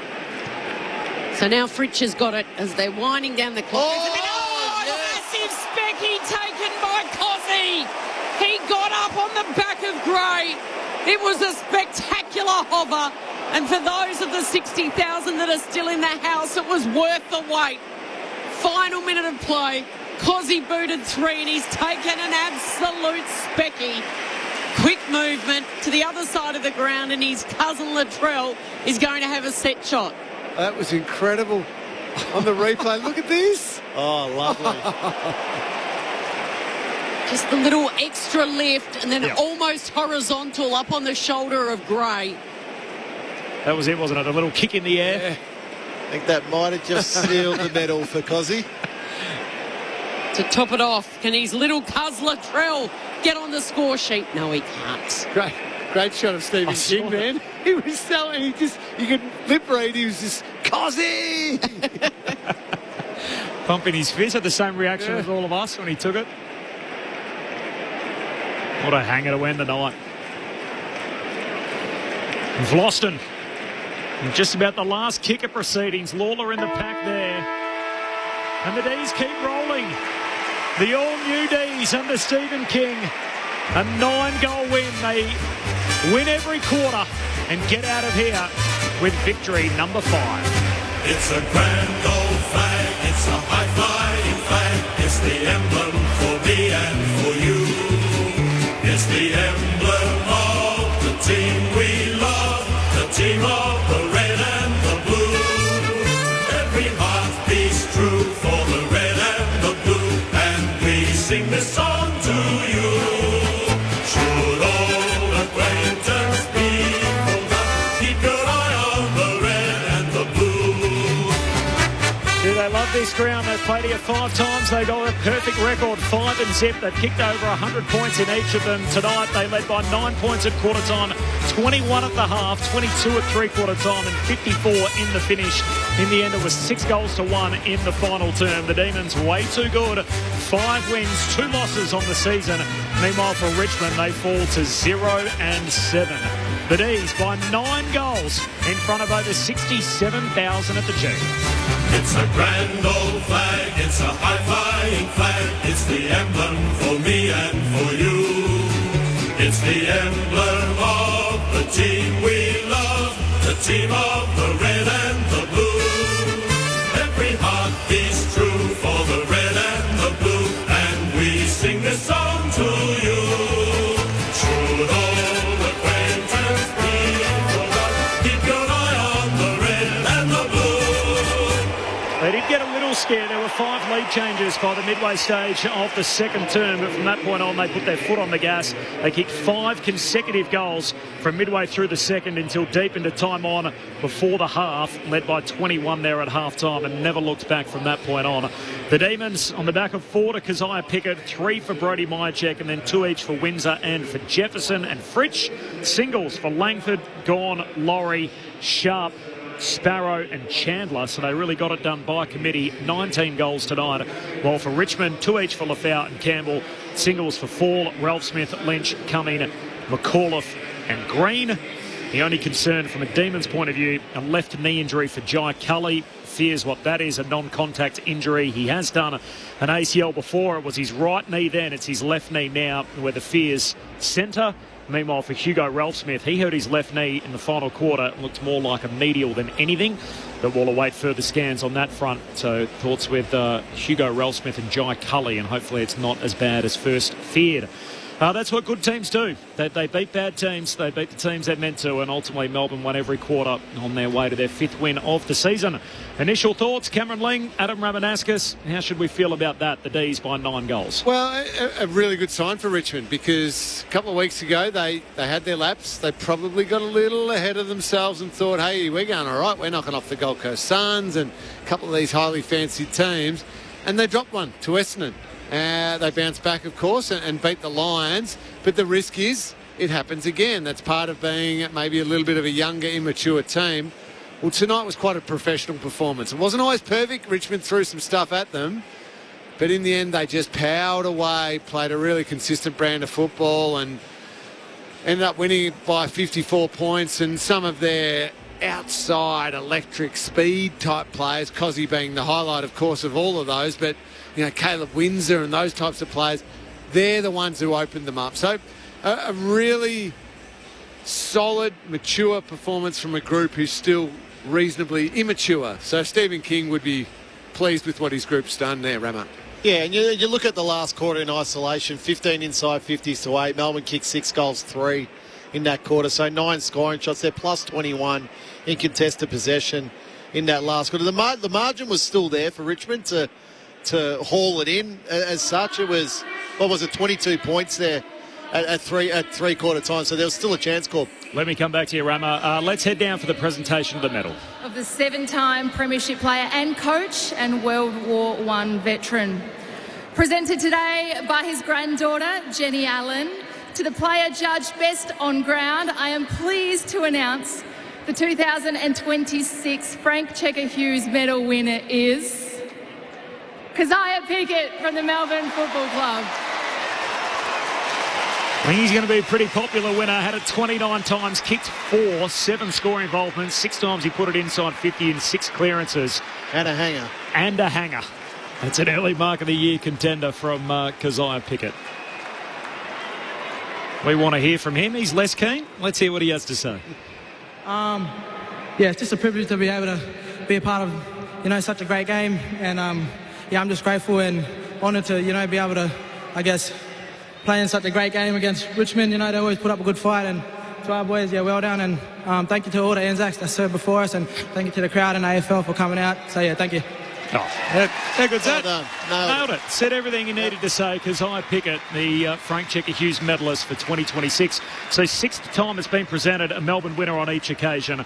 So Petrarca in 2021, Oliver 2022, Viney in 23, gone the last 2 years, and now Keziah Pickett becomes just the fifth recipient, and Melbourne win this fixture, the Anzac Day Eve clash, for a sixth straight year. Their record in the game, by the way, now 8-3. So Melbourne have owned this stage. They win tonight by 9 goals. Rama, pick it up where you left. Well, the margin was still 22 points at three-quarter time. So the game was there for both teams. Now, Richmond needed to start that last quarter quickly, and they simply did it. They allowed five unanswered goals to Melbourne in the space of basically 20 minutes. And, it's game over from there. And Lee and I spoke constantly tonight about Richmond's defensive lapses, and this is the probably the teaching point out of the game again for Adam Uze and his coaches to show those. Now, on a number of occasions, 15 inside 50s in that last quarter to Melbourne, but it wasn't necessarily through great play. It was just through mindset of Richmond. The Caleb Windsor example is a perfect one. He wins a centre clearance, then he drifts inside forward 50 with just completely unchecked, and kicks a goal. And there's two ways that happens. So Windsor comes from the midfield. So you either have his midfielder who's potentially responsible for him just runs all the way back deep into their defence, Richmond defence, purely to get a touch. Yeah. It is an easy place, when you're a mid, you can go deep and just get yourself a little handball around the back. Nice, easy way to get a pad out the stats a little bit. Or the other reason why Windsor happens is somebody is left back in the centre square area and hasn't transitioned either through bad decision-making or a lack of work rate. Either way, either reason is unacceptable. Yeah. You have to have total responsibility, that close to goal, that much in the corridor for a midfielder who's drifting down like that. And that's a really good example, Ramo, of what happened right throughout the night. And there can be no excuse for it because in preparation for the game, Adam Uze would have said, Melbourne want to go quick. Certain Melbourne mids are going to run forward hard. They want to score 120 points. They are happy to invite us to play a game that's 120 to 100. So they knew that that's what they'd want to do, but they were just unable to combat it. They just couldn't. And it's not through. I think it's just through a lack of care in the end. Really, everyone knows how to defend, but you've got to want to do it. Yes. And you've got to have an appetite to do it. And I think that's what all the good teams... You look at Brisbane, they've been a good team now for 6 or 7 years. Multiple final series, multiple premierships now. But they've got an appetite to defend. Correct. And I think that's... I talk about, and I asked Lee at half-time, well, what's Richmond's identity? I always reference back to Fremantle when Justin Longmuir took over. His identity wanted to be defence. So when the game gets hard now for Fremantle, they reference back to defence. Yep. And they can slow the game down or whatever they need to do. The problem with Richmond, at 22 points, the game's there.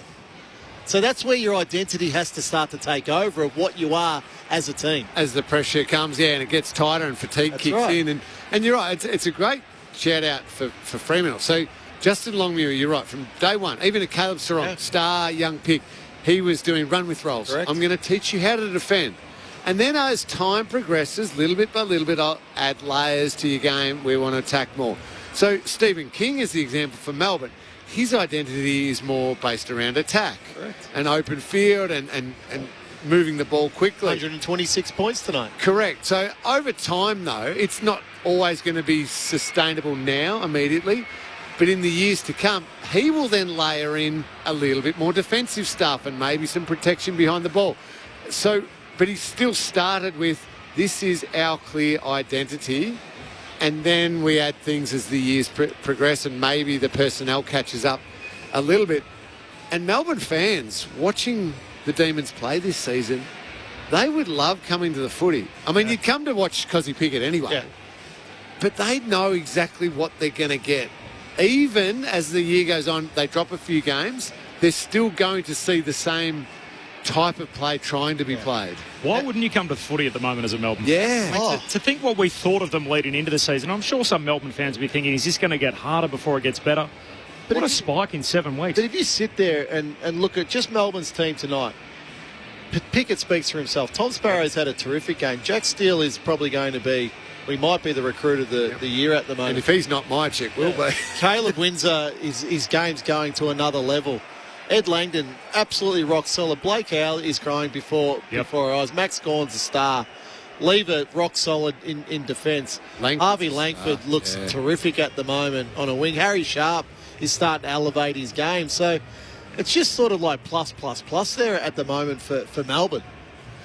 The boys have just played a little trick here on young Xavier Taylor, so they've let him lead the boys off the ground, and he's turned around as he's got all the way down the tunnel and realised no one's come with him. So the rest of the team, the other 22, still waiting at the top of the race. And that's just me, isn't it? And Xavier has to walk all the way back up the race again as they wait for the last of their players. I think it's Chanquoth Jath who's just finishing some commitments.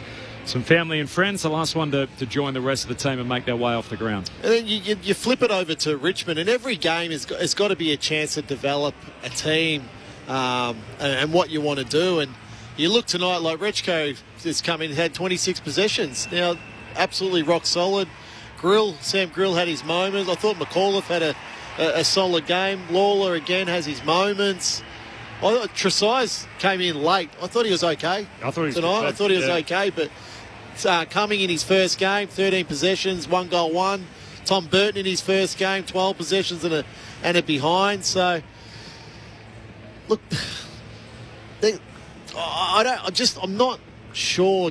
I know Richmond have got a lot of injuries at the minute, but I'm just not sure. Melbourne have got every team's got injuries, but Melbourne's got half a dozen guys that they'll have to filter back into, which is a good problem to have. Great problem for Stephen King with a team that's up and moving. They're 5-2. They got a juicy matchup next Sunday, 3:15 against the Swans at the SCG. So as we try to establish where Melbourne are in the early season, v Grundy. And he's 250th for Brody next week too. So there's against one of his old teams. So it's going to be a fun matchup just to see exactly where the D's sit in the early season hierarchy against the latter leaders. Big win for Melbourne tonight by 9 goals. Let's go celebrate with the winners. Lauren Borden's down there. Loz. There was a cheering in unison from the whole crowd here as they walked in. They all went up as one as the team slowly started filtering in. Xavier Taylor, the first one to come in. Then Max Gawn was following in behind him as they'll form their circle. Now still a bit of cheering from the crowd. They're pretty happy out here. They're quite vocal, family and the friends that are in there, cheering along and getting set to hear this song being sung by the Demons.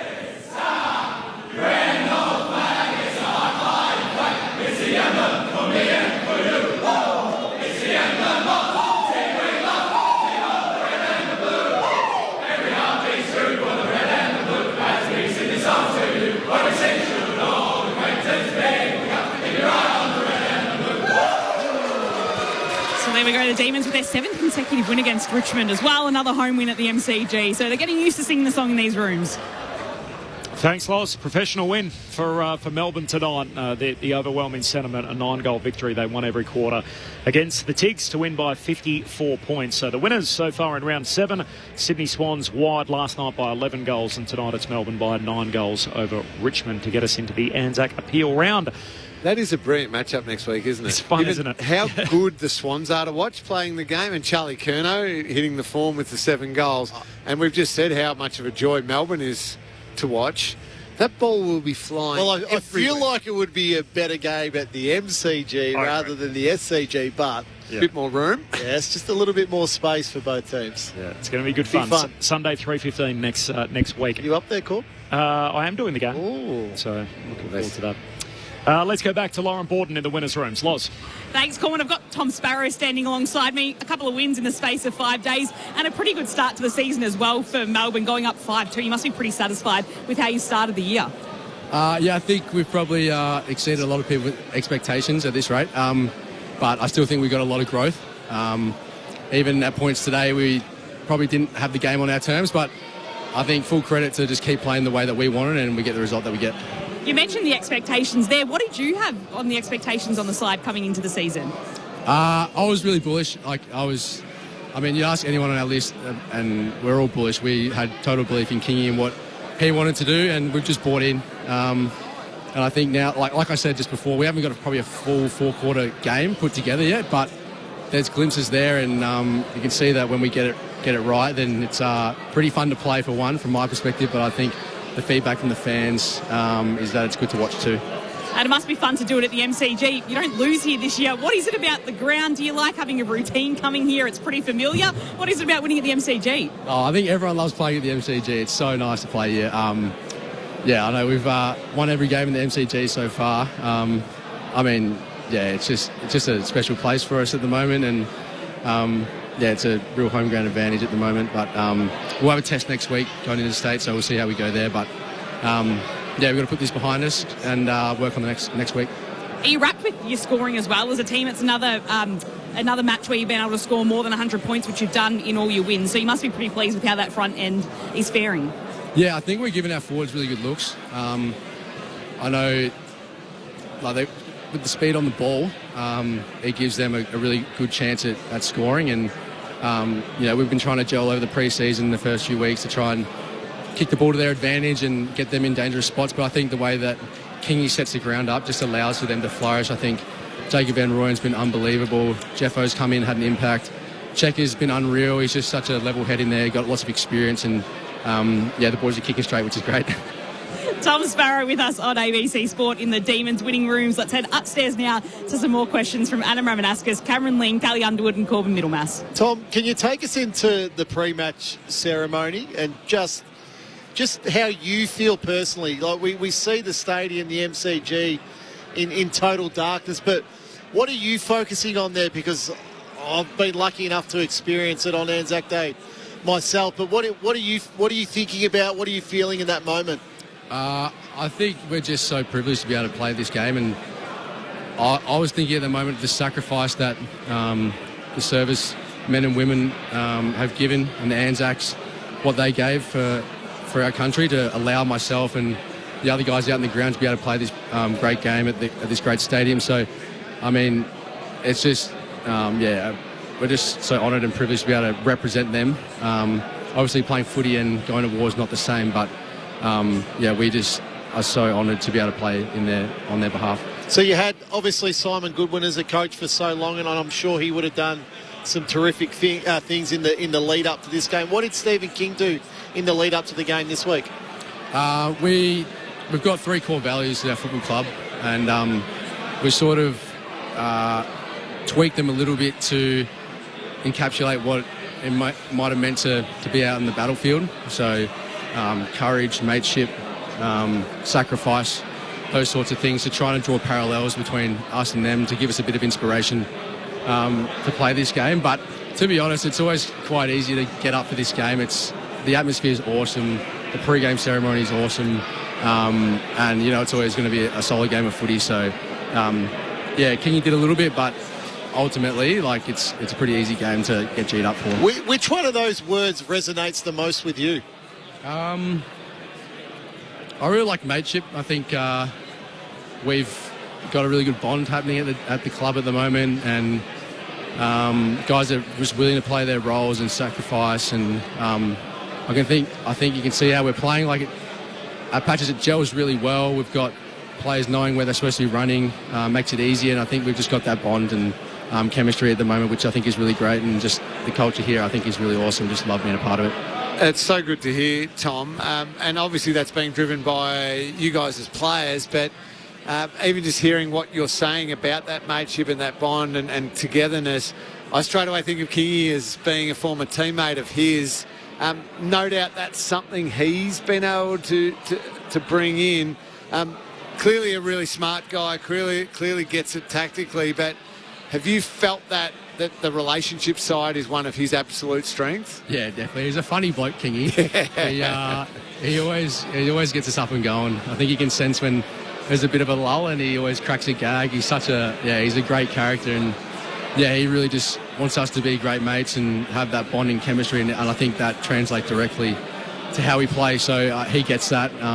yeah, we love having him around. So he's awesome. And it feels like he's filled you guys with confidence to be able to take the game on and look at like a Caleb Windsor who's just exploding away from contests. We know how good Cozzy Piggott is, but it seems like all the players, Harvey Langford, everyone has got this licence to, hey, just go for it. If you see there's a chance to go, let's go. Yeah, absolutely. I think Kingy just wants us to play on instinct, and nothing's off the table with Kingy. If one player wants to drive their legs and take a few on, go for it. If they stuff it up, who cares? We'll get back in and we'll fix it up. And I think everyone's got that same perspective about each other, so they all feel the confidence to be able to express themselves and play freely. And if mistakes happen, so be it. We'll just get in and clean it up and just work harder to go again. So I think that's something that Kingy's really driven, and I think you can see that out in the field. I definitely can feel it as well. Just playing instinctively and freely, and knowing my teammates have got my back. Just a little heads up, Tom, for just something you can use against the coach Kingy at some stage this week is during the game, of course, late in the game, Cozzy Piggott's incredible mark, a remarkable mark. The cameras panned to Kingy in the coach's box, and he was like a fan, just the double cobras up, screaming out, Cozzy! Mate, it's unbelievable. I was lucky enough to play with Cozzy at school level when he was doing that week in, week out. So I've seen it a bit, and he finally got on the end of one now, and I think, mate, that was an unbelievable mark.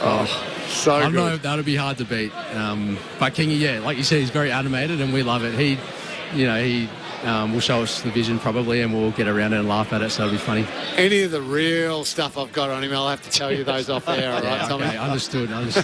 Tom, did you have anything to do with Xavier Taylor walking off the ground and all the way down the race and almost in the rooms before the rest of his team had realised he'd drifted off? Oh, that's actually news to me. Right. I had no idea that happened. But, funny, Reggie, he's... we'll get around him. He got all the way down to the bottom of the tunnel. I don't think anyone called him back. He had to turn around and trot back up the race. That's funny. Classic guy. One awkward one for you to go. What's happening at the end of the year? You're talking about contracts? Yes. Yeah. Look, at this stage, I'm just trying to play good footy. I'm trying to win games of footy. I'm trying to have that mateship like we spoke about with my teammates, and try and help the young guys get better and just be a leader of this club. And right now, that's not at the front of my mind. I just want to just win games and play good footy. That's it. It's good to be a man in demand, and you're playing some great footy, Tom. So appreciate your time as always on ABC Sport. Thanks for having me. Tom Sparrow inside the Melbourne rooms, one of their 6 premiership players out there tonight. He's an unrestricted free agent at the end of the season. Naturally, he's from South Australia. There's huge interest in him, such as the market, Rama, which obviously you know well. So he'll be in demand. He's already parked contract talks to the end of the year. Yep. No, he'll certainly be in demand because he can play as a mid. He can play as a high half forward. Like tonight, he's had the 28 possessions. He's 9 clearances, so most on the ground. And you know what the modern players can do? They can, and they watch so much American sport, they can compartmentalise, and they can just go out and play great footy, but then also say, hey, but it's also a business, you know, I want to maximise how much I make, so I can park that end of the year. There'll be lots of talks. There'll be some offers from other ones that I'll be either go to or leverage to get my best deal possible, but I can just still go and play absolutely brilliant football. Whereas some others can't. Yeah. They really, really struggle with it. So here at the moment, Tom's playing terrific footy. If I was a player, I would park contract talks to the end of the year every year.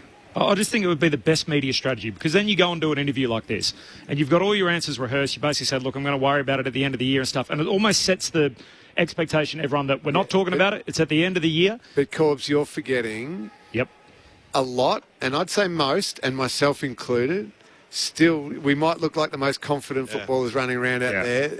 Deep insecurity about I was captain of the club in my last season. We won the flag, and I still thought I was going to get dropped at some stage that year if I played one bad game. But you can always re-sign at any time. No, I get that. So if he wants to turn around and stay, he can. But bird in the hand is better than 2 in the bush. So it's sort of like, well, if I've got something there that's fair and reasonable, and I can lock myself in, and I know what I'm doing, and I'm secured, and I'm happy in my environment. Yep.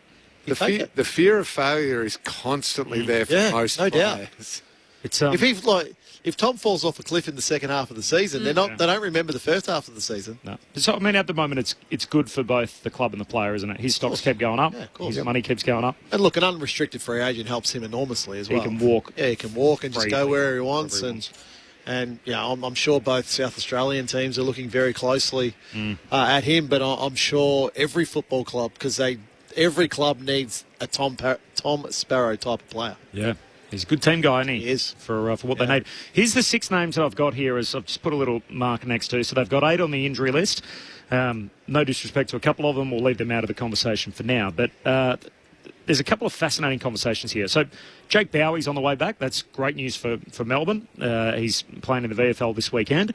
He's a test. He's missed all the early part of the season after getting injured late in the summer. Jake Melksham, who was playing some good footy. Yeah, really good footy. Hurt his ankles, 2 to 3 away. Harrison Petty's got this sort of mystery concussion, weird episode last week, which the club's still not exactly sure what happened there, so they're just holding him out for now. Trent Rivers is a fascinating one, who fell out of the team. We asked Stephen King about it on radio on AFL Saturday, and he said, look, he's had a bit of a grumbly knee, so I noticed now he's ended up in the VFL, then he ends up out of the VFL, now he's rehabbing the knee, so he's on the injury list and he's a couple of weeks away, so if they can get him back to... He played Origin at the start of the year if he gets back to his best. Christian Salem, 2 to 3 weeks away with a foot.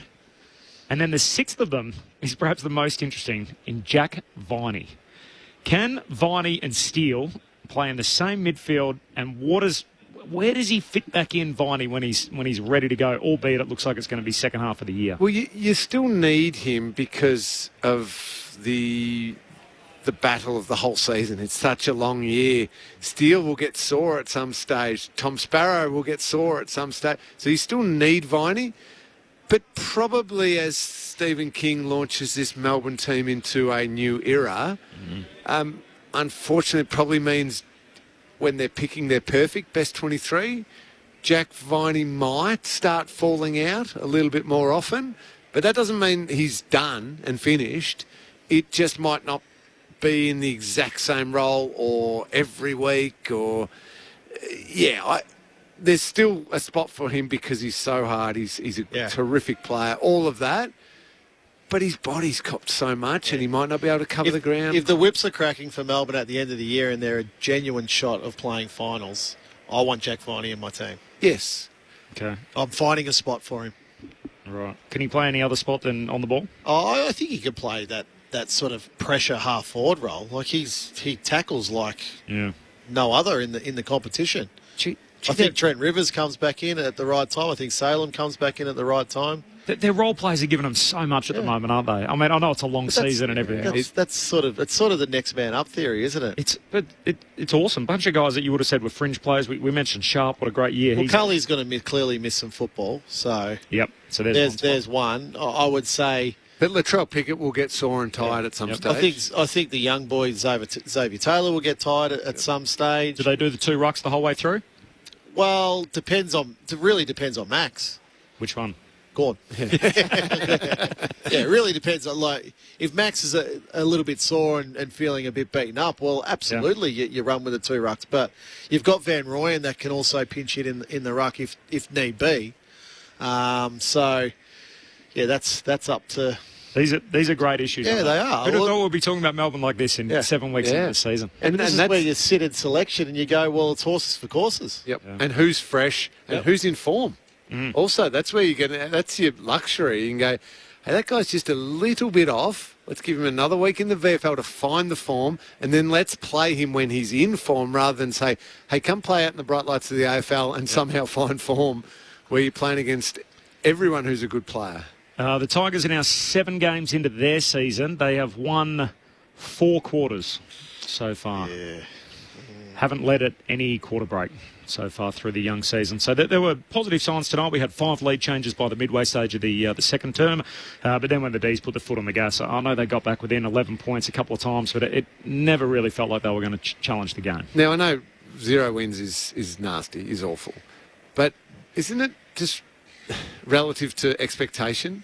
If this was this time last year, we would all be sitting here going, oh, that's kind of what I expected. What's the expectation? Well, because they won 5 last year, I think everyone thought, they might win 7. They'll win 7 or 8 games, 9 games for the year. And, they're on 0. This is awful. Last year I had them went on air on the afternoon program saying Richmond will win 0 games. They were that young and they overachieved with 5 wins. So I'm not panicking. I just think it's reality of where they're at. Yes, I'm with Rama. They need to find an identity and lock into it. No matter what happens in results, we are going to be looking to play this way. But I think a lot of people just thought, they'll win 8 or 9 games this year, 7 games this year. I don't think they're anywhere near that. The next month, sort of, there's a couple of there's hope dangling before their very eyes. So they've got West Coast, the team that they beat last year. They've got them over at in Perth, and they've got the Crows back here at the G.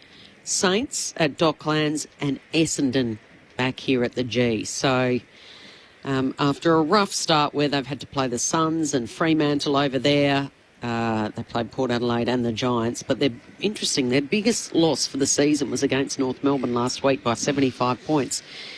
How much do you, with the Giants, we saw that pre-season injury list and we sort of thought, well, that's their season done. They can't, we know they fly home in the second half, but it's just all too hard. They have 12 injured, including a lot of their leaders. Lynch just coming back tonight, but no Nankervis, no Taranto, no Rioli, no Ryan Mansell probably for the year, really. And a couple of, obviously, hurting his collarbone last week was Banks. Yep. And a couple of their young players in Armstrong and that as well. So it's been so disjointed. Yeah. It's almost like you can't really assess what they've done so far. Well, Betty Cameron will love this because any developing team, your best ability is availability. And they just simply don't have that at the moment. So it's probably not a true reflection of what we're seeing. Now, Corbin reeled off that stat of 9 top 30 picks over the last couple of years and only playing 45% of games. So that's incredibly, that's great stat. Well done. That's a lot of homework. That's high IQ during the week, isn't it? Sort of coming up with that stat. Calculators, pens, papers, all over. So well done. But at this, you look at Josh Smiley, for example. I haven't seen, he hasn't played a game of football. Yeah. So, and then you look at Harry Armstrong, a key forward that is injured at the moment. You look at Tom Sims, a key forward, sort of ruckman we haven't been able to see. Taj Houghton. He's only played 7 games. That's it. Yeah. There's so many examples. So, and sorry to jump in, Rama, and I might be arguing against what I just said. The worry is it becomes like Essendon is experiencing now, where we haven't seen Nick Cox. Zach Reid took so long to get a game. Harry Jones, we haven't seen. So many of your top picks don't get those games in early. Yeah. Do they ever get there? Because that's always the hardest thing to predict when you're drafting a kid high. Well, what's their durability going to be? What's the durability in their body going to be? Now, they go through a junior career and probably play every game. But then they get into an environment where they have to train day in, day out and build their body and build their endurance and speed and et cetera, and then the body breaks down all of a sudden. How quick the body then can build back up will determine, one, your resilience factor, but then, 2, will determine your career, really. Yeah. Just off the SMS, 0437 774 774. Bill from Daisy Hill says, great call, guys, but the worst umpires ever fared income. Boulder Barney. 22-13 it ended up, the free kick count, in Melbourne's favour. Don't think they had a good night. I was about to say, we call lots of games together. I'm never one that gets distracted by the umpires, and yet it was noticeable. It wasn't a good night. You notice that it was not their best effort. Boulder Barney says, I reckon it's time for Jacob Hopper to go back to the twos. I know the Tigers are struggling for experience in injuries, but enough is enough. Thoughts? I don't know if you can't afford to probably put him in the twos because you need that experienced body, but yeah, he's nowhere near the Jacob Hopper I remember watching. It just looks like he lacks speed at the moment. The game, tonight's a perfect example. He's had 8 kicks, 14 handballs, so 22 disposals. But when the game was in real fast transition mode, he was a step behind.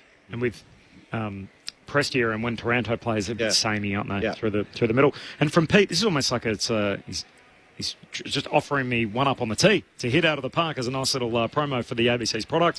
Pete says, how good is ABC Rapid on the app? Watching the tally on mute is now the only option. So essentially you can match the ABC Listen And you can stream along with our call on AFL Rapid, and it matches up with the television. Beautiful. Away you go. You can get our audio with the pictures at home.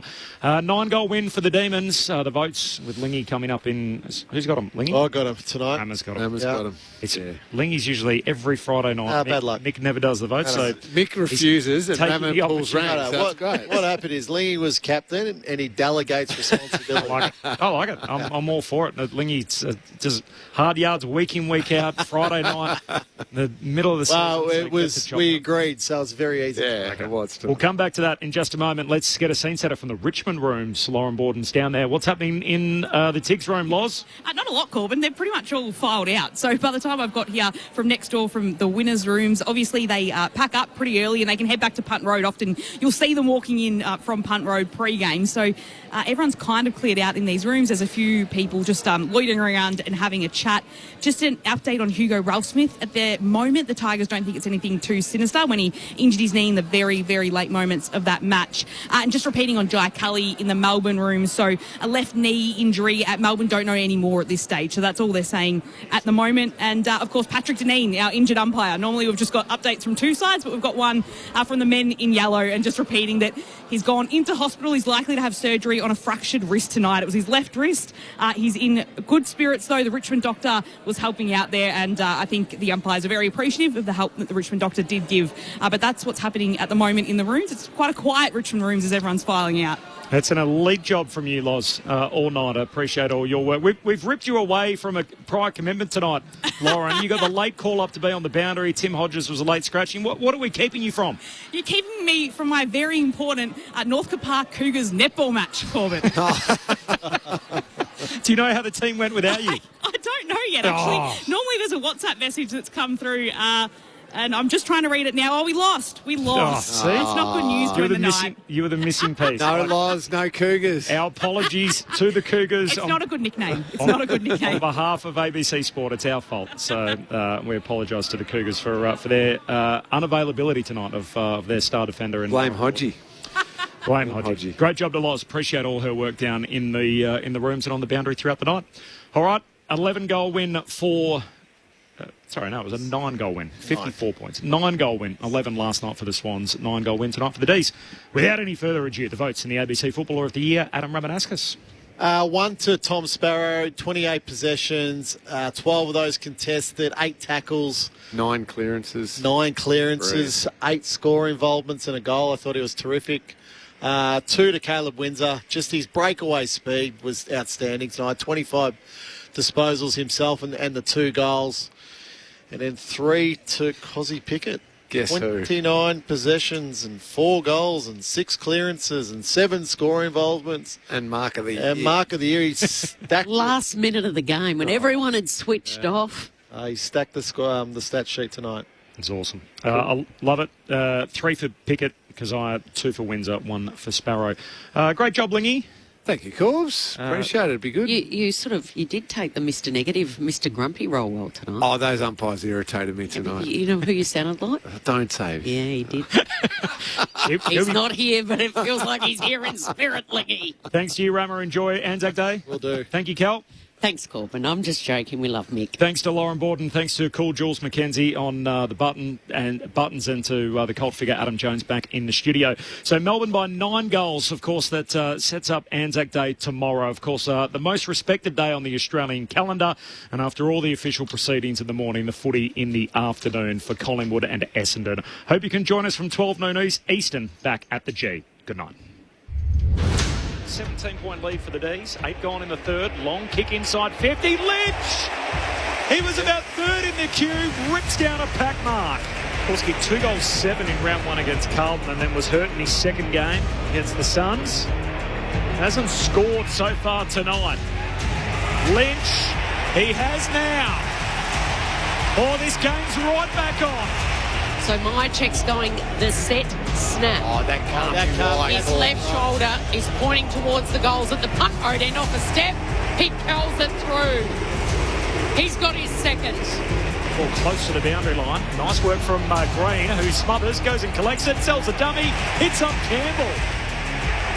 And then the finish, knocking it through Campbell. It cancels out the goal at the other end, and it's back to a 2-score game. just to keep the Tigers at bay. Jefferson on the drop punt, knocks it through. Moving on up. A 3-goal advantage for the D's. Spills it front and centre, then just dishes it further forward to Cozzy Pickett, hits it at speed and knocks it through on the run. How about that for some transition footy? Cozzy with his third of the night. Holding the balls back in vogue, and Bailey French slots it from out wide. In front of a cauldron. And the Demons cashing in here. It's out to 29 points. Little lead. He ignores that. He goes over the head of Jack Steele, who had the lead. Big boys fly right at the top of the goal square. Laurie gets it off to Windsor, and he has capped his brilliant night with a goal. That's his second. Kick down towards half forward for the Demons. Spills out to David Chandler. Links up with Fritsch. Hooks it through for another. Oh, the longer it's gone, the worse it's got for the Tigs. And Bailey Fritsch putting more pain on the board. It's out to 47 points. So now Fritsch has got it as they're winding down the clock. Massive specky taken by Cozzy. He got up on the back of Gray. It was a spectacular hover. And for those of the 60,000 that are still in the house, it was worth the wait. Just about the last kicker proceedings. Lawler in the pack there. And the D's keep rolling. The all-new D's under Stephen King. A 9-goal win. They win every quarter and get out of here with victory number 5. Flying flag, it's the emblem for me and for you. It's the emblem of the team we love, the team of